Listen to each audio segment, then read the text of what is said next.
Everybody hear me okay? You. Excellent. I'd like to go ahead and call the 2025 Tallahassee City Commission workshop to order. It's 9:09 in the morning. Before we begin, I just want to extend a personal thanks while we were all enjoying our break.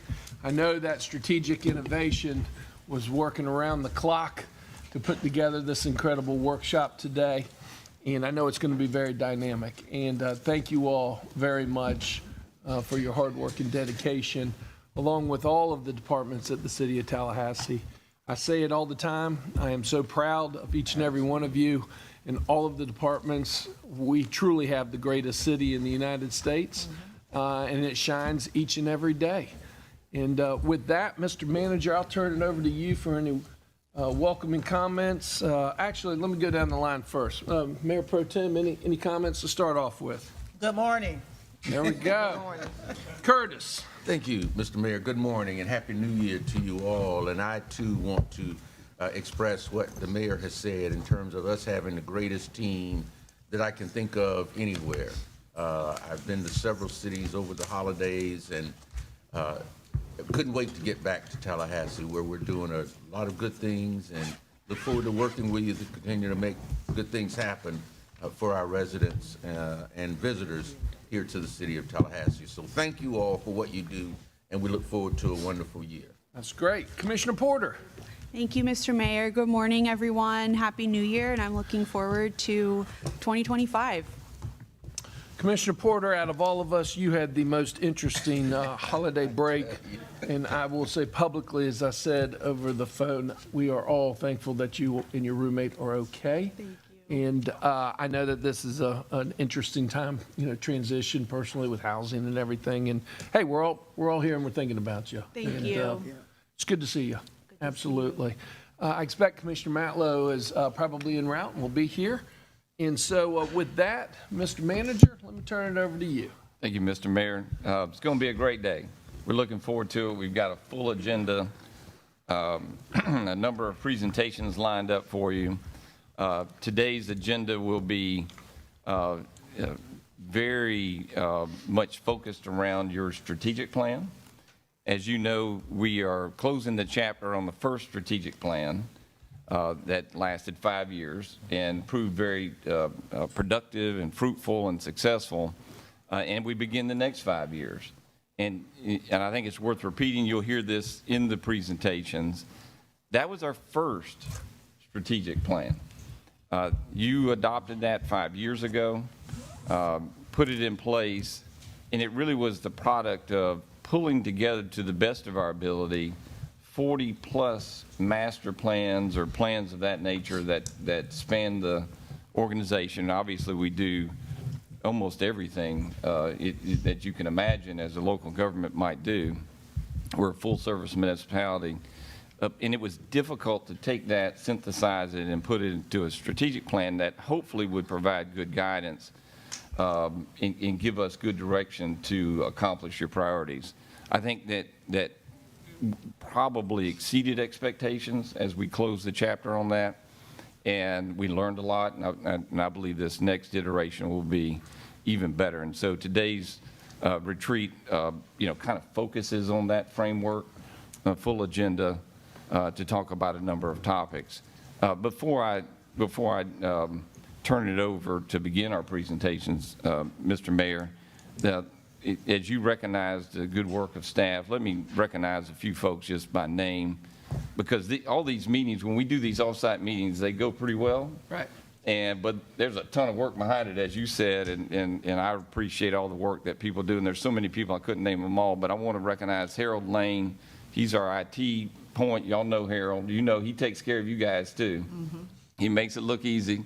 I don't know where he is, but I saw him this morning. Thank you, Harold, and your team and T&I for doing a great job.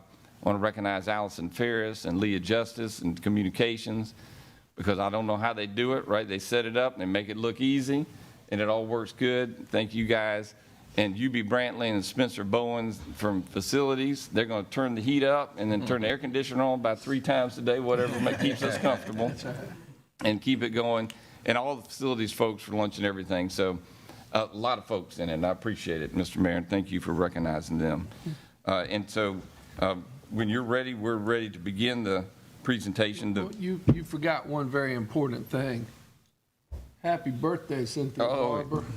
I know, absolutely. The real boss behind it all. That's true. right here. That's true. Now, I hope you had a good one yesterday. Thank you, I did. Good. Yeah.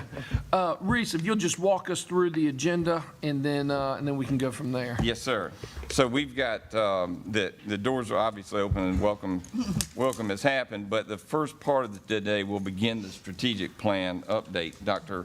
Thomas Whitley will tee us up, but the team, as you mentioned behind it, our Strategic Innovation Group will walk us through the strategic plan that will review the first 5 years. They'll look forward to the plan you've now adopted. And that will take the majority of the morning. In that, we've got presentations. You'll hear from our police chief, Chief Revel, regarding public safety goals and initiatives. You're going to hear from Ashley Edwards, who's, by the way, the best Parks and Rec director in the United States of America, maybe In the beyond. world. And she's got the easy job. I told her this morning she's got the easy job. I was joking with her, but she's going to talk to us about our accomplishments relative to the goal, Mr. Mayor, the one you said, hey, Great. we need 100 parks in 5 years. I'm not sure that was really possible, but we did it anyhow, and Right. because Ashley and her team did it. So you'll hear from Ashley, and then you'll also hear from our airport director, David Pollard. He's going to talk about the things happening at the airport. A lot of good momentum in 2024. And so that will all be part of the strategic plan update that is next up on the agenda. And then I think we all know 2024 was a challenging year as it related to disasters. I think we met that challenge. We did a good job. Staff did a good job. The community did a good job. We wanted to take a moment to just talk about that. Thomas St. John in our Strategic Innovation Group will walk us through that. We'll break from lunch. You know, we're flexible on schedule. We have that scheduled at 11:30. And then following that, the commission had asked for an update on the Jake Gaither and the flooding.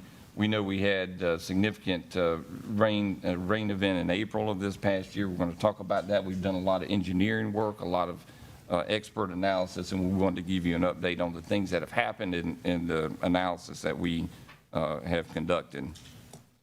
And then, of course, give the commission time to unpack anything in today's discussion or beyond for direction. And so that's the agenda.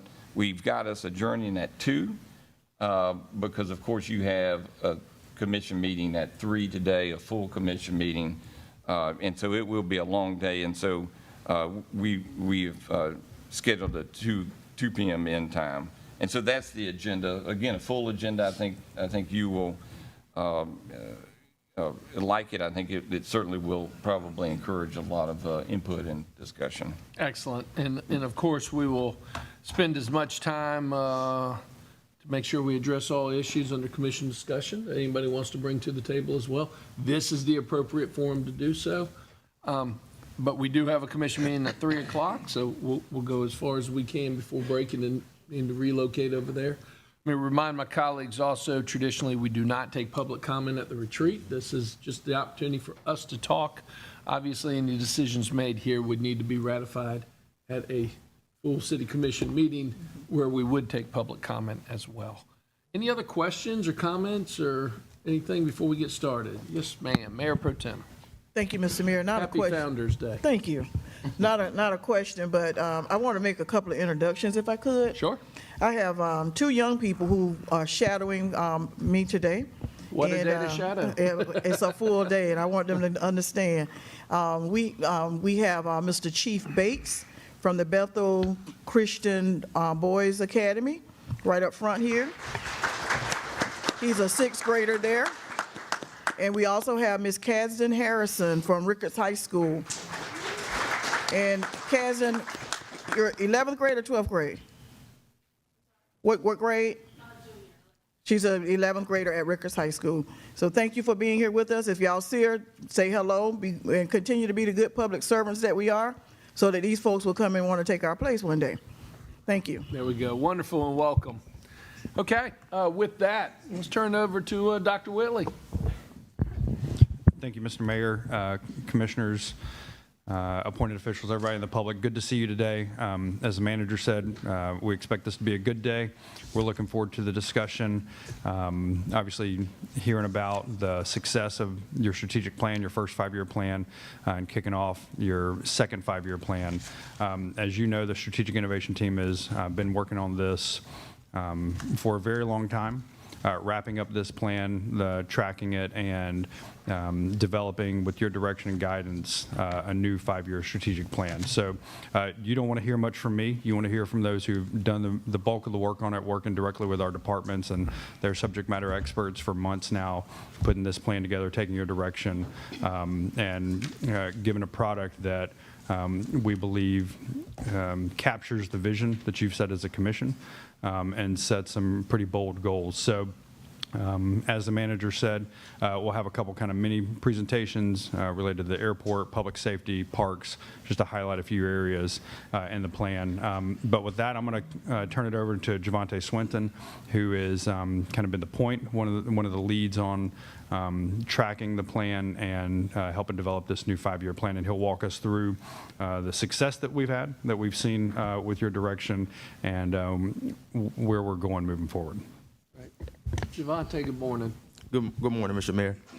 Thank you, Dr. Whitley, Mr. City Manager, Mr. Mayor, City Commission. This annual retreat marks the completion of your first strategic plan. Wow. That ended with our bicentennial year. And it starts our second 5-year strategic plan. Under your leadership, your first strategic plan was a valuable and smart initiative.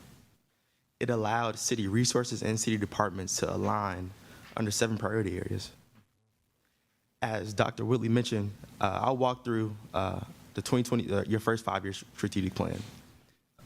And I'll start by talking about the success we've had. You guys created a comprehensive 5-year plan.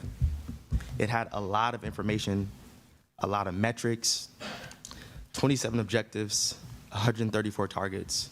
It was a lot.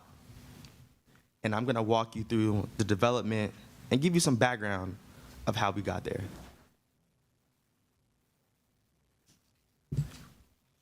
So over the past 5 years, 7 priority areas, 27 objectives, 134 targets, we achieved 91% of your goals. Over 5 years ago, the commission directed staff to develop a comprehensive 5-year strategic plan that would address the community priorities over the 5 years. During that time, the city had about 45 existing strategic documents that guided the city. From there, staff analyzed the strengths and the areas of opportunity for the city. Staff learned that the strongest performing areas require targets that will continue to push the city forward. Over the past 5 years, city departments have made substantial progress in your strategic plan priority areas: economic development, impact on poverty, public safety, public infrastructure, quality of life. By implementing your first strategic plan, you've seen real results. These results and achievements have delivered public services at a high level, marked with the trademark of innovation expected from a leading organization like the City of Tallahassee. The outcome of your strategic plan is highly evident and has showcased across multiple priority areas. But that clarity stems from your framework, aligned with key objectives, measurable goals, and ensuring that every initiative contributes directly to your vision.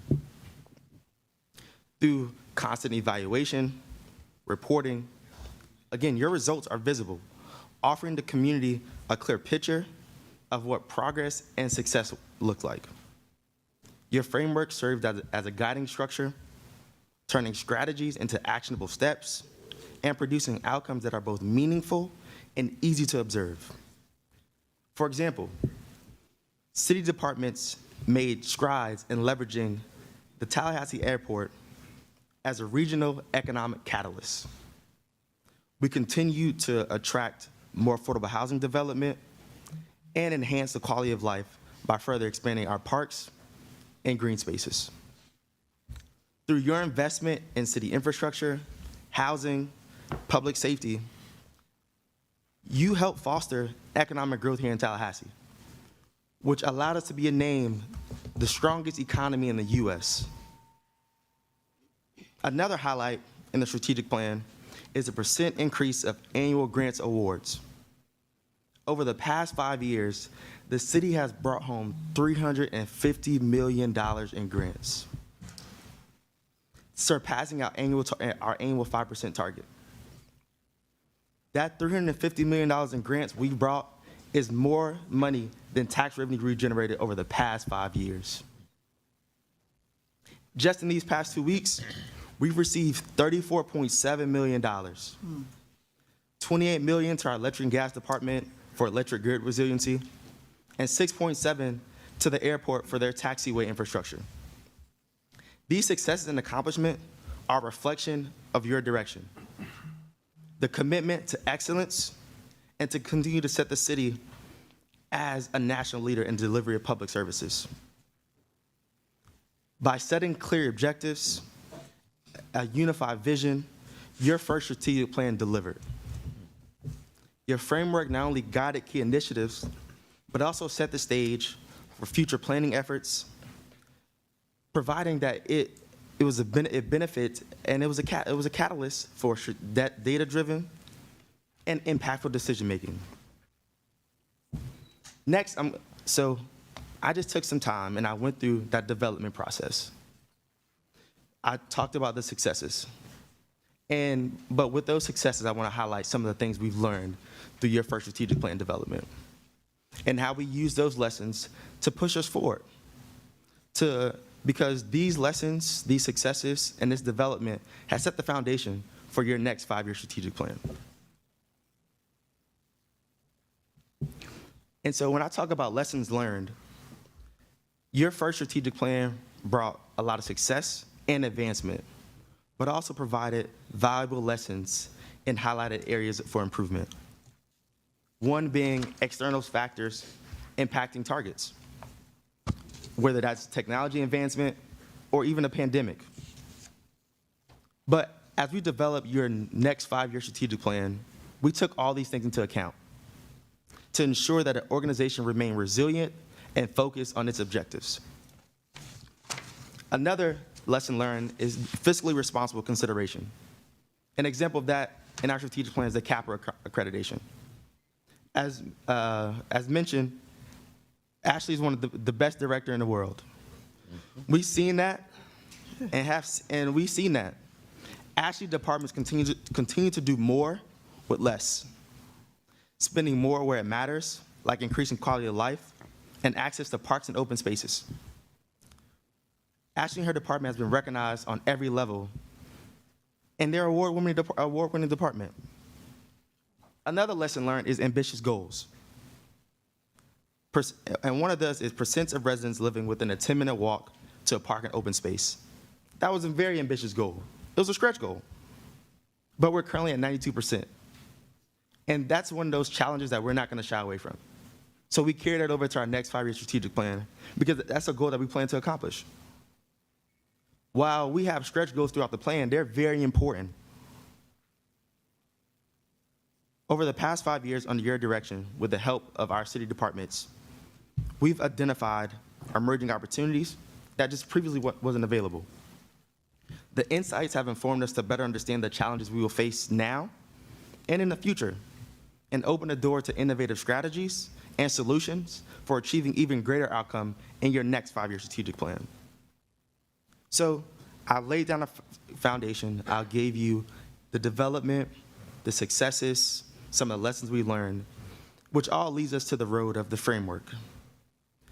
Your first strategic plan laid a great foundation, a foundation that we built upon and improved for your next 5-year strategic plan.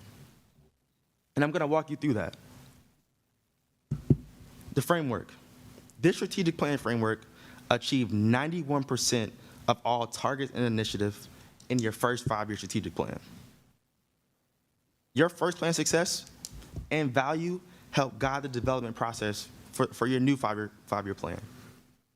This four-tier framework, the priority area, the goal, the objective, the metric, it allows for us to truly monitor and keep track of all targets, initiatives to ensure that every target and initiative relates to an overarching priority area. Again, your first strategic plan laid the foundation for the city's progress, offering a structure that aligns resources, guided decision-making, and achieve measurable outcomes. A roadmap that unified departments and the community under shared goals, ensuring efforts were focused on these 7 priority areas. Again, we found ways to improve upon it and move it into your new 5-year strategic plan development.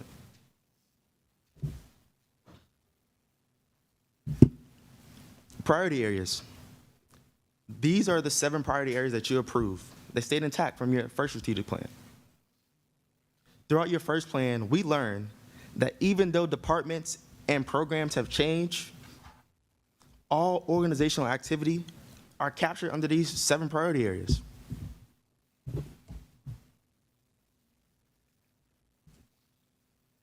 In your new strategic plan, you have 63 new targets and 71 updated targets. As I move through the remainder of the presentation, I'll highlight a couple of those priority areas from your new 5-year strategic plan.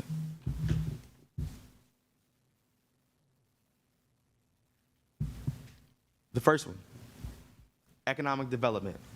Our goal, to advance the city of Tallahassee as a competitive, innovative, and sustainable regional economic hub. Through your investment in economic development, the airport is a result of that and has become an economic driver. And I will ask Director David Pollard to come and speak more about that topic. David, before you jump in, quick question, Javante, Thomas, Reese, whoever. I know that we have stated in the past that in the past 6 years, we've had our local economy expand 25%, which is phenomenal.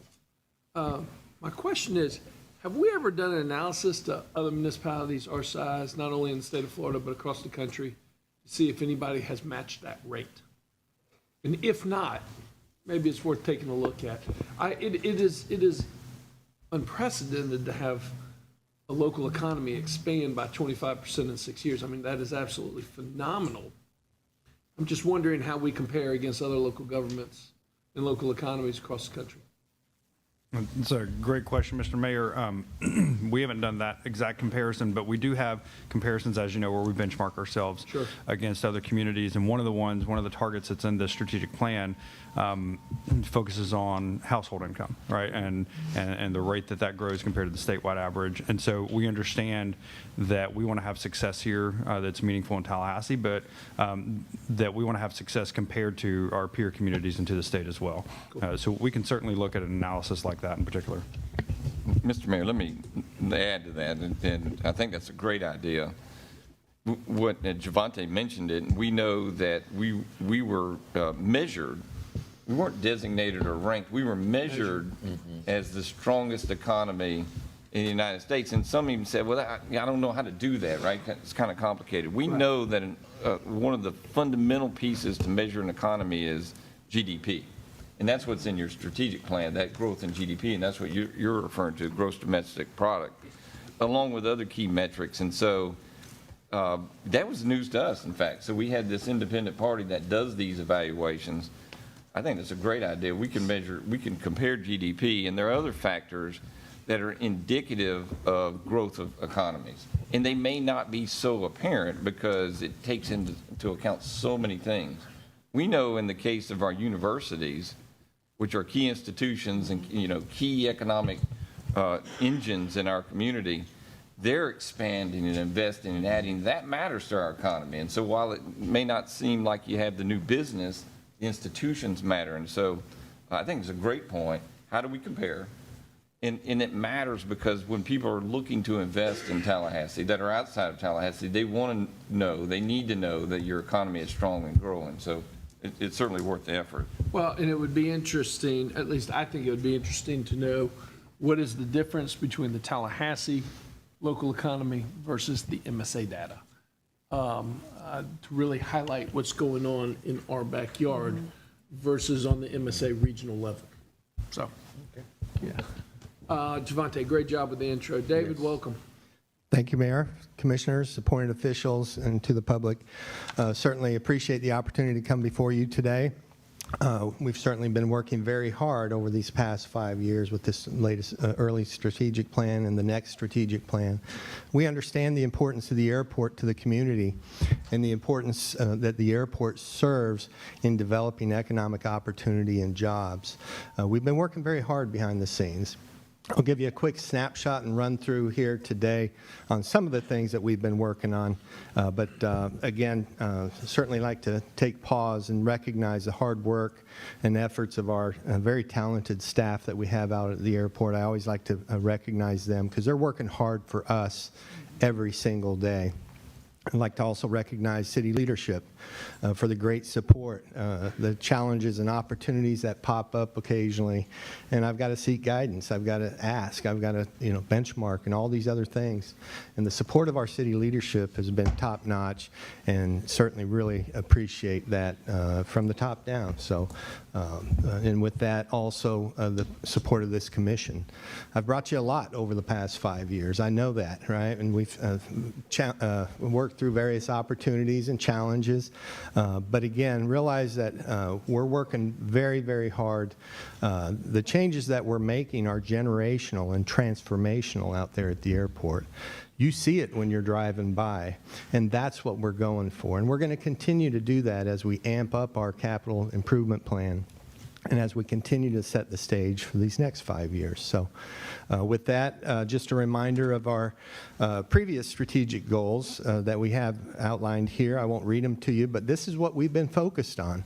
This is what I've put on every slide, every presentation I've given, both to this body and to the various public groups that we speak at. And also, very important, it's posted on our bulletin boards out at the airport, and also staff staying focused on these opportunities. With that, just a quick Dave, run through. I apologize. The audience can't see it. I think it would be worthwhile just to, Yeah. Can y'all see it? Oh, okay, Yes, they've got it up, yes. Sorry, Dave, thank you. Absolutely, okay. Yeah, there are two monitors there, so, but with that, these are the strategic priorities. As I give a quick run through of the progress that we've made over the past 5 years, you'll see the target was a $1 billion annual economic impact. What do we use to measure that? It's the FDOT report, the study that the state does on every airport in Florida. So the last study that they did put us at $859 million in 2022. I'd like to remind you that our previous economic impact prior to that was $599 million in 2019, and prior to that in 2014 was $399 million. So you'll see that we are growing rapidly and increasing our economic impact to the community. Right now we're nearly $1 billion with the growth that we've seen and experienced out at the airport, and we anticipate the FDOT to do their next study in 2027. As far as passenger traffic, 1 million was our target. We just closed out December yesterday. Our total number for calendar year 2024 is 969,093. So just a little bit short of it, but I'll take it. That's the highest so it surpasses the 2019 numbers. You may recall I've previously told you that 2019 was our highest level of passenger traffic activity since 2007. So now we're over that and continuing to climb. We know we've got challenges. We understand the challenges, and we're making the organizational changes and the adjustments that we need to make to position for the future. Over the past 5 years, total passengers, you'll see there over 3 million. 22 million pounds of cargo. We finished up calendar year 2024 with over 19 million pounds of cargo. Thanks to FedEx, we've leased them all available ramp apron space at the airport in terms of cargo. So we are now planning the next round of cargo apron expansion. Over the past 5 years, since October of 2019, over 104 million pounds of cargo that we've moved through this airport. And also, again, very proud of all the efforts. Things pop up short notice. We were the first airport that brought online the Cessna 408, helping FedEx bring their new aircraft online. So we jumped right to it. We told them we're ready, we're positioned, we have the space, and we made it happen. 100 acres of land leased. Total acres right now is over 500 plus acres, cumulative total acres of land leased. And the construction of the U.S. Customs facility, very pleased. I'm going to give you a sneak peek at it here in a minute. But that thing is on target. We're working very hard in the background. I've advised you that this must meet U.S. Customs and Border Protection's design standards and all. So we're working through there. They're coming. They're inspecting the facility. They're inspecting the progress that we're making along the way. As you might realize, it's got some very specific requirements that we've got to meet. And we're sorting through those issue by issue, day by day. Some of our key successes over the last 5 years I'd like to highlight. The economic impact to the region, 43% increase. Total state and federal grants just at your airport, our airport, over $69 million, just short of $70 million. Very pleased with the efforts, again, of our staff and our state and federal partners, funding partners, that we work with and we communicate. And we go to the conferences and meet with them. We meet with them in their offices. We tell them our needs. We tell them about our community. And also, again, just very pleased with the amount of grant funding that we pull in and we leverage the local dollar. I think I've told you before, we can leverage those local dollars, and I can get improvements at the airport sometimes for a nickel on the dollar. If I take a 90% federal grant, a 5% state grant, and I pay the nickel, right? So from that standpoint, it's the leveraging of the local dollar and taking our very valuable local dollar to the furthest extent that we can possibly take it. Also, total agreements executed over the past 5 years, 36 in total. That includes all the agreements that we're working and navigating with our various airport users, tenants, and partners out there. Total passenger traffic we talked about. International processing facility, 75% complete. One I'm very proud of because it was very challenging to get to, but the runway 1836 rehabilitation, that runway is now open and operational. While we were working on that, we also went to secure a federal grant and secured a $4 million grant to work on the other runway. So what we're doing right now as we speak is we've opened the north-south runway. The east-west runway, we've now started construction on that, early stages of construction, and soon we'll be able to shut that runway down and open up the north-south runway that's just recently been rehabilitated. The common theme you'll hear me talk about is aging infrastructure and site readiness. Those are the focus and what we need to stay focused on just because of these aging pavements, pipes, and things of that nature that are in the ground, and also positioning for the future to develop those non-aeronautical revenues that'll make us more competitive. And also the terminal modernization, another one I'm very proud of with respect to not just the improvements that you see, but behind the scenes. We've installed a whole new network backbone with our multi-user passenger information display system. That's the flight information that you use. Those are the visuals. It might be a community event that's happening here that we like to be good partners, and we work with our communications team and others to post various messaging out there at the airport.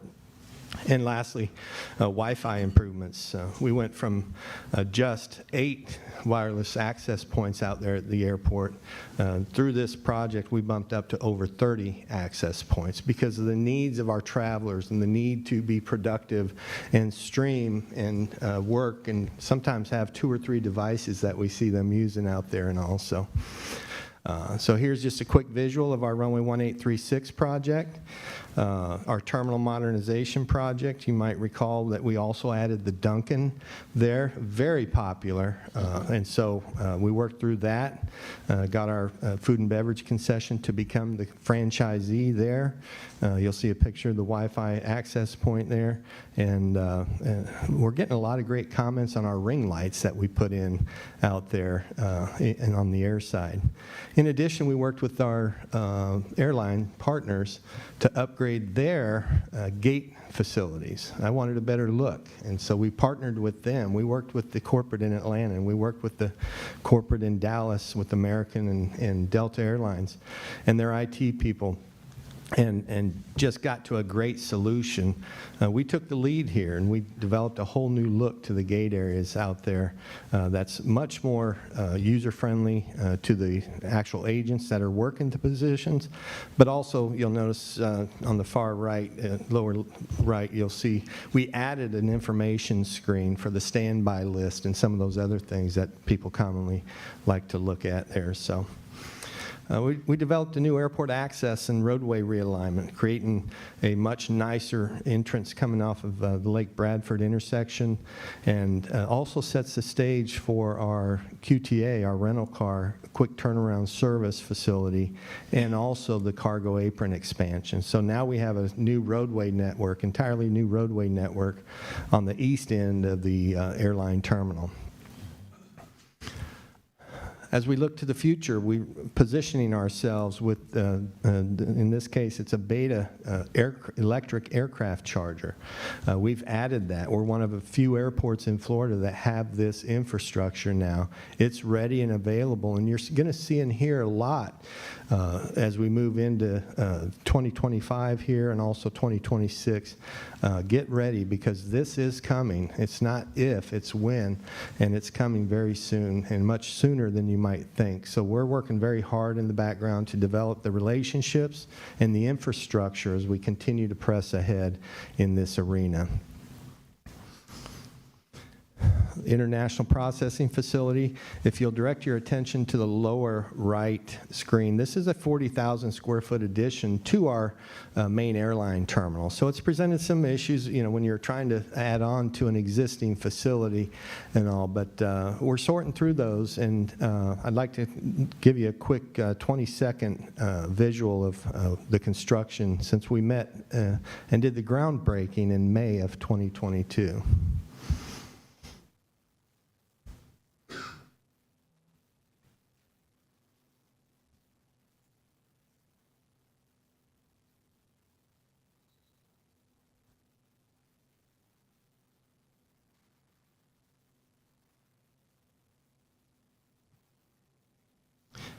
A lot of hard work happening there in the background, coordination with customs, all of our stakeholders. We're also walking the airline partners through, getting them ready. The severe weather that we're experiencing right now and earlier this week, Delta Airlines letting us know that you might have some international diversions, right? American Airlines, our operations team was working very hard handling diversion after diversion on Friday, very efficiently, I might add. And so we're working there. We're working to handle diversions of aircraft and airline partners that are not even here. United Airlines, for example, they have set us up as an active diversion station. More recently, Southwest is looking to bring us online as a diversion station as well. Southwest, you might have read, recently announced 4 new intra-Florida routes and all. So we want to be a part of that, and we're communicating with these other carriers, Allegiance, another one that we oftentimes work with, and also, again, we're good partners for all as we continue to press forward, and we understand these early stages of these relationships could lead to more air service in the future. With this visual, I wanted to try to draw your attention to the runway 927 rehabilitation. So we completed the work on the north-south runway 1836. This is our east-west, or what we call our primary runway. And in this case, all this is being done with grant funding that we secured. And what we're doing is improving the safety areas. So we're, it's not going to show up, but to the far left of your screen at the approach end of that runway 9, just on the lower edge, we're widening the safety margin. So you have a runway, you have a runway safety area, and then you have a runway object-free area. So if you think about aircraft that might go off the edge of the runway or off the end of the runway, which you saw a very dramatic and severe case of in the Korean accident in Korea, of what can happen when an aircraft runs off the end of the runway. Yes, we think about those. Yes, we're out ahead of those. And this is good planning. This is great planning. The ends of our runways are protected. And also, in this case, we're improving the safety margin in accordance with the latest FAA design standards that are constantly and continuously changing. So that's a part of our everyday thing. And as we position and request new positions of our city leadership and the support they give us by saying, yes, we can do this. Yes, let's move forward and all. These are the things and these are the results that ultimately are affected there. And you'll see in the lower picture, I just wanted to put that in because you'll see the dump trucks and the heavy equipment that's working there. But you'll also see a military flight coming in simultaneously. And you'll also see an airline lined up holding short of the runway for departure. These are the things we're working with day in and day out and navigating very efficiently as we work to make improvements to our airport.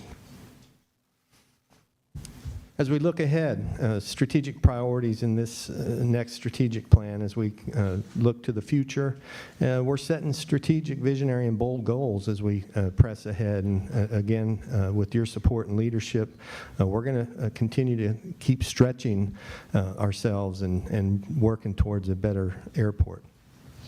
As we stay future-focused, I mentioned strategic, visionary, and bold. That's what guides me, and that's what I've asked staff to help guide them.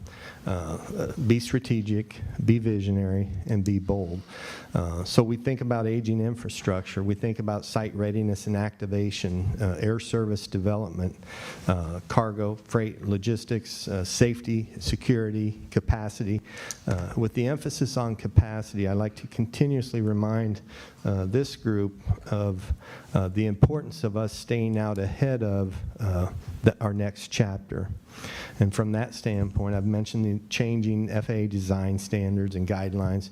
We've got to stay current with those, but we've also got to be thinking about what's next. What if we were to secure a low-cost carrier? What if that low-cost carrier wanted to come in with not one destination, but 3 or 4 destinations? What is that going to do to our terminal? What is that going to do to our parking? What is that going to do to our concessions, our seating, our outlets, our Wi-Fi?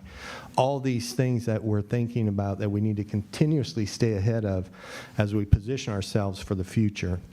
But capacity is a big one. I'd like you to please understand because we're going to be continuously planning for the future and planning for that next chapter. And what does that mean? It means we need more parking. It means we need more seating. It means we need to be thinking about potentially an airline growth in our gate areas. Does that trigger a expansion of our terminal building, for example, right? The early stages, but it's in our master plan. We've thought about it, and it's at what point do we go ahead and pull the trigger and say, let's do this, right? So all that needs to come together with the funding plan, good communication with FAA and FDOT as we continue to press ahead. And the last one, again, as I mentioned, is the advanced air mobility piece. Again, as we look ahead, building our international facility, getting customs to staff the facility, then we're positioned to submit our foreign trade zone application, which is currently expected to serve up to 11 counties, subject to the approval of the U.S. Foreign Trade Zones Board and U.S. Customs and Border Protection. We've had a study done on that. It's estimated to add, as it matures, over 1,600 plus jobs and a $300 million annual economic impact. Very proud of this. This is a graphic we produced in-house as we looked at and plotted all the existing foreign trade zones around us, and we saw the whole. We saw the big gap for this region, and that's what we want to do, is position ourselves to be a resource for this entire region. And to wrap it up, we'll be hosting, bringing airlines to this venue right here as we sit here. We're going to be bringing a conference to Tallahassee later this year. November 3rd through the 6th are the tentative dates that we're looking to bring over 250 airline and airport delegates to our community. If it's not already on your calendars, we're going to be working to get it on your calendars to flag you, and we'd love you to be a part of it. And from that standpoint, we want to put our best foot forward. This gives us a great seat at the table, brings visibility as we're wrapping up and opening the new international facility, that foreign trade zone, and getting a lot more visibility about the beautiful community and region that we have here. And with that, I'll play a short video, that sizzle reel that we've prepared working with our city communications team to prepare for the conference.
All right.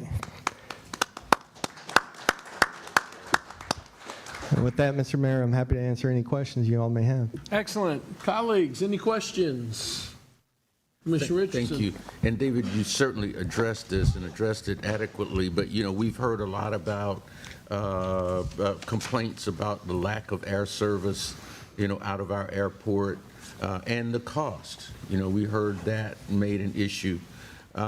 So could you just talk a little bit more about what we're doing to increase air service and to address those issues of cost? Absolutely, Commissioner. Again, I've talked about the aging infrastructure and site readiness, developing those non-aeronautical revenue streams as we continue to press ahead, meeting with these airlines and development internally at the airport. I've developed an air service development team, so there's many more people focused and working on our air service development, meeting with these airlines, preparing a business case for each airline and the routes and the destinations and the proposed flights that we would recommend. We've got to make the business case. Things like the pokes and jabs that we sometimes see on social media don't help us. If I say it bluntly, they don't help us. And so from that standpoint, I need everybody's help. Anything that we can do to, we love our community. We love our airport. And I need everybody's help, because as we continue to press ahead with our air service development, and we're asking those network planners to look at our community, and they're opening up social media and seeing some of the things that they see, we do get questions, right? And so we get questions on those. And so from that standpoint, sometimes I say it a little bluntly, but let's all work together and continue to put our best foot forward, and that's what we're trying to do. We've got their attention. I can assure you we've got their attention. It's not going to happen today or tomorrow, but it's certainly we're building momentum and all. We're going to bring to you later this year some various alternatives. One, if I mention it right now briefly, is called minimum revenue guarantees. We we need to look at, with the airport as an enterprise fund and some of the FAA rules and requirements, we are unable to, by federal law, to provide minimum revenue guarantees to these airlines.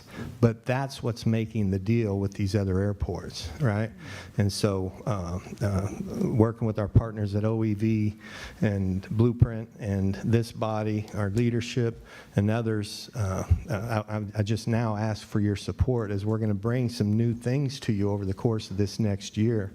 And any help and support on that front would be greatly appreciated because, again, I cannot do it by federal law. And so we're going to do a set of incentive packages that we can do from the airport standpoint, and then we're going to need the community to look at some options to provide those minimum revenue guarantees. And what that means is basically if we're guaranteeing, if I make it up, a 70 or 80% load factor on that aircraft, if they sell over 70 or 80%, we don't pay anything. If we sell less than, that's where we're providing the guarantee and reducing the risk for them to enter our market and all. Commissioner Porter. Thank you, Mr. Mayor, and thank you, David. I was wondering if you could elaborate on what measures FDOT is looking at when they evaluate the economic impact. Like if you could just go into a little bit more detail about what they're measuring Sure. and what that means. Thank you, Commissioner. It's a pretty complicated, it's certainly over my head, to be honest with you, but they'll start with a questionnaire, and we'll do some interviews with them, and then they'll start looking at the direct and the indirect impacts, and they'll talk to our tenants out there at the airlines. They'll study general aviation and what's coming in on a private jet, for example, right? And so how many people are coming in on the general aviation side? How many people are coming in on the commercial side? They'll look at the hotels and the use and utilization and all this. And through their systems, it spits out the numbers and all that. And so at the same time, we'll work with them and our communications team on a low profile for our airport and all that. So I encourage you, if you're not familiar, to go out on FDOT's aviation website, and you can kind of peruse the different economic impacts of the different airports in Florida. Thank you. Commissioner Matlow. Thank you, Mr. Mayor, and thank you for the presentation. I think the progress we've seen on the physical infrastructure has been great, and we're definitely preparing for the future. I wanted to touch on some of Commissioner Richardson's points and maybe try to get a better understanding. I know the high cost of flying out of Tallahassee is not a new subject. It predates your tenure. Probably all of us up here. People have been talking about it my entire life. We all saw the report in December that had Tallahassee's domestic flights of the top 150 airports as the most expensive. Yeah. And I was wondering, can you speak to that metric and what 149 other airports may be doing differently? Is it any cost associated on our end? Is it fuel costs? Is it just demand? Sure. Thank you, Commissioner. The saying in the industry is if you've seen one airport, you've seen one airport, right? Mm-hmm. So each of us airports have our different challenges and opportunities that we're dealing with. In our case, given just the nature of our community and the business travel and the government travel, a lot of these travelers are using a city or government credit card or not, just they're somebody else is paying for that travel. And so from that standpoint, that business that's traveling is covering the cost of that. So as we look to and speak with these airlines, yes, we're encouraging them to lower their costs and do what they can. But I submit to you, I can lower my cost to zero. I can tell them they're paying no cost, and I will let you know that what does not equal a lower cost ticket and all. So we've got to study that more. But again, for me, the key is the competition and the low-cost carrier and positioning us with these conversations that we're having. The low-cost carrier is going to add competition. We saw it when JetBlue was here. We saw it when those of you that have been around, Air South was here way back when, and AirTran and all this. We see the impact that has. We've just got to position ourselves to be able to retain those carriers, right, and create the right business model here locally so that we have the retention, right? And so we're going to continue to work on that, Commissioner. I assure you that's, we've learned some things, right? And those are the things that we're staying focused on, improving our air service development team, our internal focus on these, and again, studying the minimum revenue guarantees that I spoke of, and having a solid business case. We want more destinations. We want lower cost travel. We are somewhat limited by our demographics and, you know, the population density within the 100-mile service area that we provide service to. So these are all factors. I don't sidestep any of them. It's just that we've got to create the business case and continue to study it and work with our partners out there. Okay. I want to follow up on that because I've never heard that. I think it was a little interesting. You said you think the airlines charge some of what they do because they know the government or different entities are paying for it that have deeper pockets than maybe normal residents of Tallahassee? Yeah, you know, the comment is geared more towards private industry, right? And so, yes, there's government, there's private industry, there's universities, there's the others, right? It's not just government, it's not just private. It's the whole sum of the fact that they can, right? The free market economy, right? Supply and demand. If they've got a limited available seat miles on an aircraft, they know, they study it, right? When we go meet with them, they already know our case. They've got their computer open, and we're presenting them the business case. And I know they've already seen it and they've studied it, right? And so, again, we've got to do our homework and all, but there's so many factors, Commissioner. It's not just one or the other. It's us needing to be positioned to move ahead, to work together, and make the business case for these future airlines, and be great partners for our existing carriers. Do we track our position compared to peer cities on affordability? And do we set any goals in our strategic plan based on where we want to rank or where we want our fares to be comparably? That's not one of our strategic goals. It's something that we look at periodically with our, we have an air service consultant that we communicate with. And whatever issue might pop up or whatever questions we might have as a part of our air service development team, we'll refer to our consultant, and sometimes we meet with them quarterly out at the airport and bring them in and have some honest and frank discussion about where we're at and what we're seeing, and any questions that we have at that time, they're positioned to answer it. Do we collect any data on how many people in our area fly out of other airports, regionally, Atlanta, Jacksonville, Panama City? Do we have any kind of understanding of how much demand is going to other cities just based on fares? We look at that periodically. Again, you know, we receive regular updates and reports from some of our neighboring airports and all that we look at, and then we can pull the information as needed.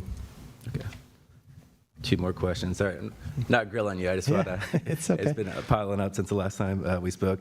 A few times on social media lately, we've seen, you know, people complaining of late flights that coming in and no staff there to receive them, either for baggage claims and that sort of thing. Are we following that? Do we know what caused those and if there's any improvements? It's a continuous conversation. I'll tell you that. You know, trying to balance the fact that we're a smaller station for some of these airlines, that we're grateful for the service that is provided, and the increasing numbers, and you know, so they try to balance their numbers and staffing to an appropriate level. I would love for them to have, you know, 5 or 10 more staff, but I understand that the impact that's going to have on their profitability in the market and all. On the other hand, is again, just work with them as we might talk about upgauging aircraft, for example, right? The public likes, say, larger aircraft and some of those opportunities and all, and how that affects our infrastructure and all. So staffing's always a tricky issue. If you just consider opening every single day and, having the right people in place at parking, having the right people in place at the security checkpoint, having somebody at the ticket counter, having somebody at the coffee shop, having somebody at the gift shop, all these different factors. And when something shifts or changes, we've got to make a very rapid notification to facilitate that. We brought in, I mentioned the charters on Friday, or diversions on Friday. Unexpected, but our ops team was in the background communicating with our restaurant and saying, get ready, because they're coming. And we can sometimes predict it, sometimes not. When it's a late night diversion coming, New York to Tampa flight, and they need to divert in here for fuel or something to that effect. So there's the knowns and the unknowns that we've got to be positioned for and ready to address. Great. Thank you, David. And I think you're doing a good job, so keep it up out there. Commissioners, I think it is something we should look at as a strategic initiative or in our plan moving forward. I think, David laid out some great ideas. I think that should move the needle in affordability if they come to fruition. But I do think, that's something we should be focused on, because that's what I hear most from constituents. No offense, they're not excited about trade zones. They're not excited about this and that. They would be excited about not driving to Jacksonville, not driving to Atlanta. So, being dead last on a list is never a good feeling. So even incremental improvement year after year would be great. And I think we should focus on that specifically and set a target and see if we can reach it. Thank you, Mr. Mayor. Mayor Pro Tem.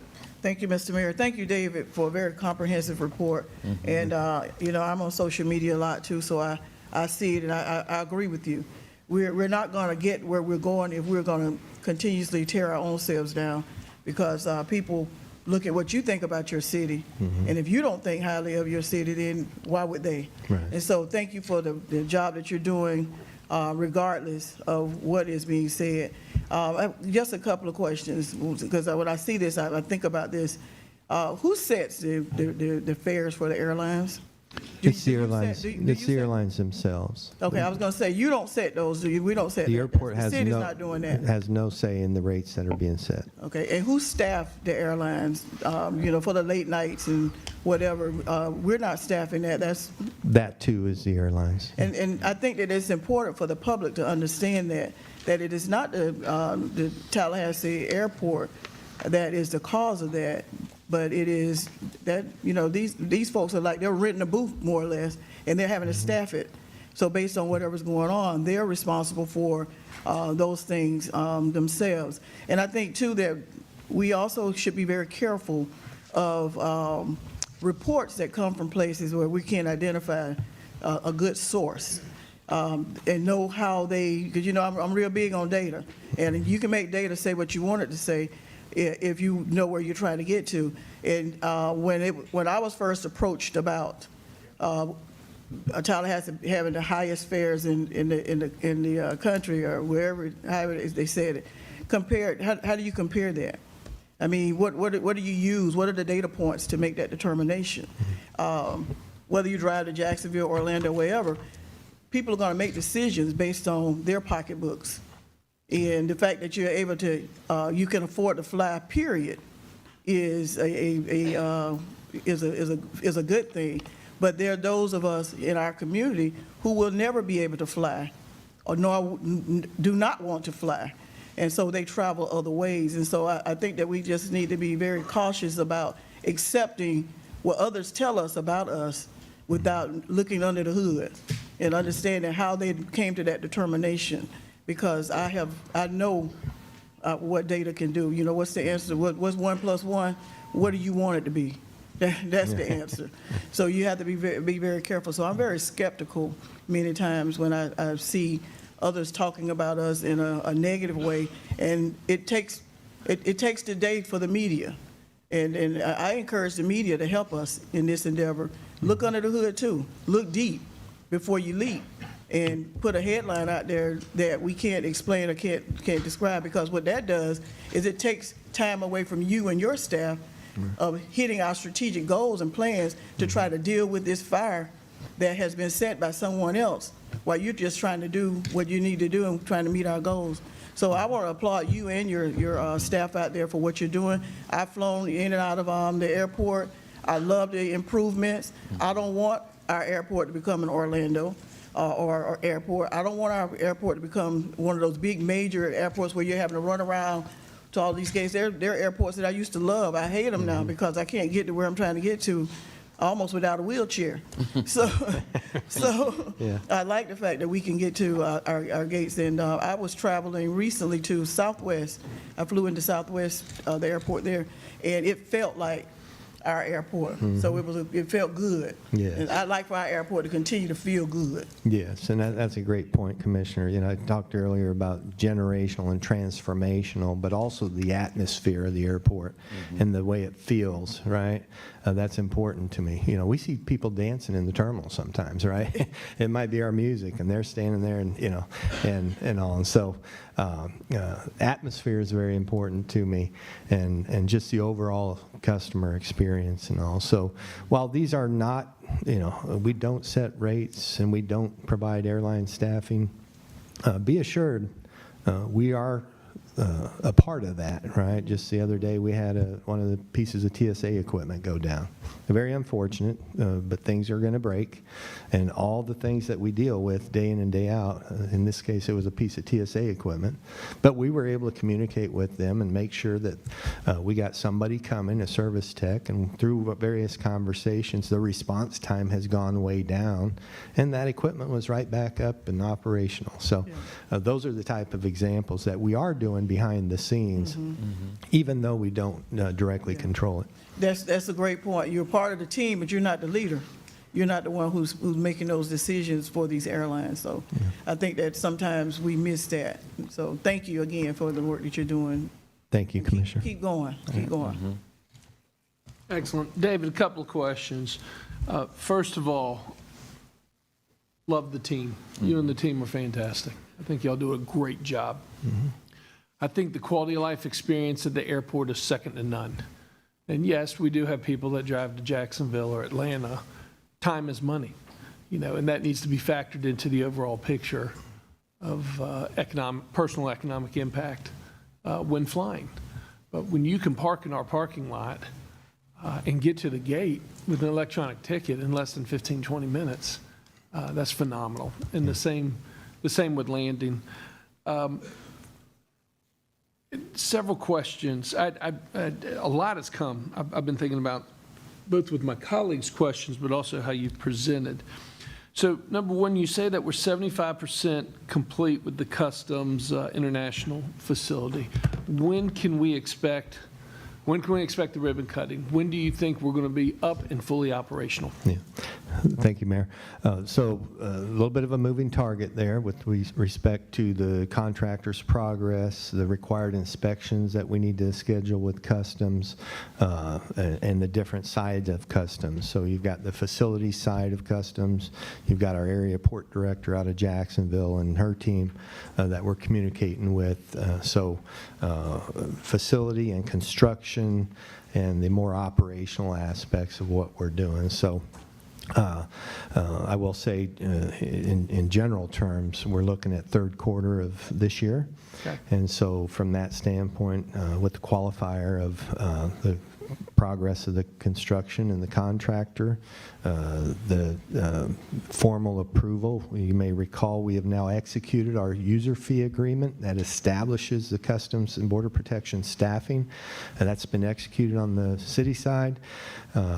From the standpoint of the change in administration up in Washington, you know, we're kind of in a holding pattern right now and getting that stuff formally executed so that we can figure out exact start date of our customs agents here at Tallahassee and the staffing and the discussions that follow with respect to operational implementation and all that. So a little bit of a moving target, but generally said we're looking at third quarter, probably later third quarter 25. Excellent, excellent. David, paint me a picture of what's going on in general in the airline industry.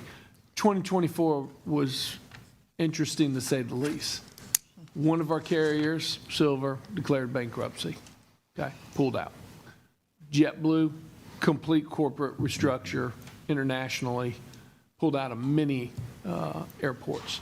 What are the trends that you're seeing with the airlines that both service us, could possibly service us, and just in general the industry? Thank you for that question. I think, so in general, I think we're aware that there's been a shortage of flight crews. What you don't hear so much is a shortage of what they call the tech ops side. That's your airframe and power plant mechanics. So those shortages are being worked through. So we see that getting better. The shortage in the availability of aircraft. That's hindered by problems with the engine manufacturers on those aircraft, right? And so a series of issues, but I think the good news is I'm hopeful over the course of the next year or two to see a lot of movement, right? And so I think you're going to see some pretty interesting things in the airline industry. Delta Airlines just announced they anticipate this year to be a record year of all time, right? And certainly United Airlines is positioning themselves well. Breeze Airways is interestingly taking delivery of about 2 aircraft per month, and the aircraft deliveries matter as they upgauge and upgrade their aircraft fleet. And so, again, when you consider flight crews, mechanics, aircraft availability, engines, deliveries, timing, it all matters. But we're constantly telling our story. And I'm going to leave a group of these. I don't know if you've received these yet, but this is our latest. I've tried to create a one-stop shop for our city staff, OEV, our community. This is the airport story right here, and I'm trying to get everybody on the same sheet. If they want more information, we've put a QR code that we'll be working with our city communications team to provide regular updates. But whether it's a new business that wants to come into town or a new airline that's looking and snooping, we're creating the business case, the climate, the infrastructure to support. What you may not realize through the terminal modernization, for example, we're creating I call it a plug-and-play environment. So the airlines can literally come in, set up their computers. We've already got the outlets there. We've already got the network cabling there that goes back to a back equipment room that they can secure with their IT standards, and on and on. So we're creating this infrastructure and position ourselves competitively for the plug-and-play airline entrant. I know that we were pursuing a relationship with the Burrell Group, and that did not work out. Things happen. I get it. Had no economic impact to the city of Tallahassee whatsoever. But they were going to help us make sure that airport properties were shovel-ready so that we can bring in the more industry besides airlines. So what is the plan moving forward in 2025? Do we anticipate going out and trying to find another private partner that can help us expedite the shovel-ready process and help recruit? Are we doing that in-house? Where do we go from here, David? Thank you, Mayor. So kind of a combination. So we're going to be putting out a series of RFPs to solicit investment by third parties. But we're also going to hop in the driver's seat, and we're going to be working with our Treasurer Clerk's office on some bonding and loans to build and construct facilities to feed the demand that's out there. And so just a combination of factors, but in this case, hangar space is at a premium. We must develop new hangars. we have no hangar space available, right? And so that's just one example. And so as we continue ahead, we're going to position ourselves. Our newest deputy director, Ben Pingree, that's part of his whole focus right now is to really grab a hold of our economic development and our capital improvement program and really give it a lot more energy. Get out there, have the conversations and the relationships that help us position ourselves. The great job that Vanessa Spalding, our other deputy director, is doing along with the rest of our staff. Just a lot of great movement as we position for the future. We've got to be prepared for this international. We've got to be prepared for air service, and we've got to be prepared for the foreign trade zone. All these different factors that are coming in while keeping our costs low and competitive, right? And so, again, we could reduce our cost to zero. That doesn't equal free tickets or low tickets prices, right? So it's a balance, and it's creating the competition. That's what we're most focused on. Excellent. Two more questions real quick.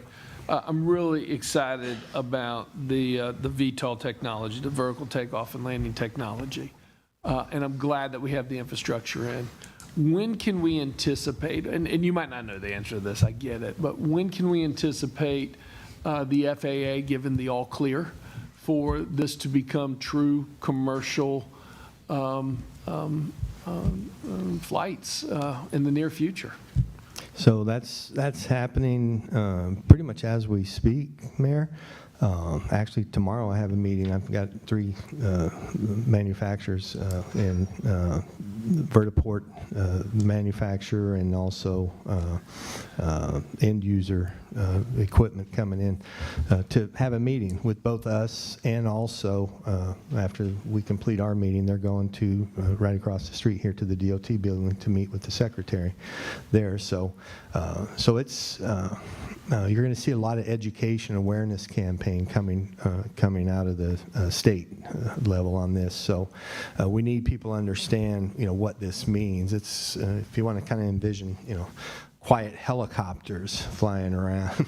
And I also sometimes use the analogy of like a Uber Air. That gives you a sense of where things are going. So we work with our local planners and OEV and Blueprint and others to develop the infrastructure, develop the points. You got an aircraft, an eVTOL aircraft, you need 2 points. And if we assume the airport is 1 point, we need those other points. And we need to figure that out as a community as we press ahead. Where are those other points? And we also need to consider the range of those aircraft and the infrastructure it takes to support them. And also, if the range right now, if I put it at 125 miles-ish, that gives us an idea of what's possible. If we also think about, similar to like solar panels, right? The difference in energy production of a solar panel from 5 years ago isn't the same as it is today. We're going to see that in eVTOL aircraft as well. So that 125 miles, what I'm banking on is, and really looking forward to, is the 250-mile range, right? And now we start having true discussions, which I am in discussions with Orlando, right, as a possibility. We're reflected on their planning, Tampa and others, right? And so you can expect to hear a lot about, at your different meetings you might go to as mayor, commissioners, the different meetings that you go to, city manager, the different meetings that he goes to. You're going to see these conversations and hear these conversations in your circles and all as we continue to press ahead. But it's an exciting opportunity, and it's one that we very much should be positioned for, and that's what we're at the early stages of now. Yeah, now let me follow up. Those conversations have been taking place, at least amongst the mayors, for the past 3 years. There we go. I know that Buddy in Orlando and Jane in Tampa, Donna over in Jacksonville, Harvey down in Gainesville, we're all extremely excited about what's going on. Again, the question was, when can we anticipate the FAA giving approval and this actually becomes commercial? I don't actually think it's going to take much of a public information campaign. I think that once the FAA approves this and this becomes legitimate commercial travel, it's going to take off. To quote the company that was here for the ribbon cutting, where they mentioned, you'll be able to fly from here to Gainesville. Gainesville has the infrastructure as well. I mean, we're ready to go. If the FAA gave approval, well, we could start flying today. And you'll be able to fly to Gainesville from Tallahassee in about half the time it takes to drive. And remember, what did they quote us? They said, I mean, and not to hold them to it, but, you know, around $20 to $30 to be able to take a flight. It's a game changer. Do we also already know everyone, at least in the area in the 150-mile radius, that has the infrastructure in place like we do? We know Gainesville has it. We have it. Does Panama City have it? Does Destin have it? Yeah. Does, well, Pensacola's outside that 150 radius. Jacksonville. We know Orlando has it, but that's outside the radius. Does Tampa have it as well? Like, if they gave us the go-ahead today, where would we be heading? Again, it's in the development of the infrastructure, working with the state, as you're going to see and hear a lot about it in this year's legislative session as well. And as we look forward to the next few months of session and some of that. So I think that's evolving, Mayor. We can't put our finger on it just yet. Well, I mean, we but know it's- Gainesville has it because they were here at our and ribbon Destin, cut. Fort Walton has some Fort of Walton it, right? has it. We And know so- Orlando has it. But we expect that to continue to grow as we press ahead, and I think the Secretary of Transportation has certainly made it clear it's one of his top priorities, and he's very excited about it, wants to stay out ahead of the 2028 Olympics in Los Angeles, and he wants to be ready out ahead of that, which you're going to see a lot and hear a lot about, as this takes off throughout the world, quite And I'm honestly. going to wrap up my comments here in a second. As you're talking to the Secretary, I personally I am very interested in seeing a VTOL takeoff point in downtown Tallahassee. Hear me out. Yeah. We have a lot of state parking garages that the state can probably get creative and create a landing facility on top of a parking garage as long as the infrastructure can hold the weight and all of the structural engineering aspects. The concept of working downtown, being able to walk with your piece of luggage to a VTOL infrastructure site, 5 minutes later, be behind the gate, and from there be able to take a flight or another VTOL flight somewhere else, I think would be extremely appealing in who we are as a government town and a university town. So I hope those conversations are going on with the state as well. And then let me wrap up by saying this. A lot of great conversations. I join my colleagues as well with the concern with the price of a ticket flying in and out. I understand the dynamics. I understand, we are a government town. We're not a beach destination city like a Destin or a Panama City or a Fort Walton Beach. But nonetheless, what's interesting I'm picking up on is a change in the winds of a different economic model approach to how we are moving forward. I'm going to withhold judgment until we've got a bigger picture and the strategic plan of how you want to move forward. In the past, we've had the economic model of the free market. Let's bring in more airlines. Let's bring in more flights. Let competition handle the decrease in the price of a ticket theoretically. Let's concentrate on lowering gate fees. Let's concentrate on lowering landing fees. Let's bring in competition for fuel and let the free market take care of itself. What I heard today, and Commissioner Matlow brought this up, and it was an interesting point, is, if I'm hearing you correctly, the landing fees and the gate fees are not playing as big of a part in the price structure from the airlines as we had hoped. Investing in our infrastructure is working, and man, you're spot on and you're doing a great job. What I am hearing is that we're pivoting and we're looking more towards the minimum revenue guarantees, which is an interesting concept. And I'm going to withhold judgment because there are strong feelings, as you referenced, Yes. about the AirTrain model. That was a direct subsidy, Right. $1 million a year for 10 years. And as soon as that subsidy left, the airline left. It was at that point, I think, our community did a solid pivot and went more toward the free market position where we are today. to a certain extent, it has worked. Our numbers are off the charts, record numbers, which, by the way, congratulations. But I find it interesting that we're pivoting once again, and we're talking about minimum guarantees, which, if we don't hit the minimum, it is a subsidy, okay? I am also formally asking that we formally engage with the state to bring back a contract as part of that minimum revenue guarantee. And how can the state participate, allowing the state workers to be able to fly through our airport to and from and participate in that minimum revenue guarantee? I have complete confidence in you and the team that you will put together the economic strategy to be able to move forward to overall goal of, and I agree with Commissioner Matlow that we do need to develop some metrics on how we are literally on a third grade level going to lower the price of an airline ticket, and how we can provide that service to the residents of Tallahassee, Leon County, and the greater area as well. And that should be a true focus as we move forward. The proof is in the pudding, and what is the economic model that we're going to be pursuing. So I heard a lot of great, interesting things today, and I'm looking forward to the future, and I'm looking forward to seeing more detail as we move forward. Thank you, Mayor. And just as I wrap up, and if I say it a little more bluntly, the minimum revenue guarantee is absolutely necessary for us to be competitive with our counterparts and peer airports and all, along with, exploring. Just curious, where are some of the tourism dollars going, the hotel bed tax and some of these other things. We want to peel back the onion on some of that a little bit and take a look at where are those, because our counterparts are getting dollars from those areas and all.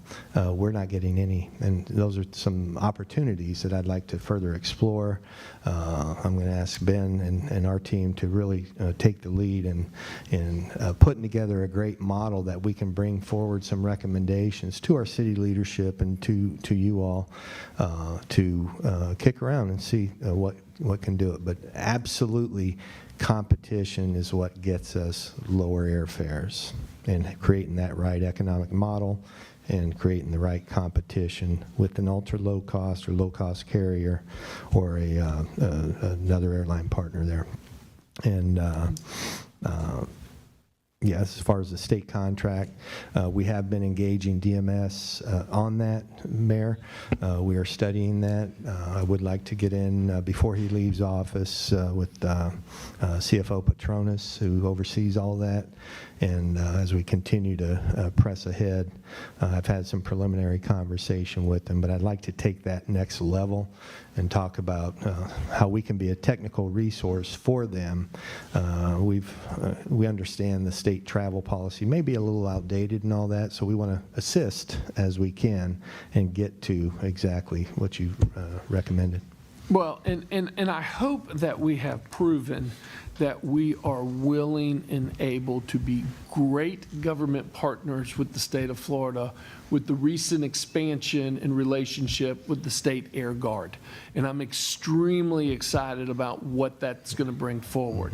So I'm hoping that we can take it from just preliminary discussions to a formal request from the City of Tallahassee that we would love to see the state re-engage with Tallahassee International Airport in a formal manner through a state contract, as I understand it previously did exist. And sometime, David, we'll sit down. I need more clarification, and I'm interested in looking back, during the AirTran days. Did we have the minimum revenue guarantees and then provide a direct subsidy on top of that? And I believe that you had the state contract on top of that. And so there was different elements. I just want some clarification on that later. Yeah, and we can certainly look at that, Mayor. But again, the things have changed dramatically since then. So it's really what's ahead. If we're flying the plane, let's fly the plane, look forward. Sure, and by no means, let me be very clear, am I recommending any particular economic model. I trust you and the team to develop that strategy and bring us up to speed on it. So I need to make that clear that nobody is recommending, subsidies that have taken place like we've done in the past, okay? But I am recommending that we move forward with a more formal conversation and request to the state of Florida regarding state air travel. Absolutely. Yeah, and I think it could be a win-win situation, both for the state of Florida and employees, and of course, our airport. Yeah, absolutely. Thank you, Mayor. Sure, Mayor Pro Tem. Point of clarification, David, you mentioned tourism dollars. Are we receiving tourism dollars at the airport, or are you saying that we need to look into? We're going to open that up, and as we continue to press ahead, we're going to be asking some questions. Where are the dollars currently going to on some of these things? And if we're talking about bringing people into the community, where are they coming into the community at, right? And if I say 968,000 or 969 are coming through our airport, my belief is that we should certainly be getting a piece of that pie, that funding to make improvements in the infrastructure and all the things that are bringing people into the community, these conferences and things that we've heard about coming into our community. They're coming in through the airport. Right?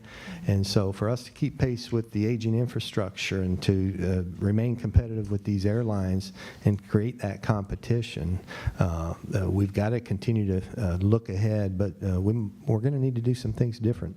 Okay, well, Commissioner Richardson and I are the city's representation on the Tourist Development Council. If there's anything that we can do to assist, let us know.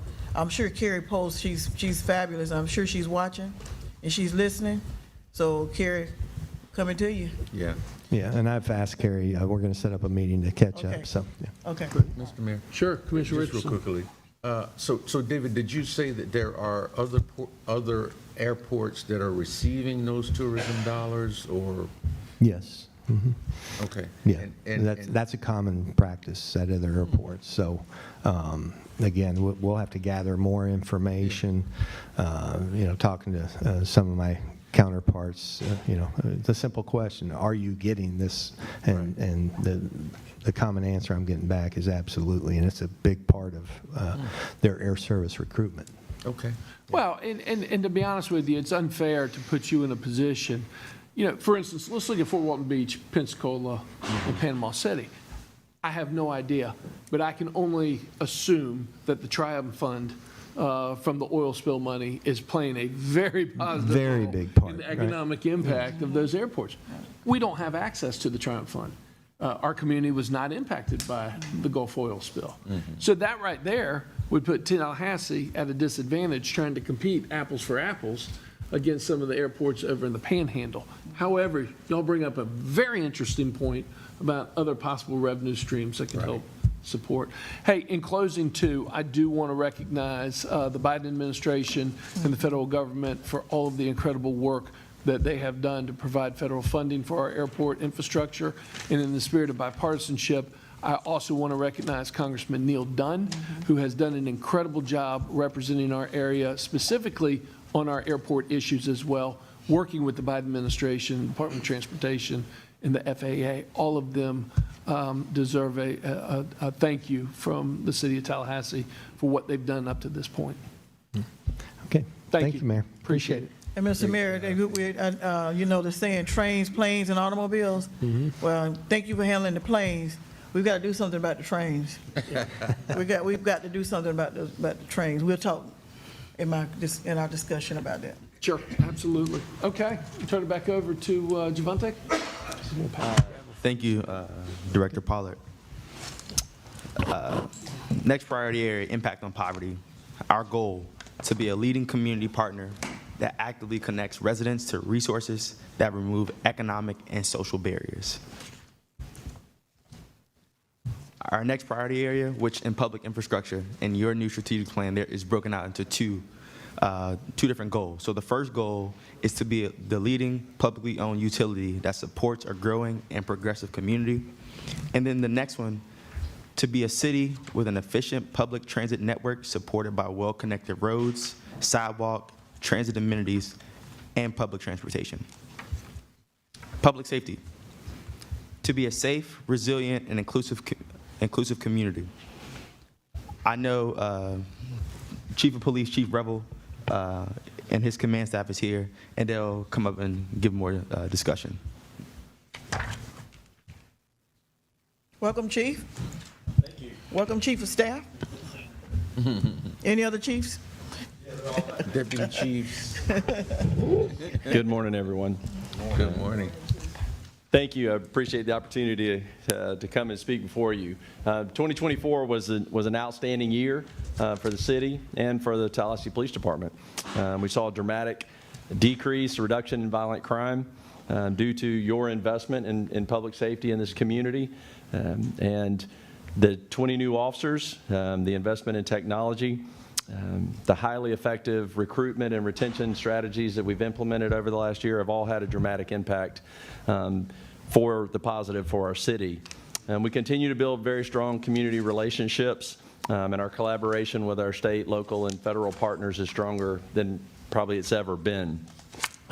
Lastly, before I get into our presentation, I just want you to know that officer morale at the police department is extremely high. Our officers are very happy and enjoying the job and the support from you all, so thank you for that. Our officers continue to receive, and I'm going to talk about that a little more in the presentation, but continue to receive local, state, and international recognition for the jobs that they do each and every day. And I just want to pause at this moment and thank each of the men and women of the Tallahassee Police Department for the incredible work that they do. They are truly the best in the world. So we'll get into the presentation.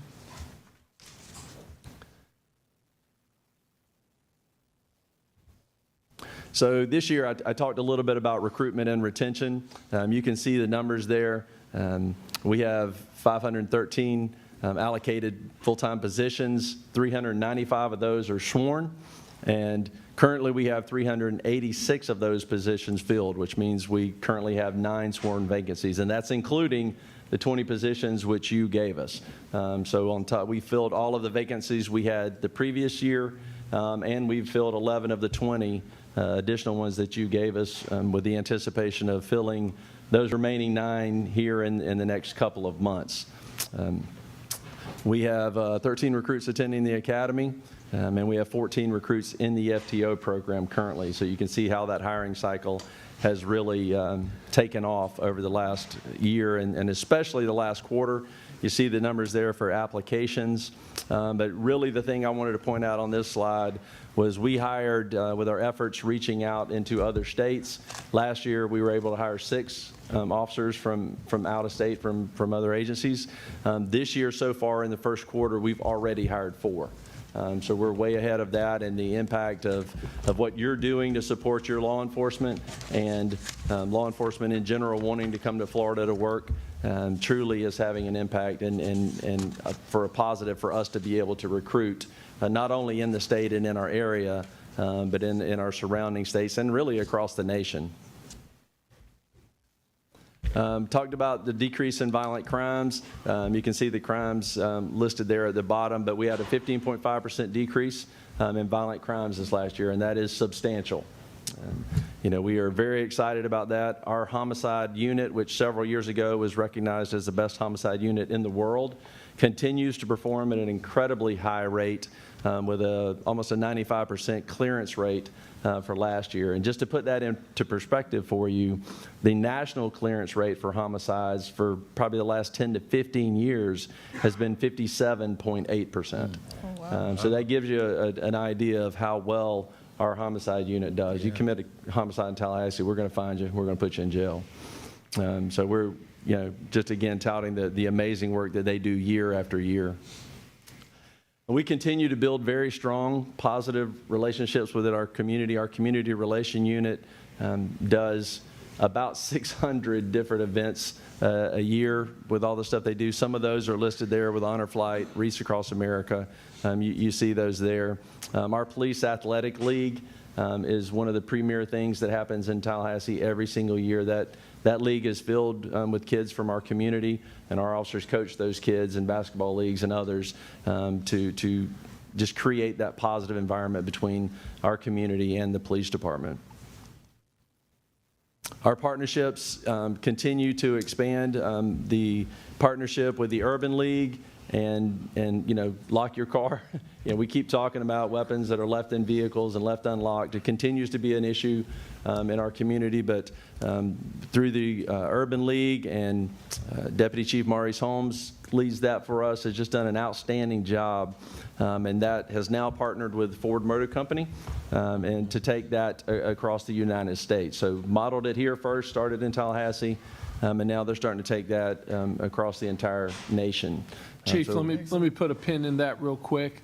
Will you please go back and double check to make sure that we have done everything on our end to execute that contract so that we can seamlessly move forward with the Urban League campaign to lock up your cars? Certainly. Yeah, that'd be great. Sure. I know that the first phase of that contract had come to an end. Correct. We definitely want to continue it, so let's just make sure that we've done everything that we need to do to keep that Sure. it going. Keep the Absolutely. campaign going. Yeah, absolutely. It is a great campaign, by Yeah, the way. absolutely. Thank you for that. We continue to partner with the Big Bend Crime Solvers and again, having a great impact there. Our Tempo connection with Dr. Kimball Thomas continues to be strong, and Matt is one of our biggest advocates for the work that our officers do every day to get drunk drivers off the street. Our real-time crime center is doing everything we thought it would do and more. It is truly changing the way we do law enforcement. It's an amazing facility. The analysts that are there are just doing incredible work. We actually just had a case yesterday where an officer was hit, went to investigate a fraud that was occurring. The person drove off, hit the officer, ran into the car, and then fled the scene. The officer's fine. A small laceration, but through LPRs and the Real-Time Crime Center, they were able to track that car, find it, and FHP ended up finding it on the interstate and was able to stop the car and arrest both the suspects in the car. So that's just the most current. I mean, this is happening every single day with our Real-Time Crime Center.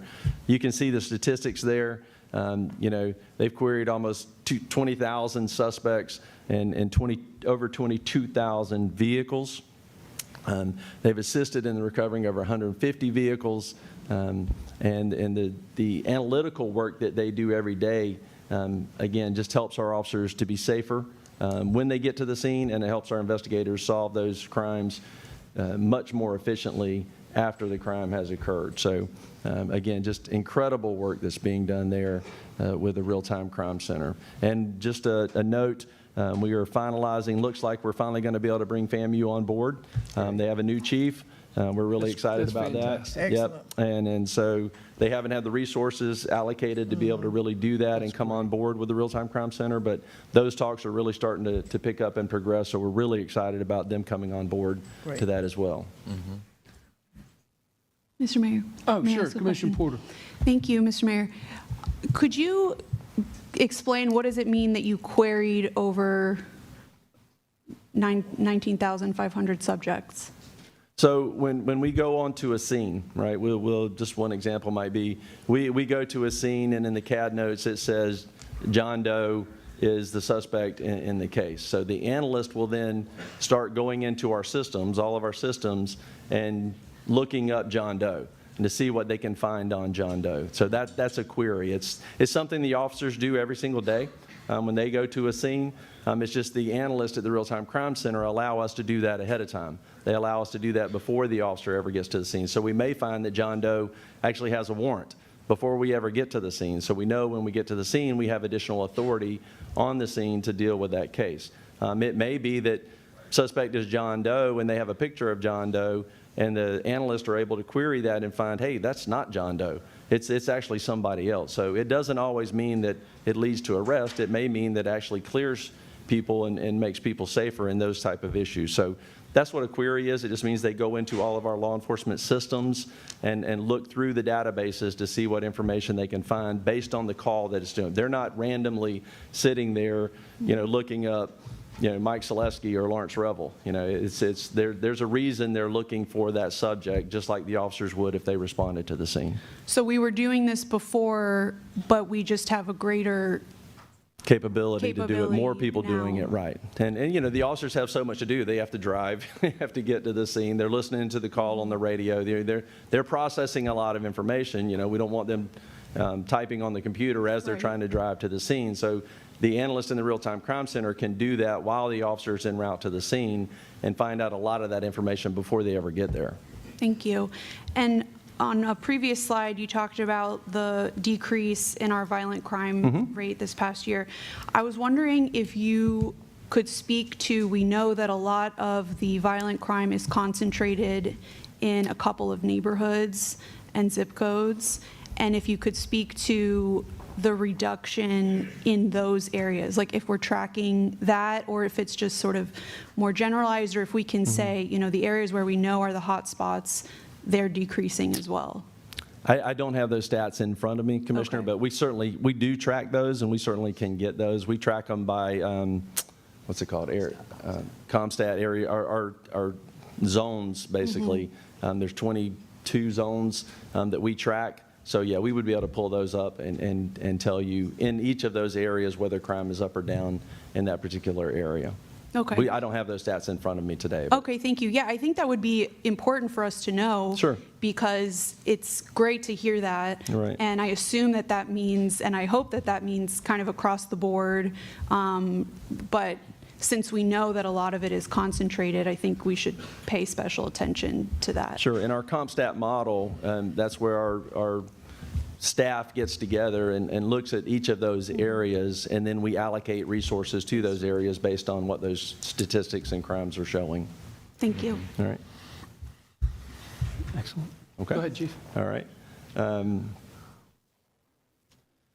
I talked earlier about some of the national and state awards that our officers are getting.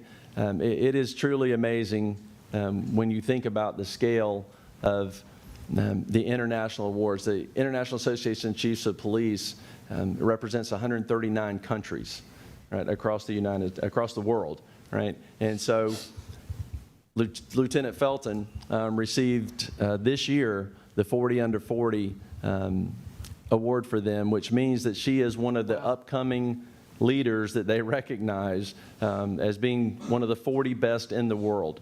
Again, just an amazing award and accomplishment. Our detective, Zach Jones, won the Looking Beyond the license plate, which that simply means that, when we get a case and a car or whatever's associated with it, he did additional research into that on several cases and actually helped us clear several of our homicides by just continuing to dig deeper. And the International Association of Chiefs of Police recognized his work as the best in the world, again, for 2024. These are, the International Association of Chiefs of Police, you may win one award here or there every 5 to 10 years. We've now won 3 in the span of about 4 years. So it just shows the recognition that the Tallahassee Police Department has as truly a national leader in law enforcement in this country. So Deputy Chief Tanya Smith, who's sitting in the back of the room, she won the Attorney General Eric Holder Leadership Award through NOBLE, which is a national organization of black law enforcement executives. So thank you, congratulations, Tanya.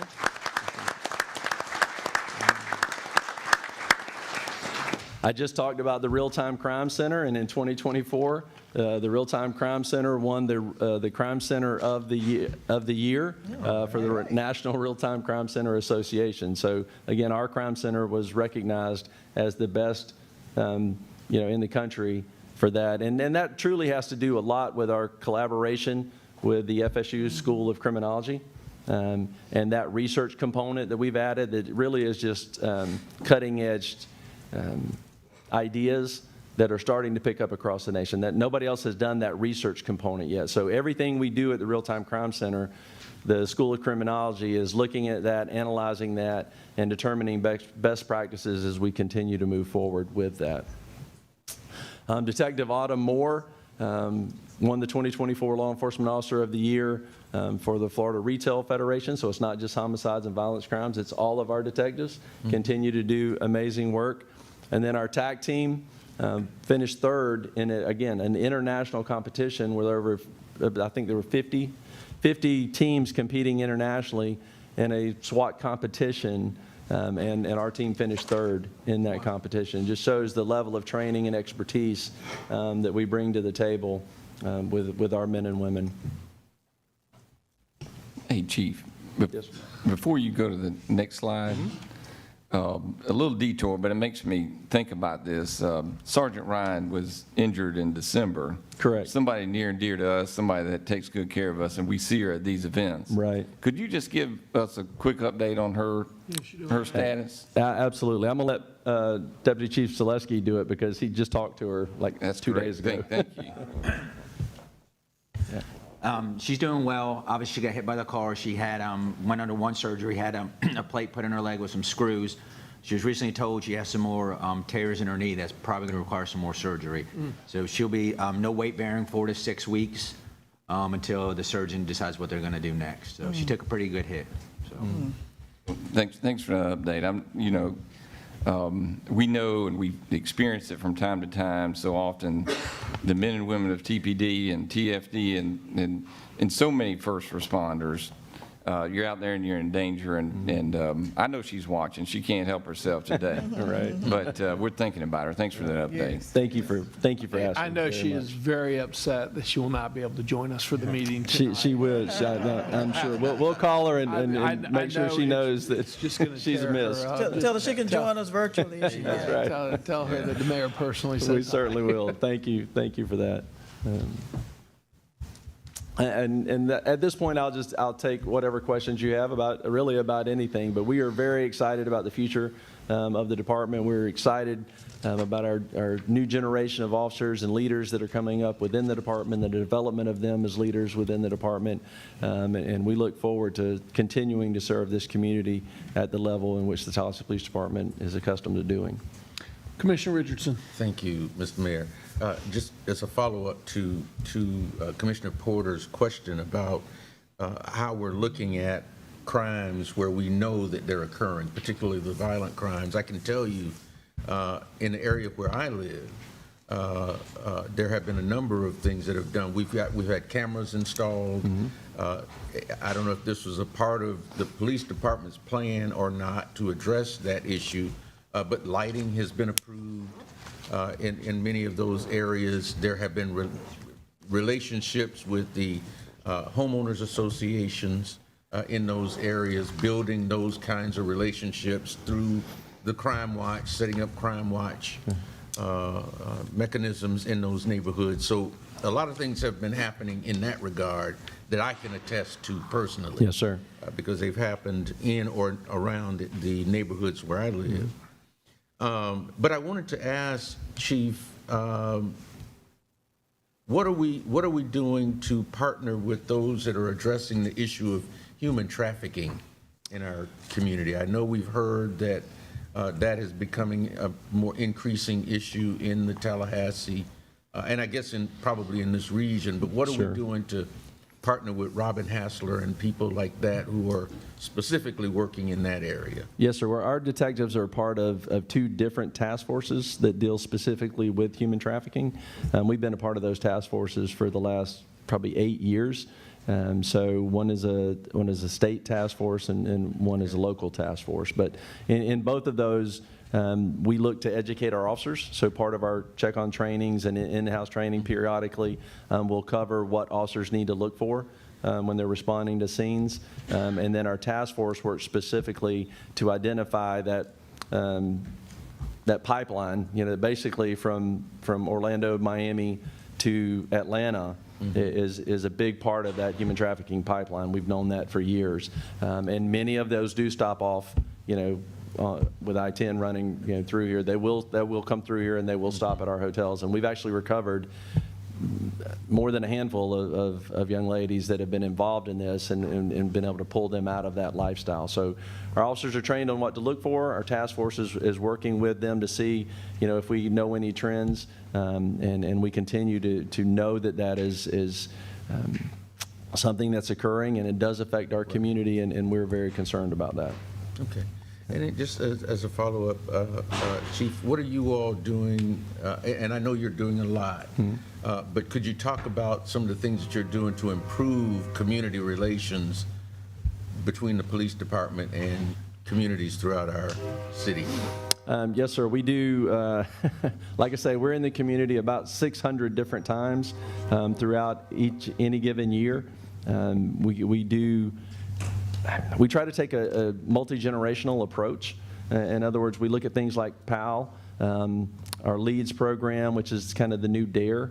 We're looking at implementing that in our schools. So that's where we target the youth in our community. I have a youth advisory council, which is comprised of youth from all over the community that come in and talk about youth issues, and so that we know those. But we're actually in the community. We do, we do coffee with a cop. We do snow cones with a cop. We do hot dog and hamburger cookouts in different communities.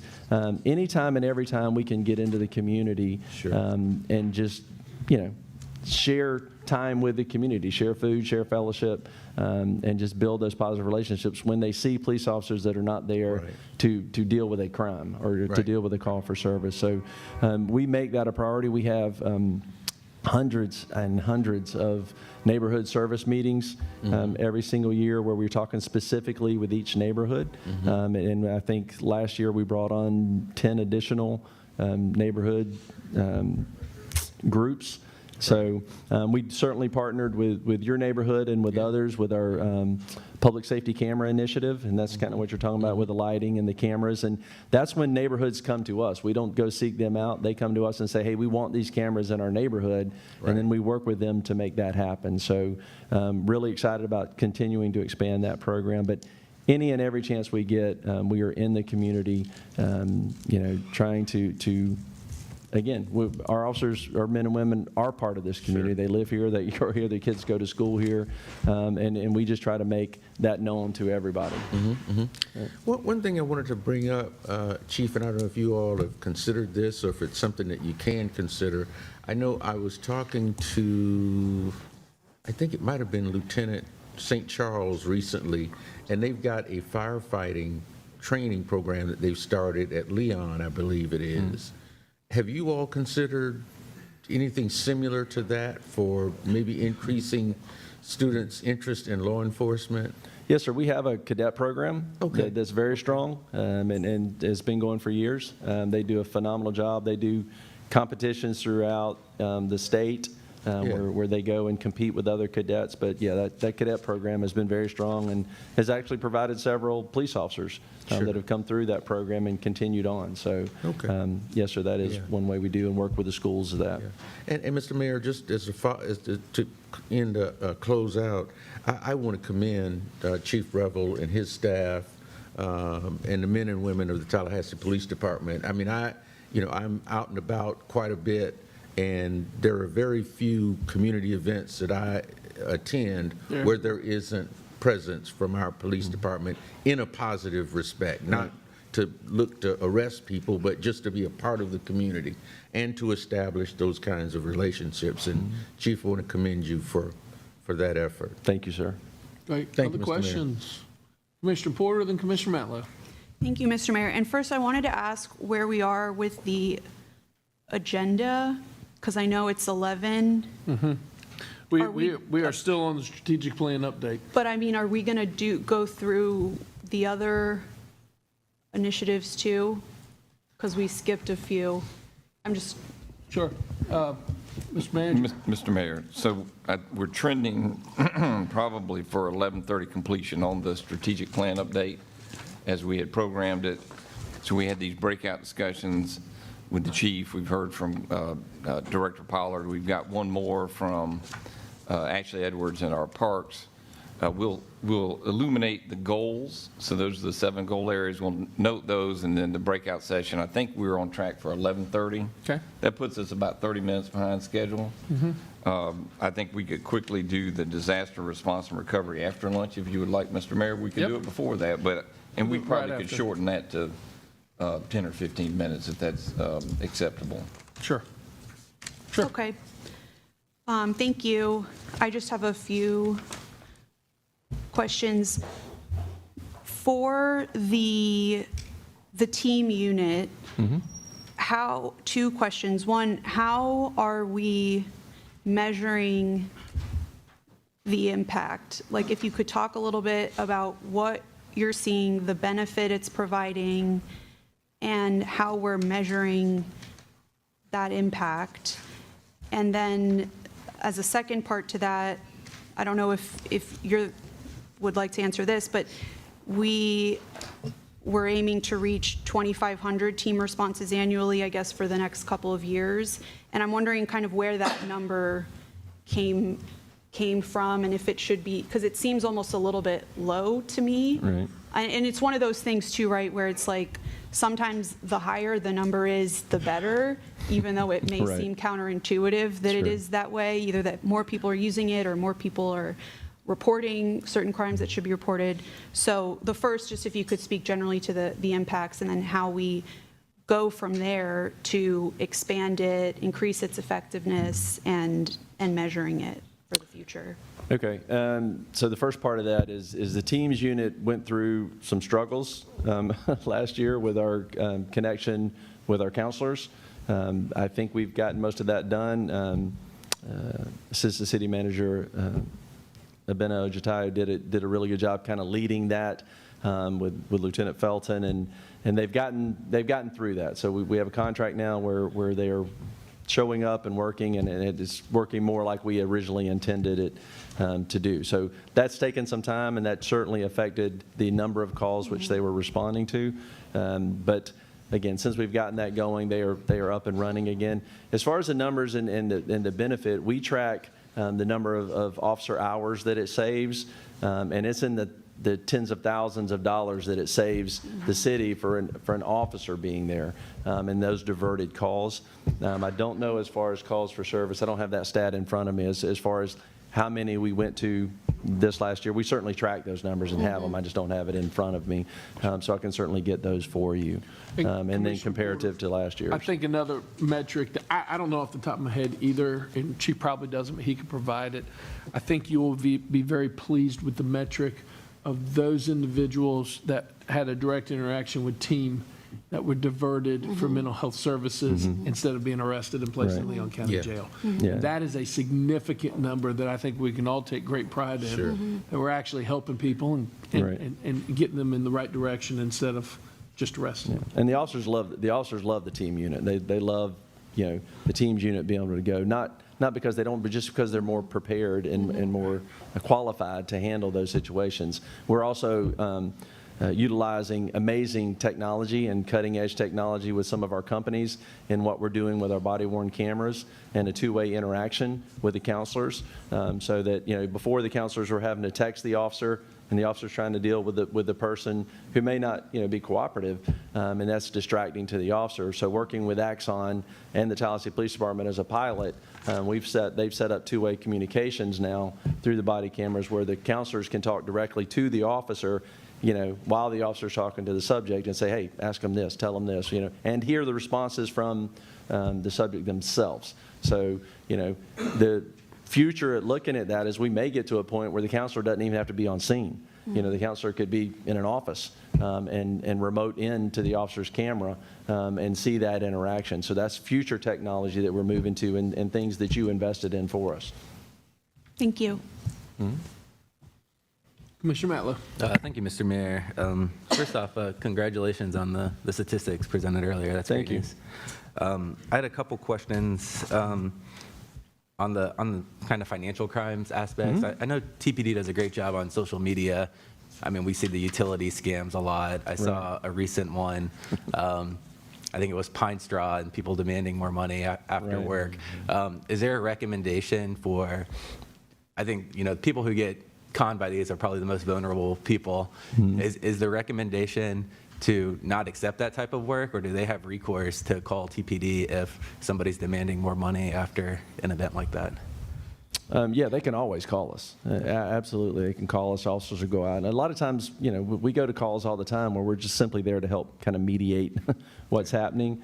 And vendors and others tend to be a little more reasonable and fair when we're there. So, yeah, we don't mind those at all. We certainly want to respond and make sure that no fraud is occurring. Sure. So anytime you're concerned about that, yeah, absolutely call us.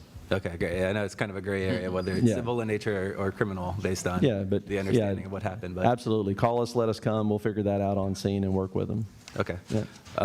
The other question, do we have an update yet on the missing $1 million from last year? Is that a TPD led? That case is ongoing, Commissioner. I can't talk about it in an open Okay. forum. It's still ongoing, though. We're still investigating that. That case is still active. Okay. Yes, sir. And I'm just highlighting that. I'm not asking for details of the case, but, you know, we are obviously very concerned. You know, Certainly. that's quite a lot of money, Certainly. particularly from a government. And the longer we don't see a result, the more worrisome Sure. I think, you know, people get. But Yeah, these, and it's not unusual. It's not this case or versus any other case. These cases are very, very complex, especially when they go across jurisdictional lines. So they become very complex, and they take a lot of time to do. There's a lot of subpoenas that are issued in these type of cases to different corporations and different companies, and those corporations aren't always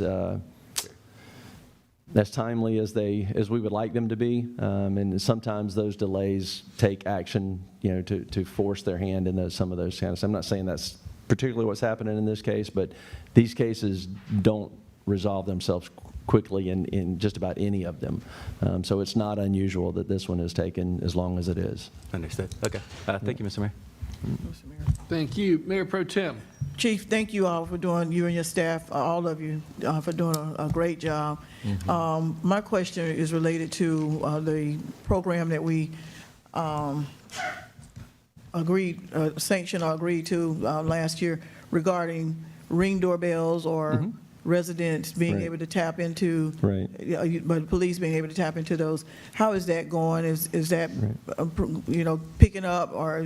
Yes, ma'am. It's our public-private camera partnerships. That campaign is still going. We're still moving forward with it.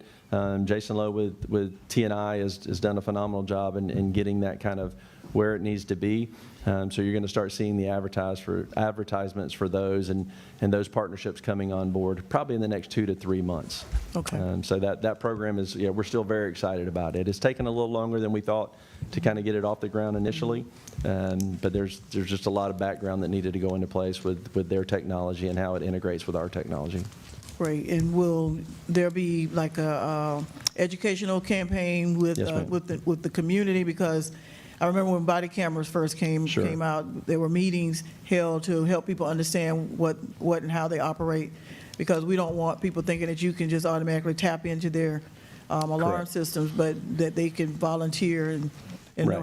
how to do that. Yeah, there is an extensive media campaign that will go up in public education campaign Okay. that will go out, which will explain all of the capabilities of that and the different things that the citizens and businesses can opt into. You know, from simply, you know, we have a camera that would be on the very bottom end to, you know, you can tap into our cameras whenever you want to, you know, kind of thing, to watch a business, you know, that kind of thing. Okay. So most of it will be, though, that that camera would be recorded on their server in their business or in their home, and then they would allow us access to that if, in fact, a crime occurred or whatever. So that's typically how that would work. But there's differing degrees, but each individual private business or homeowner will have the option to do as much or as little as they want, or none at all. So, you know, that's totally up to them as to how much they want to be involved in that. Great. Recently, I saw an advertisement, and I shared it, regarding the Tallahassee Fire Department. They're doing a program for young ladies to, I guess, to promote a career in firefighting for young ladies. Do you have a similar, I know you have a cadet program, but do you have a similar program that would help promote, because when I come to every swearing in, I ask you how many women we have. We do. So Yes, you do. are we doing anything along those lines to make sure we're recruiting more women? We don't have any in the schools, but we partnered last year with 30 by 30, I think 30 by 30 it's called, which means we've committed as a department and as a city to hire 30 women police officers by 2030, right? 30%. And that 30% of our workforce would be women in the workforce. Okay. And so we are not at 30% right now, but we are working hard to get that. So, yeah, our recruiters know that. We have a lot of our female officers that go out as recruiters because they're our best example of why you should come and do this. So, I watched the confirmation hearing yesterday, and there was some conversation about women in the military, which made me think again about how valuable women are to the law enforcement, as well as Right. women are valuable everywhere. Right. Everywhere decisions are being made, that's where we need to be. Right. But that brought to my attention that we need to make sure that while we have a very diverse force, we need to make sure that we're keeping it stocked with women, because we know things. Right. And we've got some other initiatives that we're working on to help not only get women into the force, but help the ladies in our force to be able to and want to promote up, and do certain things and be able to work different shifts. And so we're working on a lot of really neat things that should be coming on board here in the next year or two. All right, thank you. Sure. Wonderful. I don't have any questions. I just have comments for the sake of brevity, because we got to give Ashley at least a minute to speak on Parks and Rec before we We got to break. give Ashley some time. But under your leadership, Chief Revel, we are now on a multi-year violent crime downward trend. And I cannot stress it, especially for the media that is here covering. We are on a multi-year violent crime downward trend. I think it speaks directly to your leadership, the leadership of the deputy chiefs, all of your, the great men and women that work for Tallahassee Police Department, and I congratulate you. Thank you, sir. That is incredible.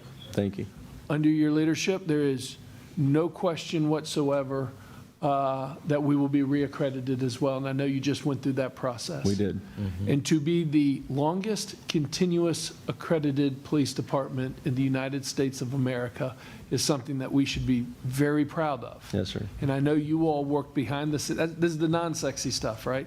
Y'all worked really hard behind the scenes. And D.C. Slisky, I think you played a major role with that as well. He does. And congratulations. You should be commended on that. Thank you. The work that you're doing in conjunction with our other local, state, federal, university, and collegiate partners at the Real Time Center is second to none. Hence the reason why it's a national award-winning center. Right. I think all of these are playing into the downward trend.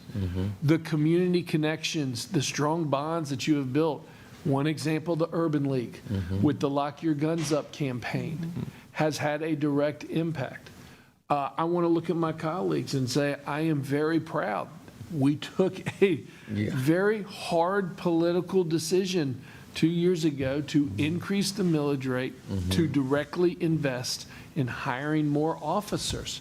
I think that has had a very direct and positive impact on the Tallahassee Police Department. Absolutely. Let me pivot. Chief Saunders is here as well with Tallahassee Fire Department. I have been so impressed with both the fire department and the police department's new recruits, the swearing-in ceremonies, the teams that you are building on both sides of your department are absolutely phenomenal, and that is great. Chief, the response times in the actions taken over the holidays from TFD have been phenomenal. I know that y'all are extremely busy during the holiday season as well. And under your leadership, TFD is going to the next level as well. Chief, I will tell you, and not even knowing because I haven't actually seen anything, but we all see in the media, we know that this year, under new administrations, there could be federal policies We know that the governor is proposing a special session on possible federal policies that could directly or indirectly impact local law enforcement, probably more so the sheriff in detention than us. But nonetheless, I think it's important that we all stay in constant communication. As elected lay people with no law enforcement background, please keep us posted on how we're moving forward as a community as we go into this new day. I will say that I would personally be interested in an update over the summer once Leon County Schools gets out on the success of the school speed zone cameras that are going into play, and how that is helping curtail, or helping us in a public safety standpoint from pedestrian. I share Commissioner Porter's concern about the pedestrian accidents that we've had and making sure that we're encouraging people and enforcing people to slow down when appropriate to keep people safe. In closing, not for now, but for later, we're doing a great job. But again, the 5 of us are elected lay people with no law enforcement background whatsoever. So what should we be thinking about? What are the new strategies or policies that we should be thinking about? What's some of the new technology and hardware? I'll be honest with you, and not to give them a hard time, but I talked to the 5 men and women that are on the motorcycles. I have learned more about clutches and how it works. Right. How are we doing with our fleet? Is that something that we need to be thinking about? And I know y'all do. Don't get me wrong. I know that you do. Sure. But what should we be thinking about as we move forward? And I look forward to having that conversation. Certainly. But y'all keep up the great work. Thank you, sir. Thank you. With that, Ashley, we've reserved 25 seconds for you here at the end. Before you start, this should be this should be a great update too. While you're getting settled, Ashley, on a personal note, we have had an incredible opportunity to work together, specifically on the First Florida Capitol project in Cascades Park, which has been a tremendous success to date. We have had thousands of individuals walk through the museum since November 10th, and those are only the ones that we know of that we either saw go in or signed the guest book. So who knows what the actual numbers are. Your staff is actually phenomenal at all of our parks, at all of our programming, and just keep up the great work. Please, go ahead. Or any, Javante, I don't know, with the interview. She needs no introduction. Thank you, Mr. Mayor. It's been our pleasure to work with the Bicentennial Committee and to host the log cabin. It's been great. I will be brief this morning. I know we're running a little bit behind, but I'm just excited about the opportunity to share with you guys, how we've achieved this goal. Is a great goal. Having 100 parks in our community is just amazing. We were really excited about how could we do this. When we started, we had 88. We knew we couldn't do it by ourselves. We were fortunate to be able to have great partners, other city departments, Blueprint. We also were able to work through our Neighborhood First planning process to take advantage of those funds and those opportunities. So what I want to kind of hit the highlights for you today are just kind of the last 5 that put us over the top. And they're really amazing facilities. First at 96 was the Debbie Lightsey Nature Preserve. This is a 113-acre park that's located in the southwestern part of the community. It is a Blueprint project, and we were really excited to work with them on this. This park features about 1.5 miles of trails. It will end up having just over 2 miles of mountain bike trails. It's got a really neat, natural-looking kind of playground. But the views at this park are just amazing. The natural features here. It is a nature park. There's nothing like it in the rest of our inventory. And of course, you all know how diverse our community is in terms of just the ecology, the topography, all the different things. And this has really been a neat added piece to our park system. It's very popular. We're already seeing it have quite a bit of use. The new senior centers, number 97, what a great grand opening that we have. This facility is located in the Canopy community in the eastern part of our town. We've got 6 acres there, 40,000 square feet. We had a wonderful grand opening ceremony. There's so much excitement and buzz from our seniors. This facility is coming out of the ground literally. Every day it changes. We are already going vertical out there. I want to thank John Powell and Steve Schaefer and his staff, Eric Gooch, who have helped us throughout this project.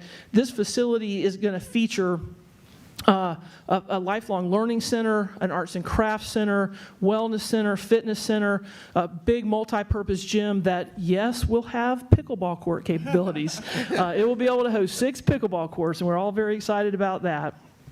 FAMU Way Dog Park, number 98. This is just over a half-acre parcel that's on FAMU Way. And this is a need. We have several other dog parks in our community, but none in this area of town. And it's, I think, going to be real popular, especially with it abuts right up against the Bond neighborhood and then the student housing that's in that area. We think it's going to really fit a need, and it's already being well used. The Griffin Heights Park, this is one we were able to do through our Neighborhood First planning process in conjunction with Dr. Kimball Thomas and his resiliency staff, as well as Steve Schaefer and Underground Utilities again. We took what is just been a stormwater facility that we were able to add park-like amenities to. It's about 3/4 of an acre, and we've done already phase 1 on this. It's really, I think, dressed up the area. That talk about the vibrant to vacant to vibrant rather concept, and it's really made a difference in that community. We have some additional plans for some public art in that area and some other amenities coming soon too. Paradise Park Disc Golf Course. This is 100. We are so excited about this. Right. This one we did in conjunction with our stormwater department. We appreciate Jody Cahoon and his staff under Steve Schaefer for working with us on it. This is an absolutely gorgeous piece of property. It's 30 acres. It's just off of Trimble Road, south of Tharp Street. It is an amazing hidden gem in our community, and it was needed and used for potential stormwater capacity. It floods, but that's okay because the water recedes. So when it's flooding, we're not going to play disc golf out there. But when it's not and it's dry, it is absolutely beautiful. And I can't explain to you when you're in, kind of this urban area, you're going down Tharp Street, you're over off Tennessee Street, and to get to this level of a beautiful open green space area that our community can enjoy. I know we're going to have more people out there than just disc golfers, but it's a gorgeous piece of property. The disc golfers cannot wait. They are so eager to get out there. We are just about ready to finish with the last parts of the disc golf course there. And then future parks, we're not stopping. We met our goal, but you know us, we're going to keep trying to overachieve. Oh, yeah. We've got Bicentennial Square that's coming along. The first elements of that will be going in very soon, adjacent to City Hall. We've got Orange and Meridian Park, another great blueprint project. This one is going to be, I think, a really heavily used amenity in the South City area. We've already had calls. They've not even broken ground. We've already had calls from the neighborhood association, people there that have great ideas about how to utilize this space once it opens, and we're excited to be working with the neighborhood on that. We've got the Wilani Greenway. Again, this is in the eastern part of our community. This one is going to end up making a 17-mile loop. That's just an amazing length of greenway that will connect the Wilani Greenway and the Miccosukee Greenway and result in a 17-mile loop through that eastern part of town. This is just one gorgeous shot through there. This is an area that has previously not had public access, and I think when the public's able to get out there and really enjoy that, it's just going to be tremendous for our community. Market District Park, this is another really exciting blueprint project over in the Timberlane area. Notice the pickleball courts again. There's going to be 4 pickleball courts there, a splash pad, wet play area, which is something, again, that we have only one here at Cascades Park. And we've been lobbying for a while to try to get another one of those and having it in another area of the community. It'll also have a playground and then an open area for festivals and events. And again, I just think it's going to be a tremendous addition. We're not stopping even there with those. We continue to work through our Neighborhood First plans. We've got other exciting parks that I know will come online with those. We've just recently acquired the Tisch Birdhouse and Community Gardens in Frenchtown with your approval and support, and that'll be another great public amenity. So we're excited.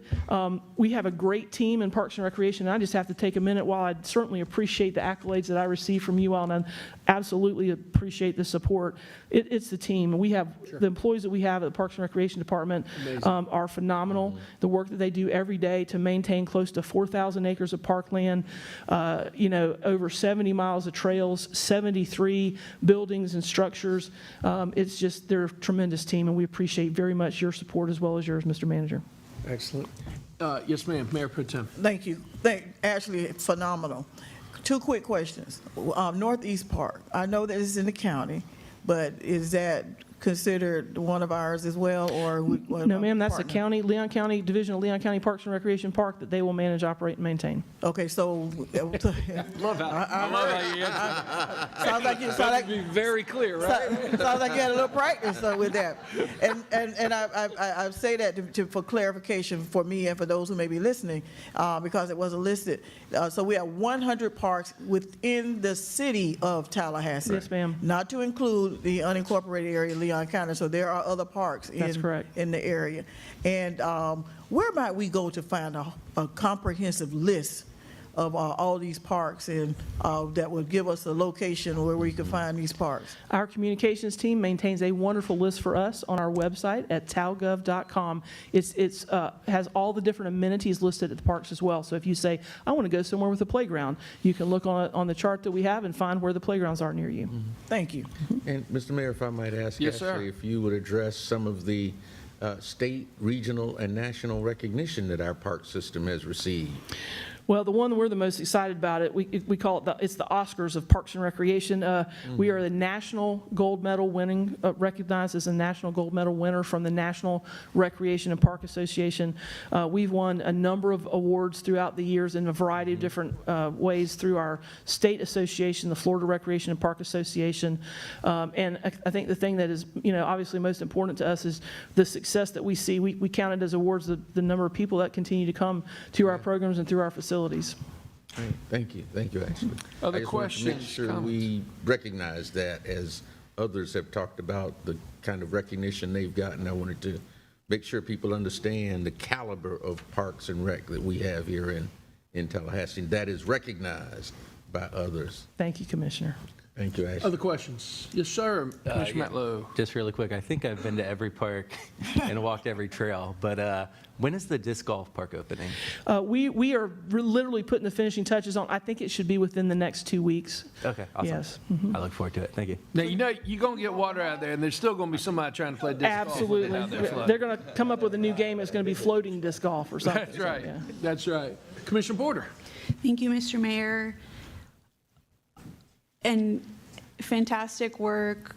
I mean, it's so true. Everyone knows it, how amazing our parks are and our green spaces. And I worked at DEP briefly in their state lands and parks and trails. And we're just so lucky as Floridians, but especially as Tallahasseans for our parks. I think at our last retreat, but it actually might have been 2 years ago, we don't have the Red Hills horse trails. They pulled out, or they ended. And we talked about, how we could get creative, because I know that was a lot of work. But if there is something like that, whether it's pickleball, what can we do to kind of have these big events or attractions that are regional attractions, but also provide more activity for locals as well. And I'm wondering if you have any ideas or know what other cities are doing, or if there is a space for Tallahassee to enter into some kind of special market, whether it's pickleball or disc golf or some of these more emerging trendy recreational activities, if you have any thoughts about that. Sure, yeah, we actually work pretty closely with the Visit Tallahassee folks who actively go out and engage some of the different, national associations. We've hosted a world-class level, is literally world-level event in disc golf. We've had premier, softball and baseball tournaments. We always are looking for those opportunities, and we have some unique facilities that you don't find in other places. And so I think that we have opportunities that we can look to for those types of things. One of the things that we know is important is having the infrastructure to back that up. The hotels that we have in our community, because of the legislature, because of the colleges here, we have that infrastructure that can help bring some of those larger events. We currently have over $15 million economic impact if you add up all the things that we're doing, and constantly looking for new opportunities and new ways to do that. I know for a fact that the disc golf folks already have their eyes on things. We do have some interest in some pickleball, and as we continue to build the inventory of courts that we have available, I think we're going to see that. And I should mention, too, our senior games, that continues to expand. They'll be hosted here in the next couple of months, and we've added new venues as well there to attract new sports and competitions. We put the first official bocce courts in town out at Forest Meadows, just as an example, that now, again, increases our capacity. So we'd love to have another signature event like Red Hills come back, and are always open to work with groups like that, and we'll continue to look and reach out. Okay, thank you. Mr. Manager? If I could make sure, and it's not under our Parks and Rec, but we work so closely with the county. I think we've got to mention the cross-country, which is Oh, just absolutely, yes. exploding. And I believe next year they'll host the national championship. World The World Athletics. Championship? The World, World yes. Athletics Cross Country Championship. Yeah. Yep, 1 year from Saturday. yep. Great. Commissioner Porter, you're, That's all for me. okay. Mayor Pro Tem? No, I was just going to mention what I just mentioned. Sounds The great. event is coming. Let me wrap up with a couple of comments real quick. Again, Ashley, I will never forget the weekend of November 9th and 10th. On Saturday, November 9th, we were hosting the Filipino Festival at Tom Brown Park, normal activities at every other park. I believe there was a fall ball tournament at Meridian Park. And in Cascades Park, you were hosting 3 different festivals, and that was on Saturday. We woke up on Sunday. We used the Showmobile and your staff for the T-Pain Street renaming. You had the first Florida Capitol Festival, which was a major event in Cascades Park as well, on top of normal activities throughout the city of Tallahassee, along with everything that goes into a concert of the magnitude of T-Pain, and you executed flawlessly. It was extremely impressive. The other departments that might not get, or the other sub-departments that might not get as much attention as just straight up Parks and Rec, neighborhood affairs, second to none. And we look at the implementation of our Neighborhood First programs, the Citizens Advisory Committee that you run through, not the Citizens Advisory, the Participation Committee that we run through your shop, is just, everybody loves it, loves to participate. Your Sustainability Division, our Community Garden Program, I mean, Adam and his team, great people, do amazing work. And we certainly do appreciate it. Couple of things to think about. A couple of years ago, we hosted the International Disc Golf Tournament. Be interested in doing that again, if not making it a regular thing. I know that takes money. I know that takes creating a purse. But I would love to continue that conversation because I think it's a great way to shine a light on our disc golf and bring attention to Tallahassee. In the same vein, I would love to start the conversation again about creating a mountain bike festival at Tom Brown Park. Something much like the Fat Tire Festival that is hosted down in Ocala. They were ready to do it when COVID hit, And and COVID we've hit. asked them again. We'd love to see them come back. yes. Absolutely. I think we have an amazing opportunity that would be a multi-million-dollar economic draw to Tallahassee and the Red Hills of North Florida if we can pull that off in Tom Brown Park and then with the surrounding trail system as well. I want to recognize the golf courses look amazing. Spend some time on both of them, and they look great. And the teams out there are doing an absolutely phenomenal job, and they just look great. Good job with that. And we can't take full credit for that, Mr. Mayor. That one's not technically under us. I want to recognize the team that does that. They I know. aren't with our department, I but know. they do an amazing job. Buddy's here, I think, and we really appreciate all that they do. Yeah, it's absolutely phenomenal. Last 2 things, and these are big. Is it time for us to consider turfing the soccer fields off of Meridian Road, the soccer complex? Not looking for an answer now. That is a capital question. I get that. But I know that the soccer complex is so heavily used that it's also hard to even repair what we have out there. And from a liability, from a net maintenance standpoint, does it just make sense to have the conversation that it's time to turf those soccer fields as we move forward. Look forward to having that conversation. Can I just tell you real quick, Mr. Mayor, some great news about that? We actually received a grant that you all approved earlier this past fiscal year. We are to go ahead and do another artificial turf field out there. So at Correct. least one, we'll start construction on that this spring. That's great. So we have the one turf field out there. We'll add another. We're adding another, but is it time to do it all? Okay? And I do look forward to having that conversation. And then finally, what are the true pressure points? One of the greatest aspects of our community, which at the same time is the greatest pressure point, is that our adult and youth activities are just off the chain and everybody's using them. Is the pressure point soccer fields, multipurpose fields, pickleball facilities, tennis facilities?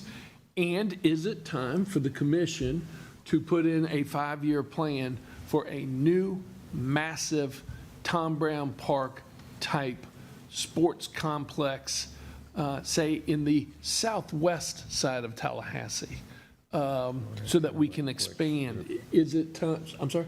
I was just Yeah. thinking of the complex that Charlie and Tanja Ward are doing, and that's going to be kind of in that area. It will, but that's a private complex. Yeah. So I'm talking about for like our parks and recreation, baseball, t-ball, soccer, pickleball. Are we at that point that we need to start having that conversation about another very large facility somewhere in the community? Look forward to hearing from you later about that too. Thank you, Mayor. Thank you. All right, seeing no further conversation, it is time to go ahead and break. We are running a little bit behind schedule. It's 11:42. I would love to pull everybody back.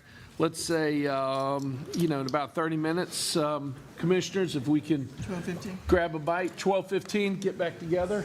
Sound good? All right, we're in recess for lunch.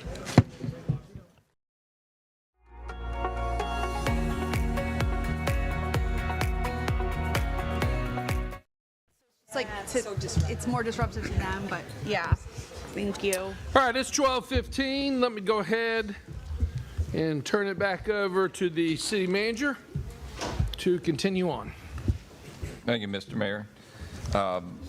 The section we left off on was disaster response and recovery. I mentioned earlier, 2024 was an eventful year for us, a challenging year, but I believe we rose to that challenge, and we wanted to take a moment to talk about that because that seems to be so common, really, something that we've got to prepare for. So we've got a presentation. I think it'll last maybe 10, 15 minutes. We'll move through it quickly. We just wanted to recap it for the benefit of you as it relates to strategic direction in the future and everybody listening. Thomas St. John is with our Strategic Innovation Department. He joined us within the year. He and his colleagues work very, very closely with all of the departments, and I think it's well known, but it could be restated every time that our response to storms and disasters, it really takes all of our departments. And so in the city we have 31 department-like areas doing, obviously, electric. That comes to mind first, but public safety, our Parks and Recreation department is involved. There's not a department that's not involved. The back office departments are involved. And so having strategic innovation engaged in these matters and helping us be cohesive in our approach and well-coordinated helps. And so we've got this presentation we want to share with you and certainly welcome any comments or questions. And so with that, I'll turn it over to Thomas. Thank you, Mr. Manager. And thank you, Mayor, Commissioners, for the opportunity to speak today. As the manager alluded to, I'm going to speak a little bit about some of the impact that we've had over the year.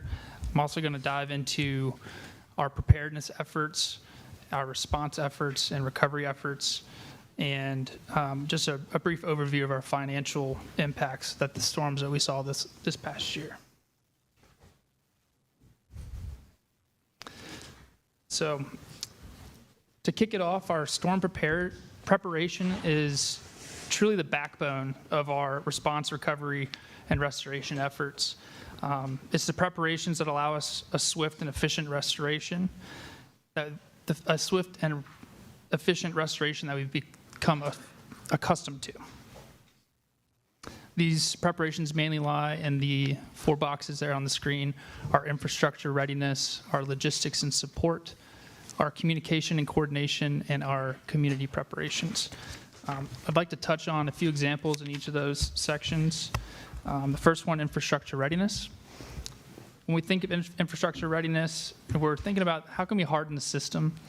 How can we get preparations in place for when the power goes out? We've got generators in place, things like that. So generators is one of the main things we do in preparation of these large hurricane events, where we're pre-stationing them at well pumps for if the power goes out at well pumps so that we can have potable water.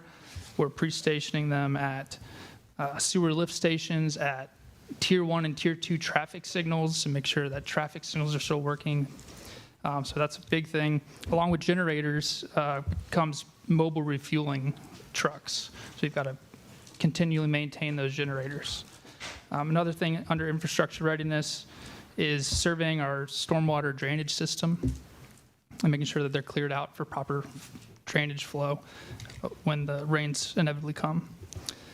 Our city fleet across the board, all departments, trucks, electric vehicles are fueled and charged in preparation for the storm.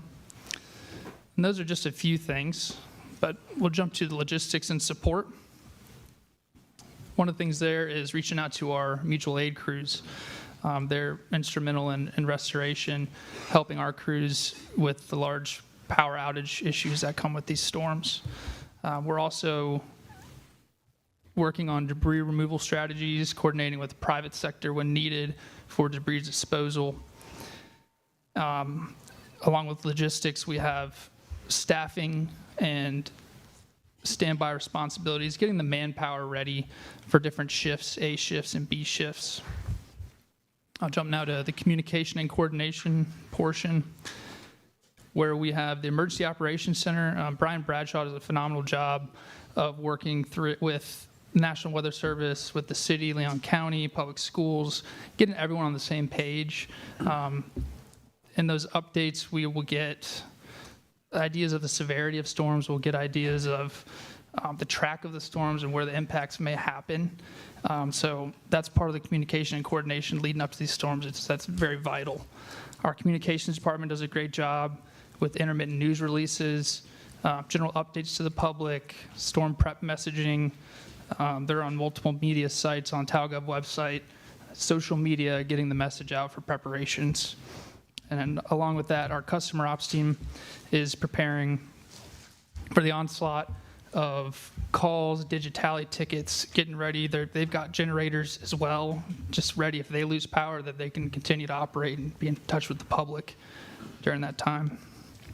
The last one, community preparation. That's where our sandbag locations would lie. That's where our neighborhood affairs is getting in touch with neighborhood leaders to activate prep plans. They're talking to our community partners and churches, getting the shelters ready when needed. So that's a lot. There's a lot of preparations that go into place, and that's just for storm preparation. There's other things the city does year-round.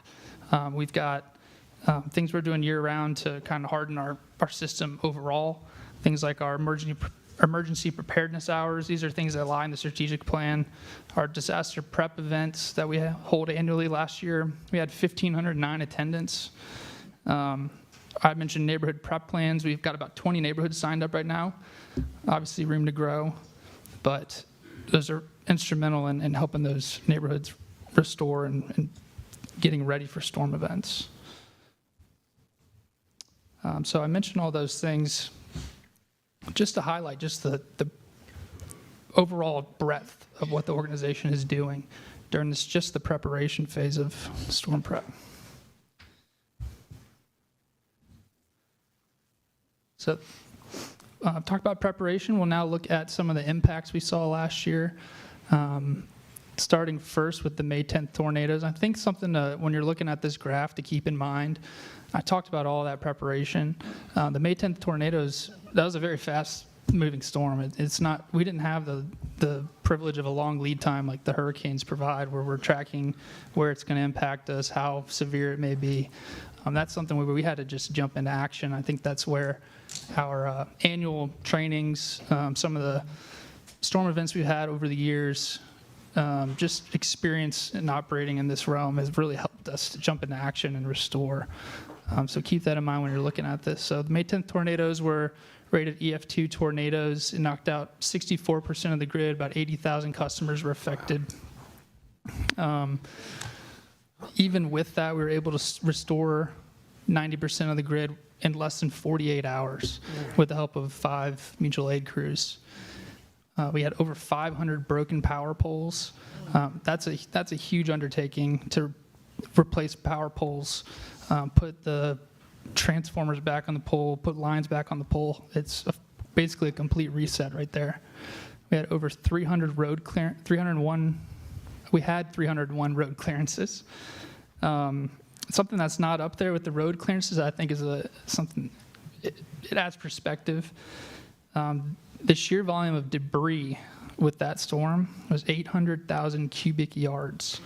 Put that in perspective, I had to do a little research, and I thought when I was a kid, I was doing a lot of debris, or not debris, but mulch. And whenever I heard, hey, we're going to go pick up a few yards of mulch, I'd go, oh man, that's a lot. But a pickup truck, your F-150, a Dodge Ram will hold about 3 cubic yards of mulch. We had 800,000 cubic yards of debris to clean up after just the May 10th tornadoes.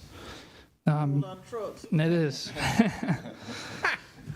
Another stat that's not up there about the May 10th tornadoes was there was just. Thomas, let me Yes, pause sir. you real quick right there. Just talking about mulch, and I don't know. This is kind of out there, but it's my understanding we're kind of blessed that the Leon County solid waste facility can take that mulch, but can take the Debris. the debris and turn it into mulch. Last year was an extraordinary year with all of the storms. I guess the question is, do they still have the capacity after this year to be able to withstand all of it, or do we need to look at backups, or how does that work? I can answer, Thomas. So, Mr. Mayor, when we have an event like this, we actually open around the county Right. different staging areas. Yes, sir. And so the debris, like in the case of the tornadoes, was taken off of Eisenhower over near the FSU intramural fields as a staging location. It's mulched there and then actually hauled off. Okay. So we don't retain it locally. It's just way too much volume. Got it. And that would be common in all these kind of storms here or elsewhere. That's the standard FEMA practice now. You create staging areas that logistically make sense so you're not driving too far when you collect the debris. They then mulch it there, load it onto bigger trucks, and take it where it's useful elsewhere. And so all of that is gone. All of that debris that occurred in all of these 3 storms you see here is gone. It's not being stored locally. But we take that for granted. I mean, there was just a news article just the other day, a matter of fact, talking about how other local governments still working with the state and working with the federal government because they still have debris stacked on top of debris on top of debris. I believe that was the actual quote. But we do a really good job working both within the government, with the county, and with our private partners to remove the debris and get it mulched down. I just never knew, because of the sheer volume and this year being so different, if we had capacity to take it all on. Thomas, I'm sorry, Mr. Mayor, I really appreciate you saying that. And, Reginald Fawny, he's our general manager of our community beautification waste management. They do an unbelievable job. They do. And the logistics that go into these things Sure. are just unimaginable. And we don't know. I mean, because it just happens and it's kind of out of sight and, Right. and the trucks are running and then it's just gone. And they've done a good job. And you're right. So it happened, and then we had this back to back to back. And if you go out in the Eisenhower location now, there's really no evidence of it. It just happened. That's amazing. Yeah. Thank you for bringing that up. And that's as much as I've ever talked about mulch in my life. Right? Yeah, absolutely. Sorry, Thomas. Go ahead, man. No problem. But as manager alluded to, I say those things to just add some perspective on that, just how much work is going on in these storm events. So I won't belabor the fact on that slide, but you guys can see this stuff. I've talked a little bit about the restoration efforts, and those things kind of lie in 3 buckets. We've got our infrastructure restoration, which would include things like obviously electric restoration with our crews and our mutual aid crews. We've got chainsaw crews out doing cut and toss, debris cleanup, as we've talked about. stormwater assessments, making sure potable water is maintained, making sure our sewer pumps are maintained and operational throughout the whole event. And under the support bucket would include our emergency responders out responding as they do, public safety. We've got damage assessment teams that are deployed. They're assessing not only city facilities, but they're assessing the whole area damage. It gives us a little bit of a head start on our FEMA cost calculations and damage calculations. We're also, under the support, I think one thing to mention is our mutual aid, or our utility provides mutual aid elsewhere during storms. And just last week, our electric utility actually received national commendation from the American Public Power Association for their involvement in mutual aid restorations during Hurricane Milton and Helene.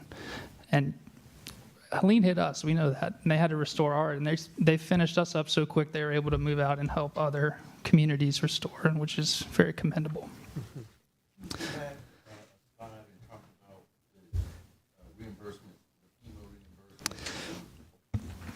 Can you go back one slide? Yeah. And talk about the FEMA reimbursements that we were able to bring to the community? Sure. So these are reimbursable costs, calculations of total impact for each of these storms.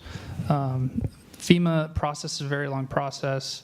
It is, for an example, Hurricane Ermine, which was about 8 years ago, we were just received aid, FEMA reimbursements from that storm recently. So this is money that we're expecting. It hasn't quite hit us yet. Oh, okay. But kind of beat me to the punch. I was going to talk about that a little bit okay. later All on. But it just adds,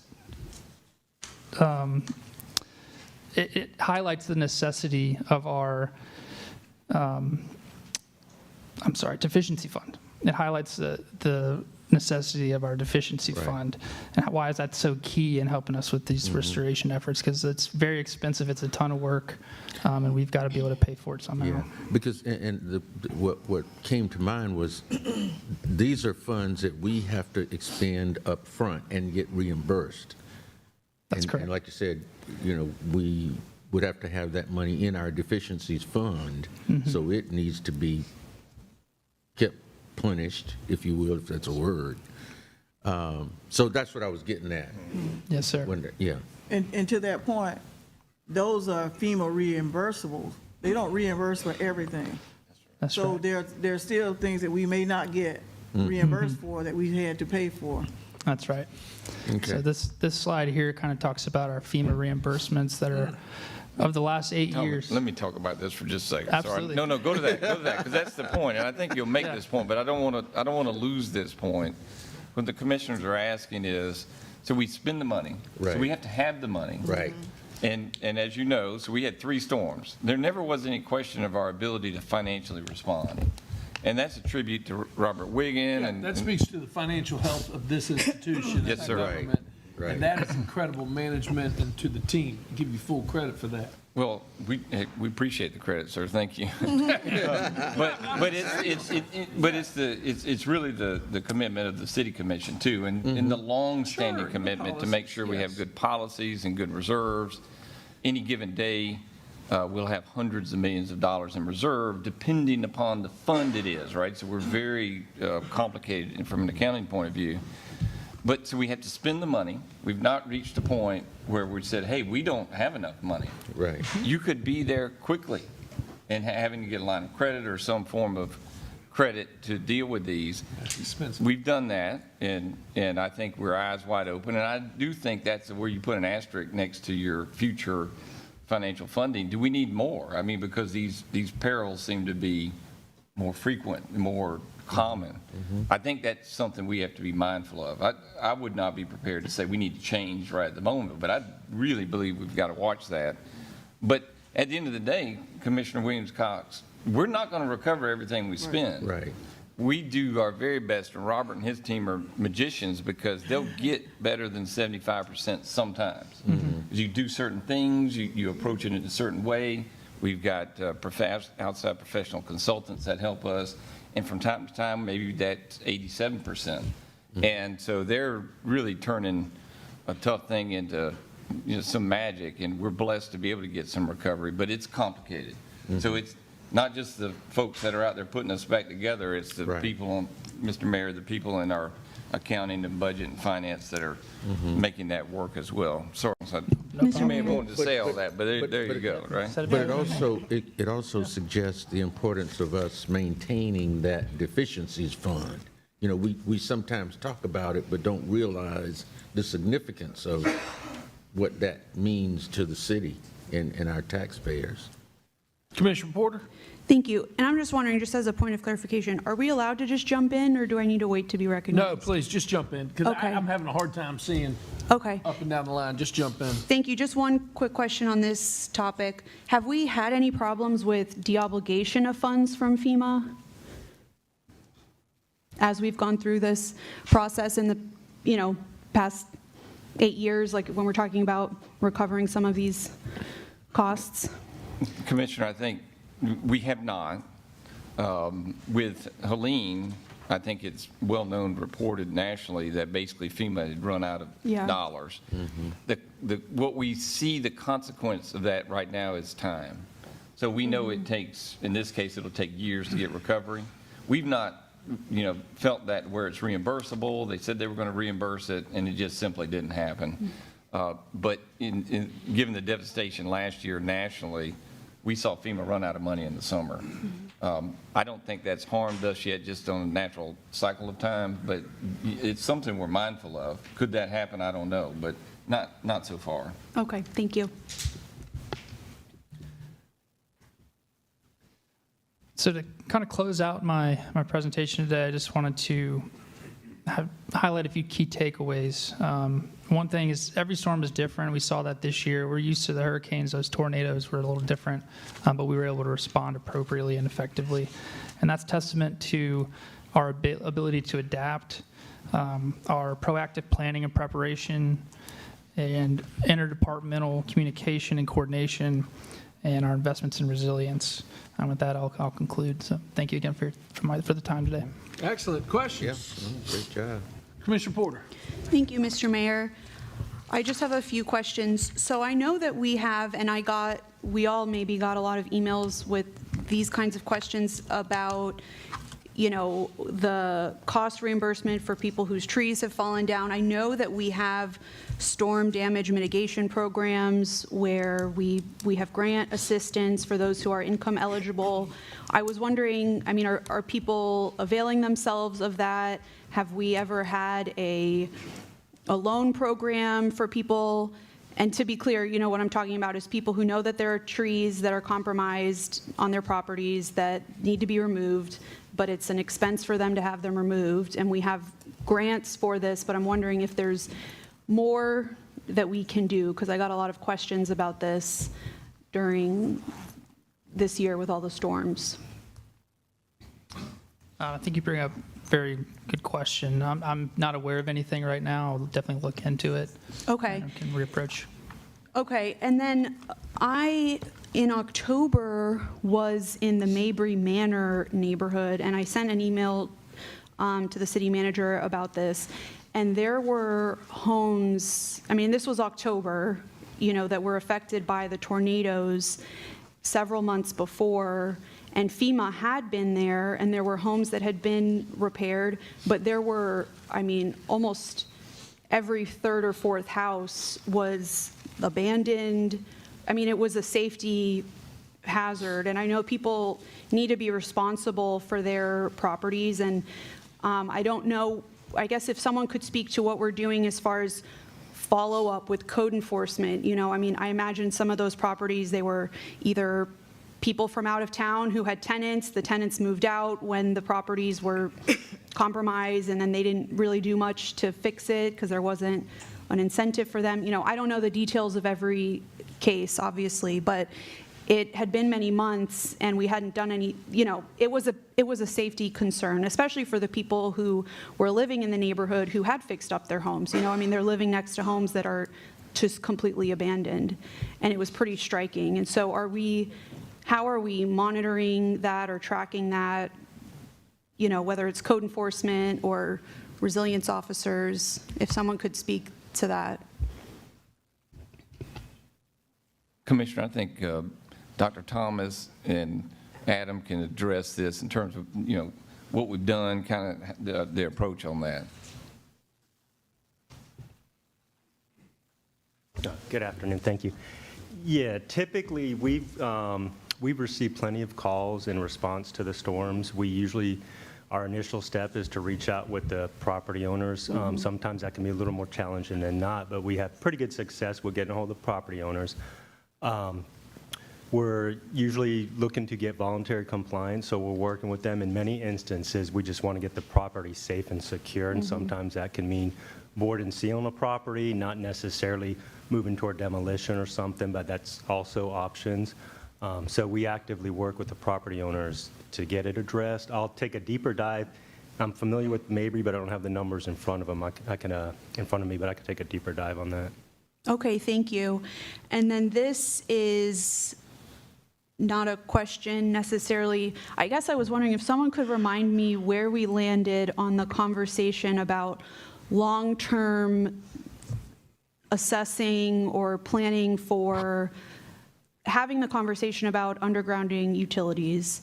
And because we've talked about this now twice, and I don't really remember where we landed the last time. And I know, we know how expensive this would be, but I'm just, if someone could remind me where we landed the last time as far as, whether it's 50 years, 100 years, and where we landed with that conversation so that I know what to expect, so that when people ask me about it, I can tell them one way or another, that this isn't a conversation we're going to have or it's not.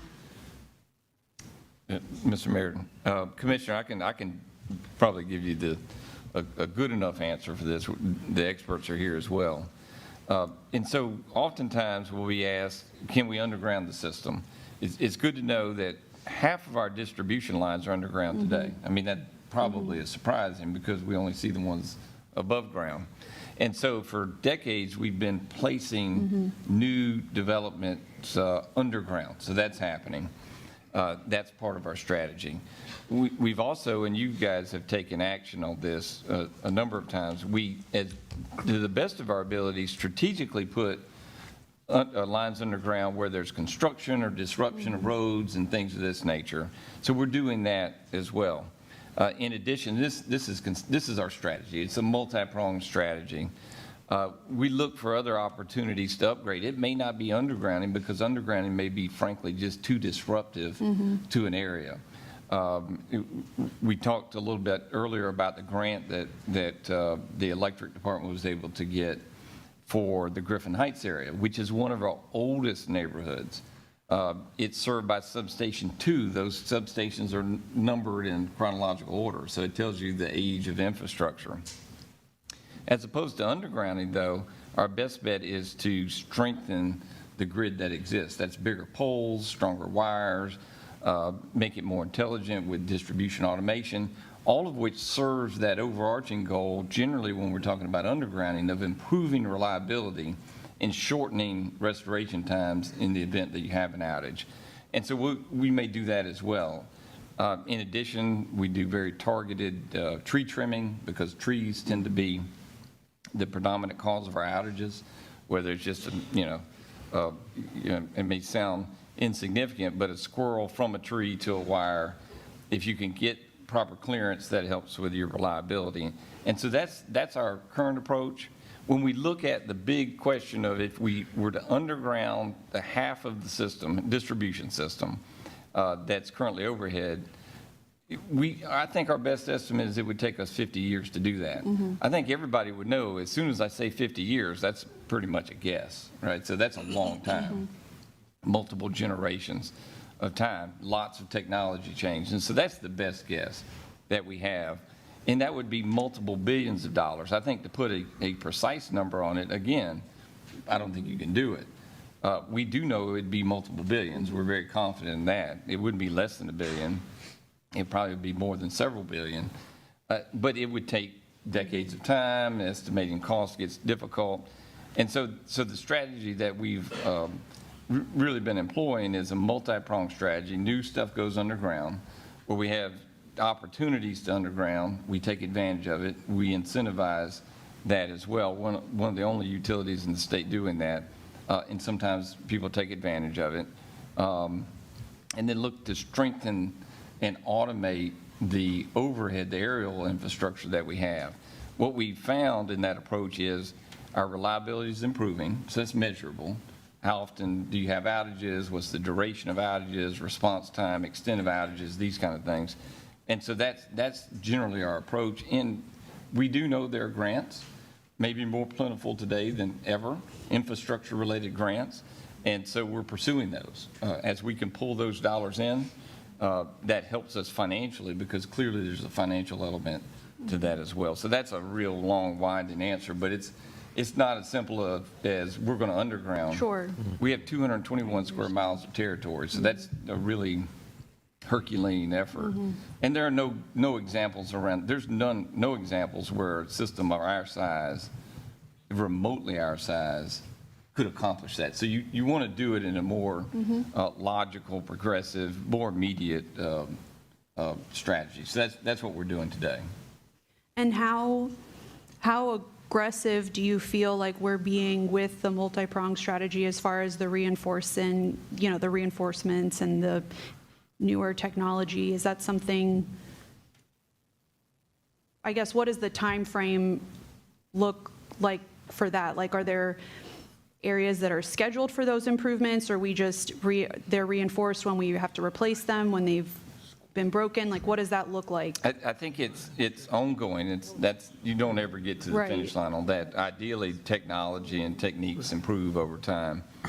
The grant is a great example.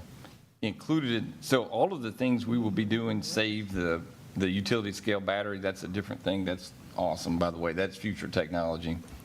The bigger poles, the reinforced wire, the smart switching, these are things we've done throughout our system. And they're done in areas where we have need. And so it's relatively straightforward to evaluate that need, frequency of outages, duration of outages, exposure to tree canopy, that kind of stuff. And so we're constantly doing that.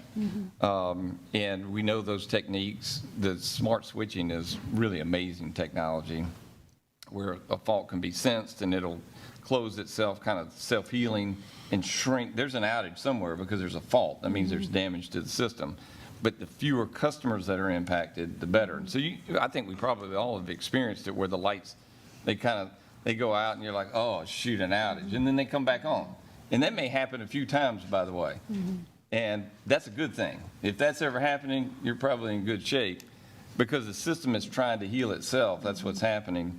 And then if it does and it stays on, that means we avoided somebody having to be dispatched, drive out, make the repair, identify the fault. And so all of those things better and better and better, reducing outages. And even with the storm recovery, we're finding ways just to be better and better at this. But we do operate with a physical, mechanical grid, one that involves wires and poles. And our greatest peril in Tallahassee is our tree canopy. So we love our trees. They create the greatest risk for outages. But we learn to manage that. We learn to live with it. And those are the techniques we're using. Thank you. Commissioner Matlow. Thank you, Mr. Mayor. I wanted to follow up on what Commissioner Porter was speaking earlier, particularly when we have these disaster events and outside of disaster events. I think homeowners are first to go get resources and repair their property. A lot of times, particularly in some neighborhoods, we'll see rental properties where the owner doesn't live in Tallahassee. Maybe they don't have boots on the ground who even visit the property. So people are left, or neighborhoods are left with trees through their living rooms, those sorts of things that are still there months later. What I would like to see, and I think from code enforcement, and I think this applies to even things like Washington Square, when we have people who aren't being good partners in our community with the property they own, especially rental properties. I think we need to look at different ways of handling that. I think we should consider policies that, with a reasonable time, we have a process where we're putting the lien on that property. And if they're not bringing it into compliance, I think we need to be foreclosing on those properties, bringing them into the land trust, making them available for Habitat Humanity or whatever, but whatever is going to expedite the process of saving these residential properties, because I think we're seeing kind of nationally this trend in single-family rental homes being acquired, and I think this problem will probably escalate. So I think we need to be looking to get ahead of it, and, you know, picking on Washington Square, I think that's another prime example of a property in our community not doing what it's supposed to be doing, racking up fines, and we're not really seeing any process. So I will look at holistically, not one property at a time, but I do think we need a process for that, because I haven't visited Mayberry Manor since the storms, but I know we can point out properties throughout our community that have had code enforcement violations that are ongoing and longstanding, and we don't really have the mechanisms in place to handle them. Thank you, Mr. Mayor. Mayor Pro Tem. Thank you, Mr. Mayor. I want to touch on 2 points, one from Commissioner Porter and follow up on that, and one from Commissioner Matlow. In regards to underground utilities, we all know that that doesn't necessarily, having utilities underground doesn't necessarily mean you won't have an outage. I'm aware of, in South Florida, they do have a lot of underground utilities, but guess what? There's water underneath there on those lines sometimes when there's major rain issues. So, and it's connected somewhere. So I want our public to know that that's not the silver bullet, but we're working on, like the manager said, an approach to try to get there, the three-prong approach. So I want to make sure we understand that underground utilities is not a silver bullet. It does not necessarily mean you won't have outages, because there was a community there was a neighborhood in our community who utilities are underground, but they were out for a number of days as well, because even though it's underground, it's connected somewhere, and where that connection was, there was a problem that could not deliver power. So I want to make sure we set our expectations. The other thing is that, Commissioner Matlow, I agree, I don't have a problem with there being a policy, but I don't like to use that word foreclosure, because if a home is not being repaired, and whether it's being rented or is inheritance property or what have you, and folks are not able to get it repaired in a timely manner, I think we already have something in place for code enforcement where fines are being racked up. And for those individuals, it does matter. Maybe it may not matter for Washington Square, but for people who don't have deep pockets, it does matter. And I wouldn't want to go to a foreclosure, because if that's a family home and they're just not able to afford to do something about it, I would not want us to go in there and do a foreclosure. And then I'm going to look over here at legal and say that'd be an awful lot of work to go in and foreclose on every home that didn't get repaired within some period of Cities do time. it all the time. Yeah. Sure, I guess it would depend on the circumstances in each case. Right. So, Right. but yeah, that would be. To follow up on that for clarification, Okay. and I understand exactly what you're saying. I served on the code enforcement board. I think, you know, we have a code enforcement board and code magistrates that can handle those one-off situations, but what we don't have is a tool for them for the problem properties, not somebody that's in an air situation and working through a title, but a property that the owners just aren't responsive. They don't live here. They aren't around. Like, we don't have a mechanism or a tool for them to bring it to the next step. What we have is fines that can pile up, and if they're unpaid, you know, maybe at the sale of the property, those would have to be remedied. But there's nothing pushing. I'm speaking particularly of bad actors, not trying to catch anybody up. If you're working with the city towards compliance, like, I think all that can be illustrated in a policy of how often you're in communication. Are you actively talking with contractors for the repair? But I don't think, you know, just because you live in New York City and you own property here and it's not a priority for you, you can let there be an eyesore in our community for years on end without any recourse. And on that, I think that it would, if that's the direction we want to go in, I have a problem with looking at it. But I think we want to look at what other cities or towns or what they're doing in these situations, because we don't want to get ourselves in a situation where, yeah, they come from New York and then they're suing the city of Tallahassee for commandeering their property. I don't care if it was 10 years later, but, you know, we commandeered their property and done some things, but they show up with their big city lawyers and sue our pants off. So I think we just need to, you know, be mindful of that as well. So I don't have a problem with it, Commissioner Matlow. I just want to see what other cities are doing in that, with that situation. And I, at one point, Mr. Mayor, I served as a code magistrate as well, and Madam Attorney, correct me if I'm wrong, but isn't that a remedy if fines accumulate over time and nothing is done, the city can then foreclose on the property? I believe that is true. That's what I thought. Yes. That already exists, that can be done. We do. We have the mechanisms in place. Yeah. Yes. Yeah. And just for clarification, Commissioner, we have the legal, they could do it right now legally, but we don't have any policies in place of then what? What happens to that land? Where does it go? How does it get reincorporated? So it's kind of been, the acting process is not to move forward with it because there's nothing in city policy that prescribes how, why, what, and what would happen with that property afterward. And how often have we been faced with that situation? I'm going to ask Deputy City Attorney Lou Norvell, who is, oversees the code enforcement from our office, to answer some of the questions. He's going to be more Mr. familiar with Norvell. So when code enforcement gets an order for fines, there is ultimately a lien that's recorded in the Is his mic on? When code enforcement gets a fine for violations, after some time it is recorded as a lien. It's in the property records. It attaches to the property and other property that's owned by the owner for other places in Leon County. So that lien can be foreclosed.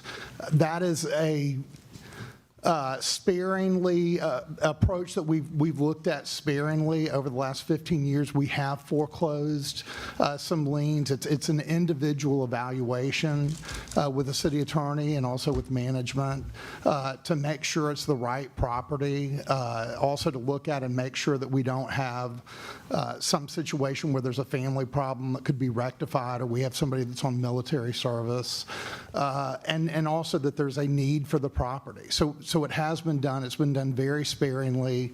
In the last 15 years, I believe we've foreclosed and actually taken title on less than 5 properties.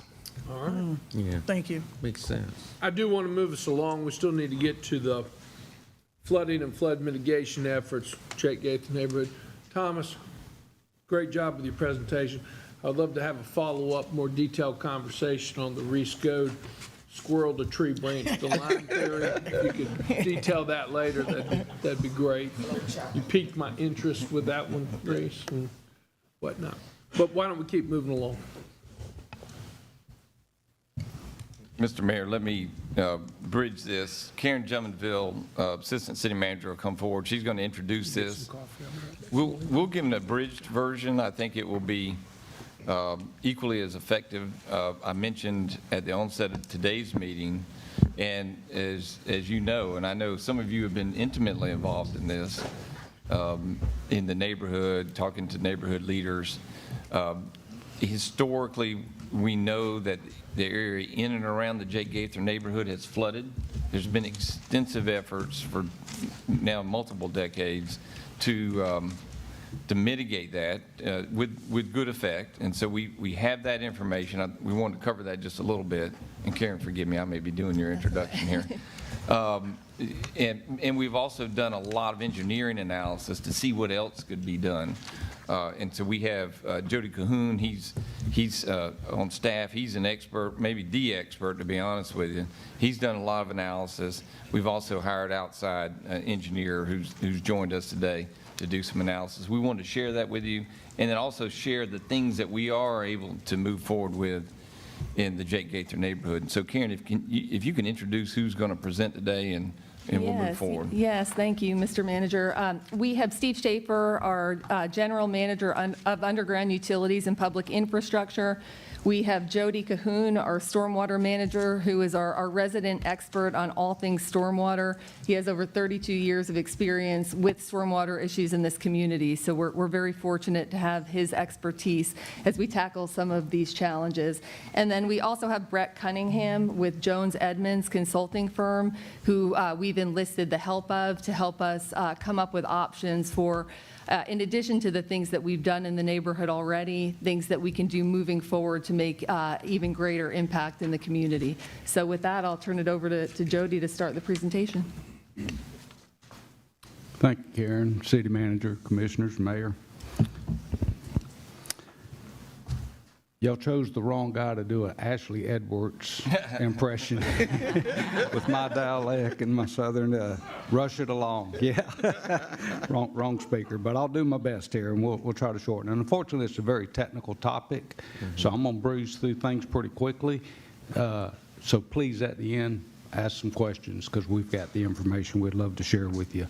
But just to talk about the stormwater utility to begin with, we started the stormwater utility in 1986 to manage in this community's challenging stormwater problems. Today, there's over 185 stormwater utilities throughout the state, but Tallahassee was the first. Only one to be the first, and we're rightfully proud that we jumped ahead of things and started addressing our issues in our community, and you'll see a lot of that in today's presentation.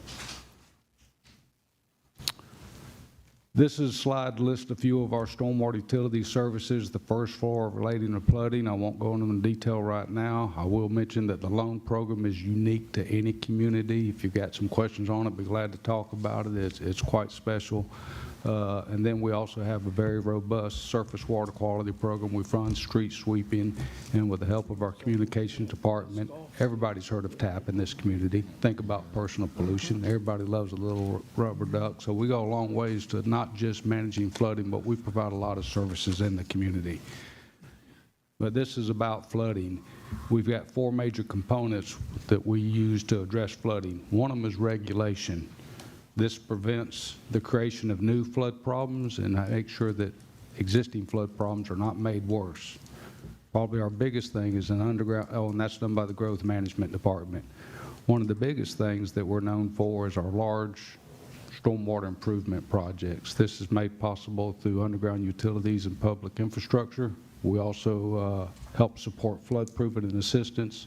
And I won't go into it, but in your agenda material, you'll have some information regarding our acquisition program regarding highly flood-prone structures.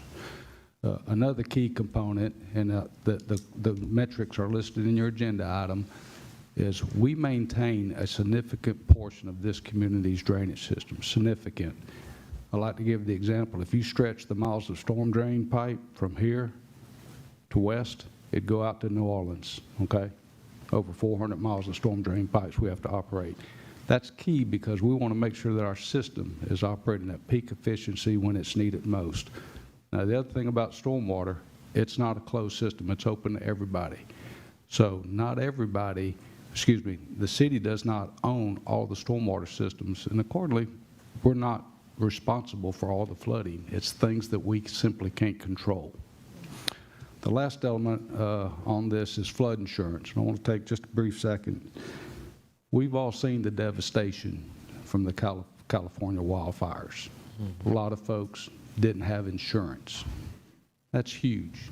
Homes, businesses destroyed, okay? In this community, we work very hard to make sure that flood insurance continues to be available for our citizens, but not just make it available. We work hard to make it affordable. We're in the top 98.5% when it comes to community ratings and the discounts we receive on flood insurance. Our citizens, without doing anything, automatically receive a 25% discount on their premiums, and we're working to get to that rarefied air. We're trying to get to that next level, another 5%. This afternoon, you'll have an item in your agenda that helps us build points to even climb higher. When it comes to addressing flooding, how do you go about it? You got to prioritize. I'd probably put 1 and 2 on this slide together. Flooding the homes We take that very, very seriously. Why? This is where I get ready for work. This is where you get your kids ready for school. This is where you get your family ready to go to church. Our homes are probably our biggest investment. And devastation from natural disasters, that's a tremendous burden on our citizens, and that's what we take as probably our highest priority. We also take seriously business flooding. They're a part of our community. Institutional flooding, certainly those are all important, but we prioritize homes the highest. And of course, we try to make sure that our stormwater systems perform every day. You know, yard and street flooding, most storms that needs to be manageable, but in these severe storms like we saw on April the 11th, and I'll cover that more, it's simply unavoidable just due to the physics. So asked to talk about Jake Gaither. I think it's always good to keep in mind where you started. This is a photograph. Actually, that's a newspaper, I should say. A lot of folks don't know what a printed newspaper looks like anymore. But anyway, that's a newspaper article from the Tallahassee Democrat, March 1994, before we did improvements in the area. Several homes flooded. People had to be evacuated by boat from their homes. A really tragic, tragic situation. What did we do? Simply put, we went to work. These red stars on this map represent completed stormwater improvements just in the lower Lake Munson Basin, and that's where the Jake Gaither neighborhood lies. You'll hear me talk about the East Drainage Ditch, which is a large ditch that runs through the heart of the Jake Gaither neighborhood. I've got a common theme through each of these slides. There's a red dot, and I've named it Silver Lake Park, so you can kind of see a common reference point as I go through these maps. Unfortunately, you don't see the dot on this one because it's covered up by a red star, but hey, that's a good thing. You know, we're working where we need to be working. If you look at Jake Gaither neighborhood alone, $24 million has been invested in the neighborhood. That's more than any other segment of our community. Now, these stars really don't give an appreciation for the magnitude of these projects, so I'm going to quickly move through some photos. When it deals with water, stormwater is your largest piece of infrastructure. We're the big boys on the block, and it costs a lot of money to build our improvements. This is the east ditch that I talked about that runs through the middle of Jake Gaither neighborhood. On the left is the before photo, and on the right is the after. To put it in perspective, that ditch on the right is bigger than a city roadway, over 30 feet wide, over 15 feet tall on the left, and about 9, 10 feet tall on the right. Each of those baskets that we call gabions are 3 feet tall in height. This is massive infrastructure, and I'll give it to you. Now on the left, you can see some of the erosion that's occurring on the ditch. That tan where the soil switches and kind of transitions to the green, we would look at that and say that's significant erosion. A little bit different than severe erosion, but it's significant, and the project on the right did address it. But let me talk a minute about erosion. When we talk about erosion in our community, this is what we would call significant or severe. These are, the picture on the left is a business abutting a ditch. That tree is completely undermined. The bank is sloughing off, and that tree is leaning out toward the business there. There's an orange fence, try to keep people and the equipment there at that business away from the ditch. The picture in the middle is a business. This was a private ditch. They had spent considerable amount of money putting in these large concrete blocks to try to stabilize the ditch. You can't see it well in the photo, but in the back part, the blocks have already fallen off and gone in, and in the upper right, you can see they're starting to slough off and fall into the ditch. The picture on the right is another business along the same ditch. Underneath that, that's a building on the right, and that's its foundation up on piers. That foundation is undermined over 20 feet. The floor is cracking. The building is structurally at risk. This is what we try to focus on when we address community erosion. I'm happy to say that the picture in the middle and the picture on the right, we've already fixed it. It's been done. Picture on the left is one we got funded and working on right now as we speak. You heard me talk about the east ditch. The picture on the left is a photograph of during construction, and the picture on the right, the ditch is nearly complete. I ran out and took that picture on the right because we had just not had a big rain event. I wanted to see, hey, how did it perform? And you can see the water's in the ditch. We're not quite done with the fencing on the right. But take note, you'll see the house on the right. You had a road on the left. We had to move the ditch over. And that piece of equipment in the bottom of the ditch, we call an excavator. This is a very large excavator, a large piece of equipment. Behind it's a bulldozer. This is massive infrastructure improvements that we're talking about. We use the word ginormous, okay? Upstream of that ditch section, St. Mark's Trail crosses the ditch. Bridge was structurally eroding, unsound. It was severe hydraulic restriction. The picture on the right shows the improvements that we've built. The bridge is now sound, water's able to flow a lot better, and the homes on either side of this ditch that used to flood haven't flooded. I also like to show this picture. This is where we transitioned from what I talked about, gabions to sheet pile. The stuff on the lower right in the right picture is metal called sheet pile wall with a concrete cap. We prefer gabions. We only use sheet pile where we're in very limited space constraints. And if you remember the picture I showed you with the excavator, had a road on one side, had homes on the other, tried to maximize the area that we've got for the water with sheet pile.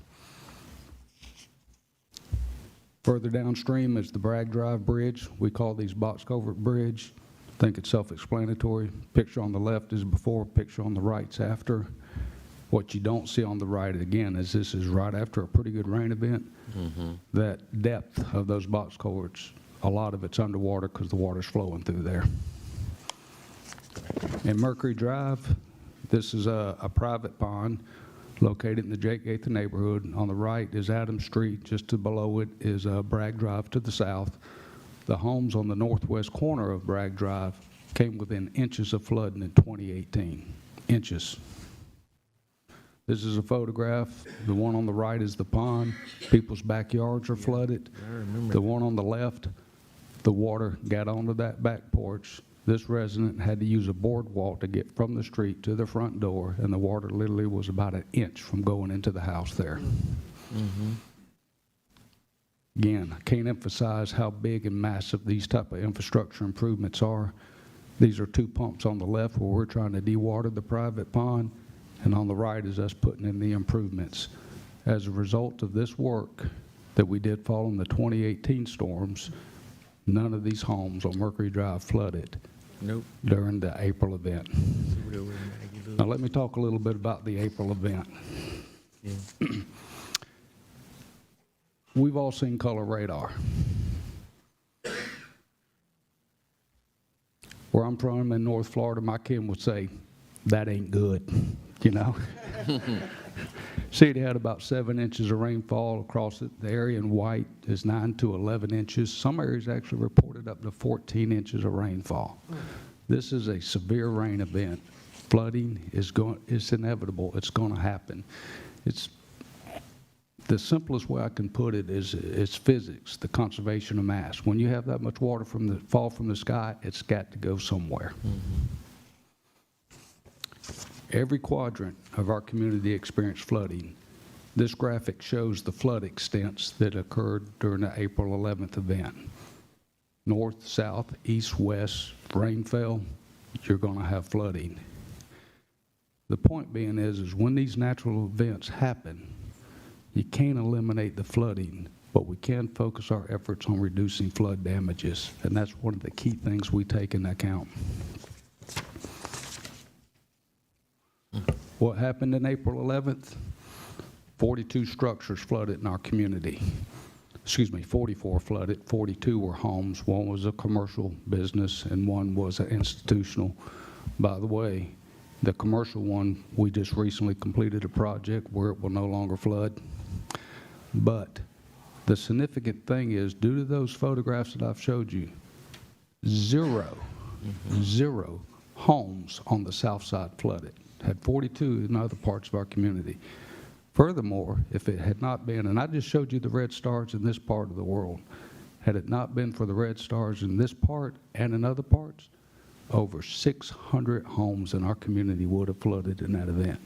Over 600. Jake Gaither alone, 56 homes would have flooded. These blue dots are homes that did not flood that would have. The yellow line is your FEMA floodplains that shows the extensive flooding.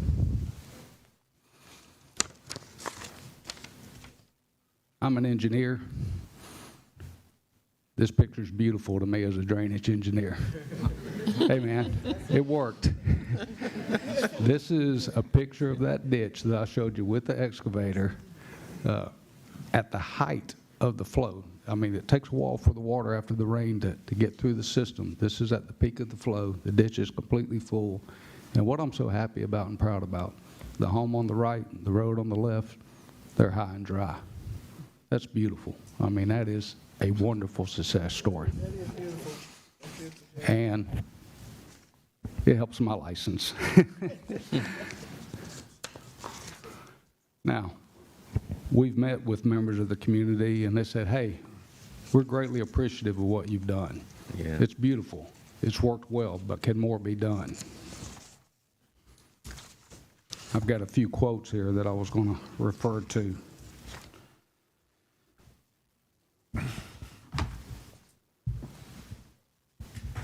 Which I can't read without reading glasses, so I'll just try to do it. They were pretty much saying, hey, that's beautiful in the north. It worked there. Yeah. Can we extend it further to the south? Yeah. To put it in perspective and try to gain an understanding of that, the two pictures on the right I've already explained to y'all, so I won't take that time. The picture on the left is the ditch south of Bragg Drive. You can see, comparison-wise, it's about as wide, but much, much shallower. What that means, and I tried to explain it in the agenda material, is you're not going to have the conveyance through the system. It's not that the ditch needs to be dug deeper. These ditches are about the same elevation at the bottom. It's the ground around the ditches is much, much lower. That's what's making the differences in ditch elevation. And due to that lower topography, it's going to be more susceptible to backwater effects of Lake Munson and Munson Slough. Plus, it's located closer to Munson Slough. So you've got just some real physics that are just about impossible to overcome.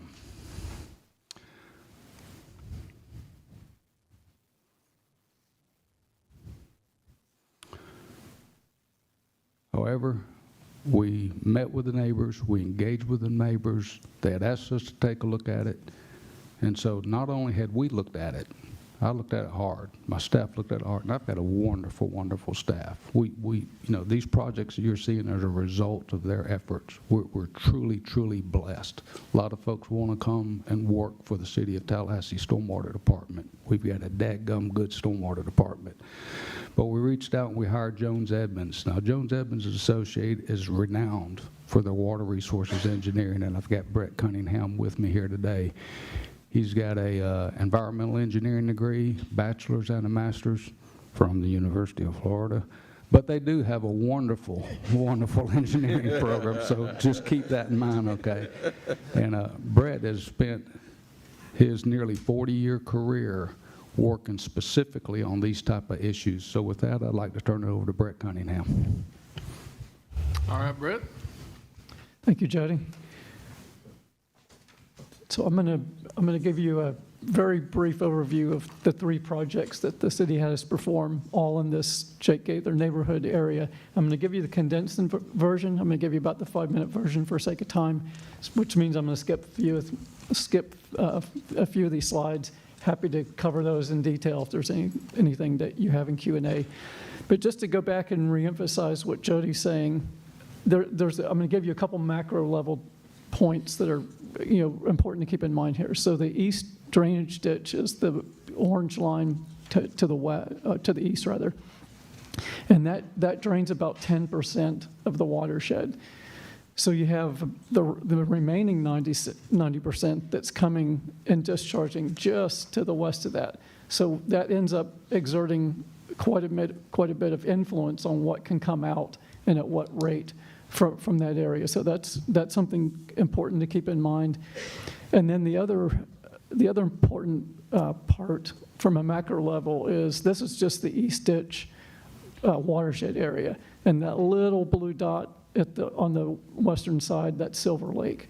So for the 100-year, just to kind of give you a sense of magnitude, for the 100-year storm, which is about 13 inches, the volume of runoff that goes through there would fill Silver Lake up about 200 times. So it's an enormous amount of volume that comes through a relatively very small area. And that comes into play in terms of our alternatives and the results. I'm gonna skip through these. We analyzed, as part of the project, we analyzed kind of the history of what was going on with the lake. The one thing I will point out is that there is some evidence that there was some partial filling of the lake, and that was really, I think, part of the citizens asked for one of the alternatives, and that will be the basis of one of the alternatives that I'll touch on. So skipping through that, we used a 2D model, and this is a state-of-the-art model. This is the most sophisticated tool that you can use to do this type of analysis. We calibrated it to the event that Jody was talking about, so we have a high level of confidence that we're able to replicate what's going on and to evaluate alternatives. And it's important to note that that model includes all the improvements that Jody has talked about. Those are already a part of this. So this will be building on that. The first alternative we looked at, you can see kind of that orange area. That's really largely restoring what we think was part of the historic lake, and that's about 0.8 acres. And I'll show you the results in a second, but that bit of storage basically did nothing. It just didn't move the needle at all. So, and that was what we were really asked to evaluate. So the city said, let's see if we can hit this a little harder. Let's hit this with a sledgehammer. So we went to going from 0.8 to 19 acres. Likewise, that had almost no impact whatsoever. We're talking about an inch or so of reduction, so almost nothing. And that goes back to the filling Silver Lake up 200 times. It's just a big volume coming through there. The other thing to point out in this is that this type of project would wipe out a lot of wetlands, so extremely difficult to permit. So this is more of a conceptual project, but we went even further with the next alternative and said, what if we went to 54 acres? This one lowers it a little bit, a few inches, but not enough to really make a difference.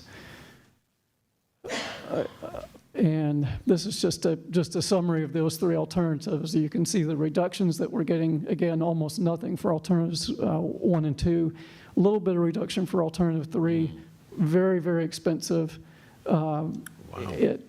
And I can tell you that these would be pretty close to impossible to permit. Yeah.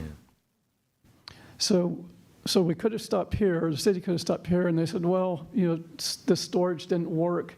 Partly, we think, because of the tailwater fix. Are there other things that can be done? Let's look at something else. So that led to the Lake Munson Slough project. And what we're really looking at here is, we know that storage in that area didn't really do much, so can we do anything to lower the tailwater condition? So those are the improvements that we looked at there. This one is a little aside from that. This was an alternative to say, if we can hold back some of the water coming from the west back up in the national forest, would that make a difference? We evaluated that, and just because of the timing of the system and so forth, made no difference whatsoever. So we went to the 2 conveyance alternatives. So in this one, we're altering North Munson Slough. So we're making it an on up into the Silver Lake, Jake Gaither neighborhood area, making it much wider. It does lower flows, or stages rather, in Silver Lake by about 3 feet. On the other side, on the other side of the slough, it does next to nothing. The problem is, in addition to the cost, is it increases stages downstream. So this solves one problem only to create it somewhere else. And this shows the before and after footprint. So the kind of the reddish orangish color is before the alternative 2 improvement.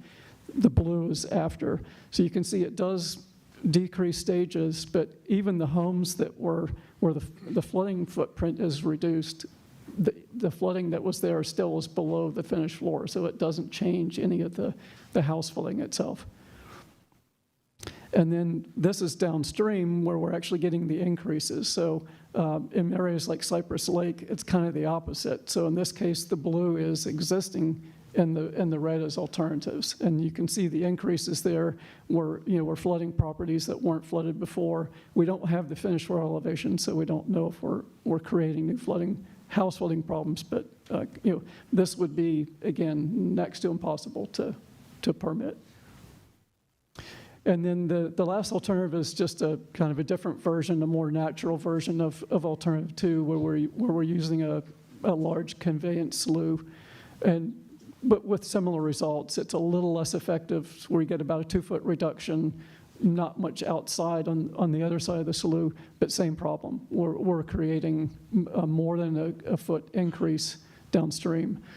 Pretty expensive alternatives, both of them, and that really would not be permittable. And I'll skip over those. And then the last project that we look at that was a citizen request, there is an existing trash trap in this area. So we looked at different ways to improve it. We went through 7 different alternatives. Alternative 2A, which was the one that really removes the most amount of trash, is what the city selected. And we are through a 30% design on that. So just a summary of that, of the projects that we looked at. The additional storage and conveyance in the Silver Lake area itself was not effective at reducing flood stages. The additional conveyance downstream was effective, but it simply passes the problem from one place to the next. And it tells us that really what the city has already implemented is, I think you've kind of exhausted the feasible, cost-effective alternatives in that area. And you'll be removing more trash in the future. So I'll turn it over to questions. No, I think we got a couple more. One thing that I skipped over, I probably shouldn't have. Again, I'm trying to do my best Ashley Edwards impression to talk about a great, wonderful program in a very, very short period of time. But when we talk about this area that Brett analyzed, we're talking about the Lake Munson Basin. And to put it in perspective, this basin stretches north of I-10 over 6 miles, east our community out to Appalachia Parkway about 4.5 miles, and west of Silver Lake 10 miles out through the National Forest. So we're talking about a significant, huge 77 square miles drains through here. And when you get those large storms, water's going to flow downhill, and these low-lying areas around Lake Munson are going to flood. Compounding that, if you look at Lake Munson compared to a similar drainage basin, Lake Lafayette, we have 3 major drainage basins: Lake Jackson to the north, Lake Lafayette to the east, and Lake Munson to the center and to the south. Lake Lafayette is about 6% of the drainage area. Lake Munson is less than 1%. It's actually 0.6%. It's a 260-acre water body. So what that means is when this land drains through here, that area is going to grow. It's going to flood. And that's just simple physics. We don't have a magic wand as engineers to make the water go away. So let's go back and look at the Jay Gaither neighborhood. This is a takeoff from the previous slides. What you see in yellow is the area that is prone to flooding. What you don't see on these slides is any pins. No homes flooded, 0. The other thing about this slide is that area to the north that's all yellow, starting at Bragg Drive, just north of Jake Gaither Golf Course, that area didn't turn yellow. That was the picture I showed you of the water in the ditch, saying it makes us drainage engineers happy. All that yellow was contained within the ditch. All this dense residential area, they didn't have water in their yards or in their street. That's a wonderful, wonderful success story. Now the area south, where I showed you the ditch gets shallower and the land falls off, it does flood. It always floods. The golf course next to a wetland, Silver Lake is next to a wetland. Creek Road is probably aptly named. It's right next to a creek, a few inches, literally inches above the wetland and right next to Munson Slough. This area's always been flood prone. I guess the upshot of that, Ashley talked earlier about the disc golf course and on flooded property that we have. Golf courses, parks, it's a good use for the land to use those for floodplain storage. Most of the property south of Bragg Drive, the vast majority is owned by Silver Lake. That whole area to the east of the Jay Gaither Golf Course, we own that. The area further to the east that floods, we have a conservation flood easement over that. So most of the flood-prone property south of Bragg Drive, we've got it set aside. Yes, on Creek Road and in that area, there are some homes and yards that flood, but that's allowable today.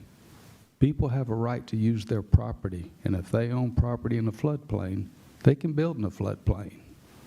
So trying to address something that really comes down to property rights, we've got to really look at our priorities here. I think what we do is we make sure our regulations, and they're good, that's why we have the community advisory, if you build in these flood-prone areas, build up.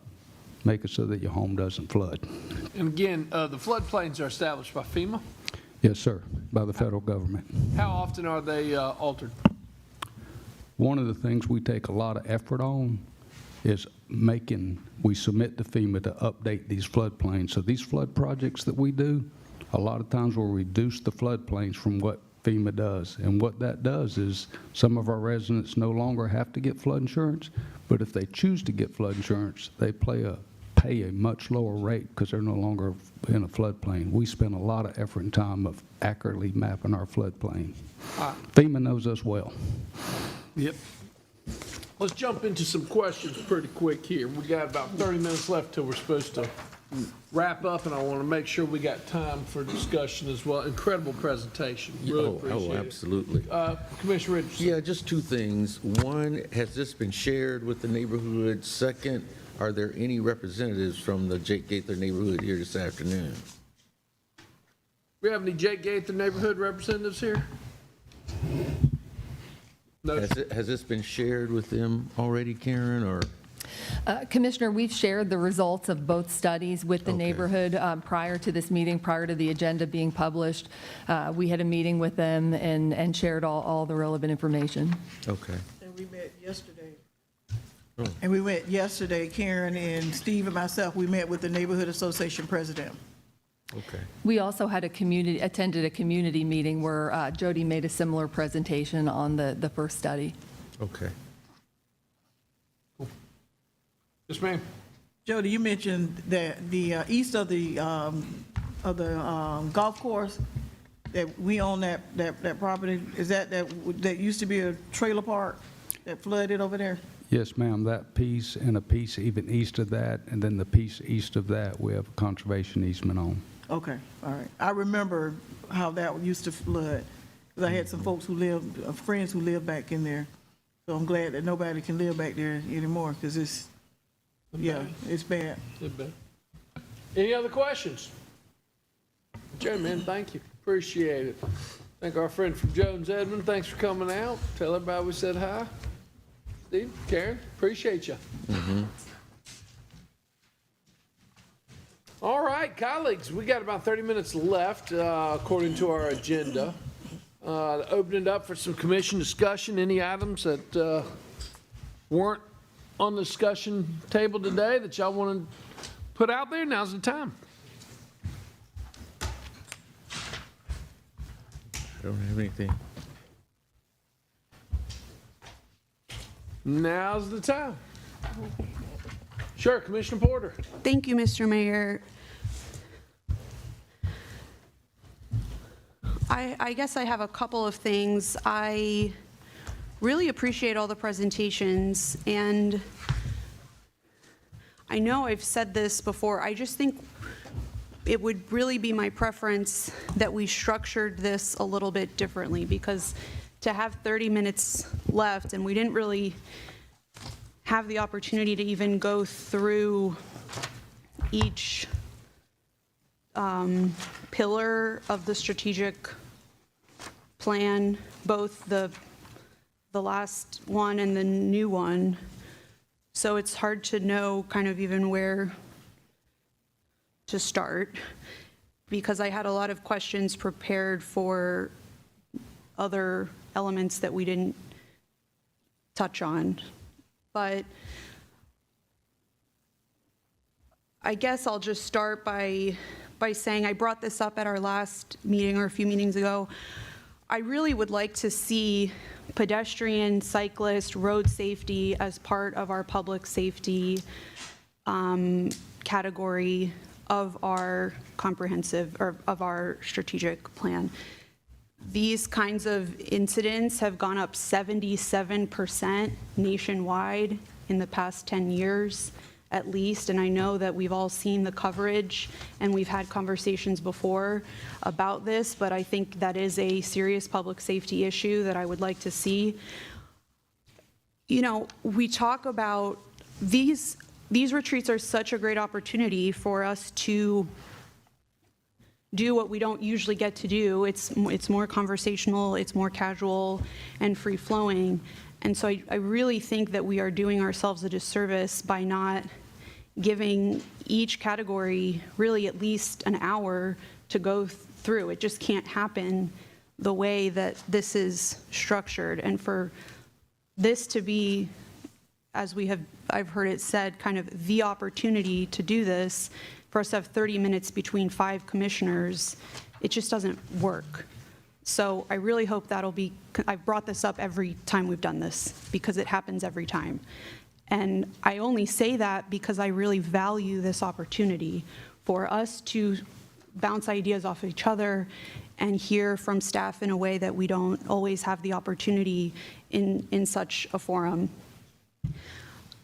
I don't really feel like I was able to provide, I don't feel like I had anything to do with the strategic plan. And now, you know, I brought up this public safety category before we formally adopted the draft. And I feel like I'm constantly being told, well, the time to bring that up would have been at the last meeting. The time to bring that up is at the next meeting. It's never the right time to bring it up. And we've adopted something for the next 5 years. I understand the point of a strategic plan is not that you're constantly changing it, though it doesn't mean that we couldn't, but I think there were a lot of lessons learned from our last strategic plan that I would have liked the opportunity to delve into deeper, especially with just more specific measurable metrics. There's a lot of really good goals and objectives and targets. There's not a single one that I don't support, but some of them, when I read them, and I think Commissioner Matlow brought up a really good point at our last meeting. I mean, Objective 1.1, enhance and modernize infrastructure to enable capacity for growth. And the goal is to spend $150 million in our wastewater system. I think we all support that. And the presentation we just heard is evidence of the importance of that. But when I read that, I don't really know what $150 million is getting us. I don't really know what problem that solves, and if that's enough money, if it's too much money. And so just looking at this plan, there's a lot I assume that our departments know that is not in this plan because we want it to be accessible for everyone who consumes it. But I do have several questions. I mean, I could go through each one with follow-up questions to help me better understand and make, I think, the metrics much more clear. Another category I think is missing, although I know that our strategic plan is not the only plan we have, but it is what we have decided to measure a lot of our priorities and against is something about climate resiliency, conservation. That's something that I think is certainly worthy of having its own category. So I don't want to take up all the time with the questions that I have because I want to hear what my colleagues have to say, but I just really can't iterate enough how, 30 minutes, it's just not enough time. And I want to hear from staff and I want to hear from my colleagues, and we're now only going to be meeting once a month or fewer meetings than we had planned. And so I just, I don't even know what to say because was kind of even confusing, like we were going through updates on the last comprehensive plan or strategic plan versus are we asking questions about the next iteration? And I don't, like I said, I don't want to like take up a bunch of time, but I also didn't want us to adjourn because no one seemed ready to give feedback. So those are, kind of my main things that I would have liked to see, and I guess maybe I'll be around in 5 years and we'll take it up at the next strategic plan. But, and I know again that the strategic plan is not the only way we do work or the only way we measure what we're doing. But since I believe in the strategic planning process, as I know we all do, and it's been helpful to all of us and to our departments and the public for getting on the same page, I just think we're doing ourselves a disservice by the way that we are structuring these retreats and communicating with each other about our priorities in shaping these plans. I wasn't around when the first plan was originated and was developed, but at no point did anyone really ask me as a commissioner, what do you think about these and is there anything you would add? And I would have liked to have that opportunity in a more formal setting that is not so, or actually in a more informal setting that's not, just a draft before us that we're about to pass, or with, even if had we had an hour of discussion, I don't know if that really would have been enough. So I'll wrap up my comments by saying that all that being said, I'm incredibly proud of the work we've accomplished and the strides we've made towards the goals that we set. I think that reaching 91% of our goals is great and tells me that we could be a lot more ambitious, and I hope that we have been in this next iteration of the strategic plan. There's always a balance between what are kind of aspirational goals, what are achievable goals, what are measurable goals. But I think 91% is great, but again, tells me that we could be doing so much more. And there's some issues that are just really, really priority areas for me. Like I said, the pedestrian, traffic, road safety, our climate, as well as affordable housing that it's either not mentioned at all or there's two very small pieces about affordable housing. And I would have liked to see a lot more, and especially a lot more about rental protections and affordability for renters and not just homeowners, because we know that those are the people who really are the most vulnerable and in most need of assistance. Thank you. Mayor Pro Tem. Thank you, Mr. Mayor. Commissioner Porter, I'd like to know what your questions were, and I'd also offer that you be afforded the opportunity to submit anything that you'd like added to the strategic plan. As my experience with strategic plans is that it's a living, breathing document that can be added to, because there are things that we didn't know 5 years ago that we now know. Right. The world is changing, everything's changing. I'm asking you, what would you like to have added? I'd like to know what your questions are, and let's see if we can't get them addressed. Because I think that at this point, having completed the 5 year where you were not a part of when we first did it, you're now a part, and going forward, you will be a part. And I think that you have the right to offer any suggestions or make requests to add to, because the strategic plan could just state that this was added for year number 2, and that's not uncommon. So I encourage you to share with staff or with us today, if you want to let us know what it is. You mentioned a couple of things. I think staff may have taken note of that. I'm pretty sure that they are open and welcome to receive whatever additions or changes any of us would like to have made to the strategic plan. So I encourage you to bring it forward. Well, I appreciate that, and I will, and I did at our last meeting, in fact, and it was, the majority wasn't interested at the time I brought up specifically the pedestrian, cyclist safety, road safety, and the Okay. majority felt comfortable moving forward without my input. Well, now it's 2025. We're going to turn the page. I'm interested in your input. I would appreciate if you would share it with my office or with staff or however, so that I have an opportunity to evaluate what it is that you're asking for to see if I can support it. And I really appreciate that, and I believe you, and I think that the point I'm trying to make is that should just be baked into this process. It is. I think it is. Well, I don't think that it is. I think that That's why we have a commission discussion.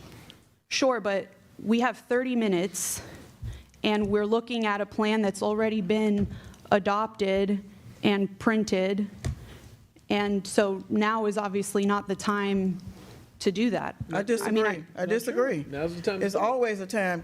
There's always a time to do it. So do you want me to take 30 minutes to go I through want you to every say single whatever- objective? Yes. Please do. It can't happen in 30 minutes. I don't know why you're laughing. Because what I'm trying to do, Commissioner Porter, is I'm open to hear what you have to offer, but you're saying you can't do it in the time that you're telling me you can't do it. I'm saying, yes, do it. So I'm trying to figure out so how can I help? How can I support? Well, I've brought this up every time we've talked about the strategic plan. We're here now. We're here now. May I finish? May I make a I suggestion? don't appreciate being laughed at, Mr. Mayor. I completely understand. Commissioner Porter, you've complained about the process for 15 minutes. I'm not and we could've- complaining about the we could've process. made I'm a offering lot of, feedback. we are here to listen. So let me rephrase this. We're all on board with pedestrian safety. We think it's great. What are some specific goals that you would like to see us? Do we need more bike lanes? Are you looking for more green boxes? Are we looking for, tell me some of your ideas. I think that's what Mayor Pro Tem Williams-Cox is getting to.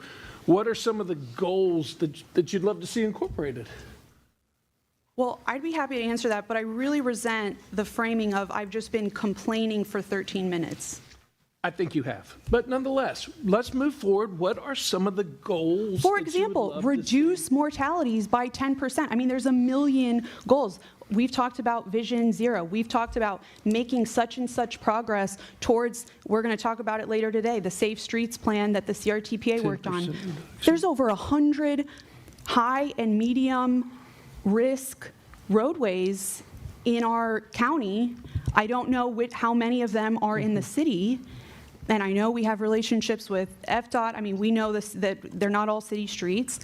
What are we doing, that we're going to make progress on 5 of those roadways a year? I mean, I'm happy to do this, but frankly, I thought this is what strategic innovation was doing. But I'm happy to do it. I have ideas.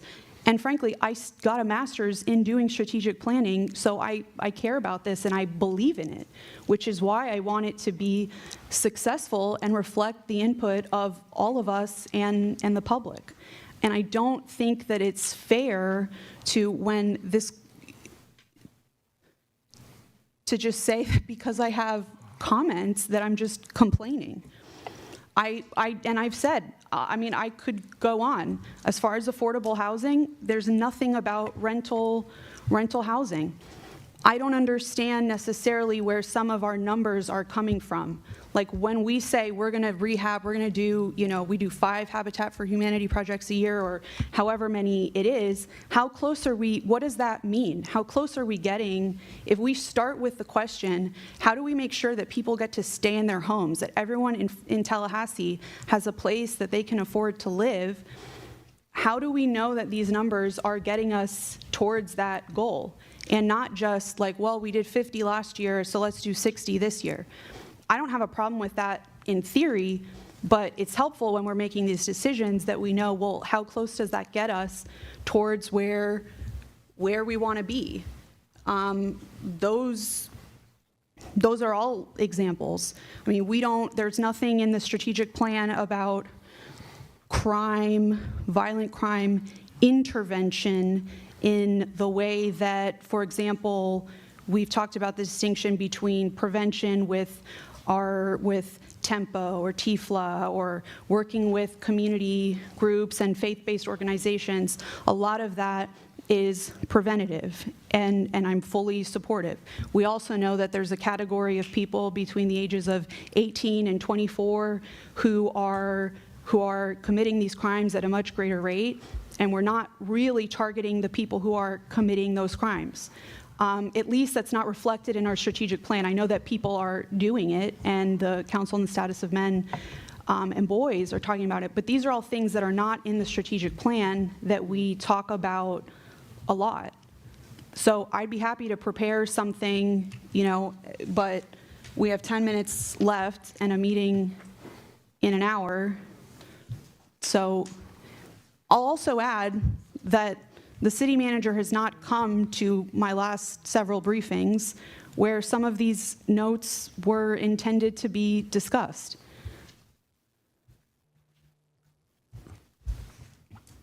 Mr. Mayor. Who covered the briefing? Dr. Jumonville did? Okay. And I'm very happy, and I was happy to have the briefing with Dr. Jumonville, but the city manager reports to us. He reports to me. There are certain things that I want to talk to the city manager about that are about my relationship between me and the city manager, and it's not appropriate to bring other people into that. So,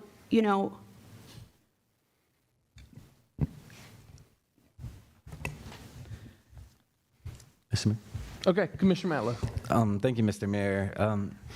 I'll start by saying it's completely unreasonable to have 30 minutes for commission discussion on the top priorities for the city of Tallahassee. If anybody thought an elected body could get through any real business and make real progress in 30 minutes, they're advocating for bad government. It's not a best practice. I know Commissioner Porter wasn't here for our previous strategic plan, but it was an all-day affair. I think the city did a great job.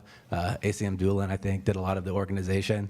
We came together, we wrote ideas down on pieces of paper, we brought the community in, we had a real open discussion of what our priorities are, and I think as a result, we got a better product. We have a better strategic plan the first 5 years than we have before us today, where our strategic plan today is focused on initiatives that can't be quantified. We don't know what success looks like, and that's the biggest issue I'm having with it, which I raised previously. Try to do this, encourage this, continue this. That's not a plan. That's putting all your hopes in a basket and hoping good things come of it. A plan, we can look at it at the end of 5 years. In every item, we can look side by side and see what we accomplished and how well we did, and if we should strengthen our goal or be more aggressive in our goal. So that's my comments on strategic planning. I think there was a good faith effort to include Commissioner Porter and other ideas into the strategic plan. Let's just schedule a workshop all day to have these discussions in a format where we can all be there and get through it. And if that's not on the table, then it's just a bad faith argument to try to cram this through in 30 minutes. So I will highlight a few priorities, particularly as it comes to budget. Like, I'm hoping, Mr. Manager, we don't receive at our first budget workshop a deficit again. I hope we start the table balancing the budget based on what we expect. And if we get additional revenues, that's great. We can look to either reduce our tax rate or fund additional programs. So we shouldn't be starting the fiscal process projecting a deficit, ever. I think anytime we do a budget, we should be, this is how much money we think we're gonna have. If we get lucky when the numbers come out, that's great, but we should never put our first foot forward thinking we're gonna have less money than we had the previous year. Commissioner Matlow, hold on just a second. Mr. Manager, you want to address the budget item he just brought up? Yes, sir, because I don't want to leave here with any misconception. Commissioner, I expect you will receive first cut of budget that suggests a deficit. And the reason for that is we assume all of the services that you have approved in the past will continue forward. We look at that and then we estimate the revenues to the best of our ability. Oftentimes that can result in an initial cut estimated deficit. We're not going to cut programs. That's the direction of the City Commission. Correct. That's the time that you have to make the assumptions that we didn't take back and work with to get to a balanced budget. But for us to bring you a balanced budget, assuming cuts in programs, that's not our role. Especially not knowing actuals from the property appraiser's office until July. There's a lot to learn, too. And Correct. Yes, sir. Correct. Commissioner Matlow. Thank you. We just disagree on strategy. I think it's very appropriate to bring recommendations of a balanced budget on day one. Otherwise, we risk what we've kind of seeing is creep. Whether it's in executive salaries, whether it's in non-essential services, we continue to see this mission creep, which at the end of the day, we're fortunate that property values have increased. We're fortunate that we've been able to absorb those, but that won't always be the case. And eventually, we have to come to the real, the facts of the matter are, as a community, what we've seen is we saw a population decline in 2023.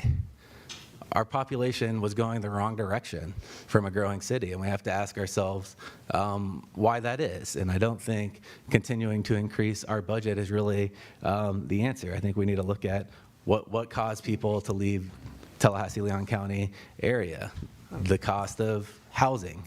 When we talk about our strategic planning, we talk about affordable housing and this complex open or this complex open, but the truth of the matter is people are going to live in surrounding counties because they can afford to live there.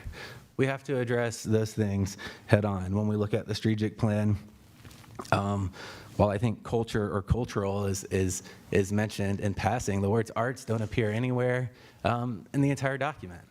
We're going to have a conversation at the CRA tomorrow about the future of Railroad Square, and that shouldn't be on the shoulders of the redevelopment agency. That should be a priority and on the shoulders of our local government, because people are saying, and you see it on social media, you see it in the newspaper, the city that we love is disappearing. People are wondering the future of local creators, local musicians, local artists. They're leaving our community, and it's not addressed in any meaningful way in a 5-year strategic plan. It's not even an afterthought. It's not even a thought that exists in it. And to Commissioner Porter's point, we could have these things included if we had open and honest dialogue about commissioner priorities before these documents are produced. And in that vein, I think as we talk about growing our community, as we look at the development of AI and all these types of things that are going to be infringing on workforce and positions, it's the creative folks that we want to be recruiting to our community. We can't rely simply on, say, oh, it's a jobs thing, it's a jobs thing. That's on the Chamber of Commerce and the business community of how many jobs they're creating. But as far as Tallahassee being a desirable place to live and the quality of life as it relates to, we'll always celebrate the parks. I honestly think that's the shining jewel of our community, of why people want to visit, why people come here, and why a lot of people stay here. They come from different cities to go to Florida State for college, and they're like, man, I feel like I'm living in a forest. I feel like I'm living in a wooded city. It's completely different than any other experience in Florida, and that's valuable, but we don't talk enough about how we're protecting that experience. As it relates to the Wilani development, our comp plan talks about expanding the amount of canopy roads that we have in our community. I haven't seen anything in the strategic plan for adding additional canopy roads to our community. So we could go on and on about things that could be better. That's not the point that Commissioner Porter is trying to make. The process is being done in bad faith, and we can do better. We can put all that aside, do better this year, set a workshop, come to the table with new ideas, and incorporate what the majority agrees with. And just a third point I'll bring up, actually I'll just bring it up tonight. Thank you, Mr. Mayor. Commissioner Richardson. I think we've done a great job. Yeah. It's interesting when you wait to bring this to a meeting like this, but these kinds of discussions don't happen prior to. We could have a strategic plan with 50 goals in it. Is that what we want? Is that what this community wants? I don't think so. Because I think what we've identified are the priorities of this community, and we've moved forward in addressing those priorities. Now, if we want to change those priorities or add somewhat to those priorities, because we can't address everything. We can't address pedestrian safety, the arts. I mean, we just can't. And so what we've done here is identify those 7 areas that was felt to be priorities, and the priorities that I hear from the people that I talk to and interact with. We've addressed those things in this strategic plan. Are we 100% there? No, and I think that we should continue to address those issues. You can't ignore them. You can't say, oh, we're 91%, so we're good. Let's move on to, I just don't think that that's what this community expects from us. And those issues that we've addressed as priorities are the ones that came from the community that they wanted to see this city to address. So I'm content with the direction that we're headed at this point, and that I think we all need to be clear on the direction that we're headed as a city and what our citizens and visitors want from our community. And so I think what we've got in terms of a strategic plan gives us direction and goals for the next 5 years. And we need to be focused on, I think, achieving 100% success in each of those areas. Thank you, Mr. Mayor. Thank you. Mr. Mayor, Yes, ma'am. if I may, I've also had my hand up. I'm just making sure you see my hands up. I just want to say this. Thank you, everybody who participated in making this a successful workshop, putting together the strategic plan, measuring and monitoring for the past 5 years and seeing where we need to go next. I don't think anyone ever said that this was a finished product. It's a living, breathing document, and as we learn more, then we can incorporate more. I look forward to that. And no one ever asked to ask me what I think, because I'm going to tell you what I think, and I have to get an understanding of what I think, where it fits in.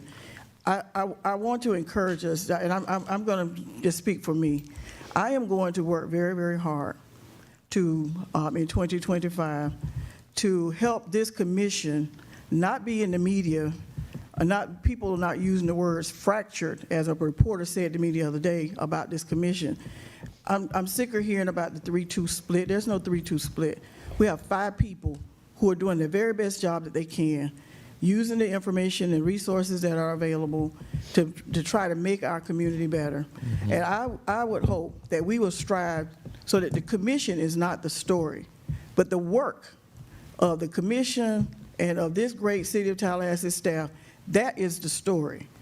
There's too much national political divide, too much state political divide, too much local political divide, and at some point, we're going to have to learn to live together or learn to die together. And that's almost a quote from Dr. King. I am one who want to learn how to live together. I'm open to the ideas of others, and I hope that others are open to the ideas that I have, but there is an order for how to get things done. And chaos does not get things done. And always talking your city down is not going to help us economically. It's not going to help us with anything, because when people see that the leadership in a city is bickering and fighting or whatever they're doing, aggressively disagreeing, no one wants to come to that. When businesses and the airline, you heard it earlier, if we want to improve our services and our airlines and everything about the quality of life here, then we've got to do better. I've got 2 young people here today watching us. I'm hoping that one day they will want to either hold these seats or do something in public service and make their community better. Our strategic plan includes some very pointed to things that can And we can almost put anything in addition under it. The impact on poverty, that's housing. That's affordable housing. You know, we can put pedestrian safety under public safety. Quality of life. That quality of life is not just parks and recs. It's quality of life, whatever we determine that to be. We've just got to be creative. We've got to use the available resources, use the time that we have, because once we lose it, we can't, there's nothing else we can do with it. 2 days we can't do anything about, yesterday and tomorrow. We got to do it today. And the time that we waste, either fussing or disagreeing or what have you, we can't get that back. And so I encourage us to let's work very hard. I know I plan to work very hard in 2025 to try to be have a more consensus, but I'm not going to be quiet just for consensus sake, because I was elected, just like every one of us up here, to represent our citizens as best we can. And it sounds like sometimes we may be talking to different groups of people. That's okay. There are 200,000 plus people in this city, and we represent all of them. I don't have a district. We're at large. And I hope to hear from every one of them if they need to talk with me so that I can assist them. I am no longer wanting this commission to be the story that the media reports on. I want the work of the commission and the work of our appointed officials and their staff to be the story, not us, the work. Thank you. We're going to extend for a couple more minutes, give everybody the opportunity to speak. Commissioner Porter. I just wanted to reply to Commissioner Richardson to say that I have brought this up every time we've talked about the strategic plan. And I brought this up 2 meetings ago and in fact asked for a workshop, and you said you didn't think it was a bad idea. So this is not the first time that I'm bringing this up. I completely agree with Commissioner Williams-Cox that I also won't be silent about the things that matter to me. I won't be bullied into compliance. And none of us were elected to be best friends. We were elected to work and to represent the public interest. And the arts, pedestrian safety, the climate, these are all things that I hear are important to this community and I think are absolutely fair to be included in the strategic plan.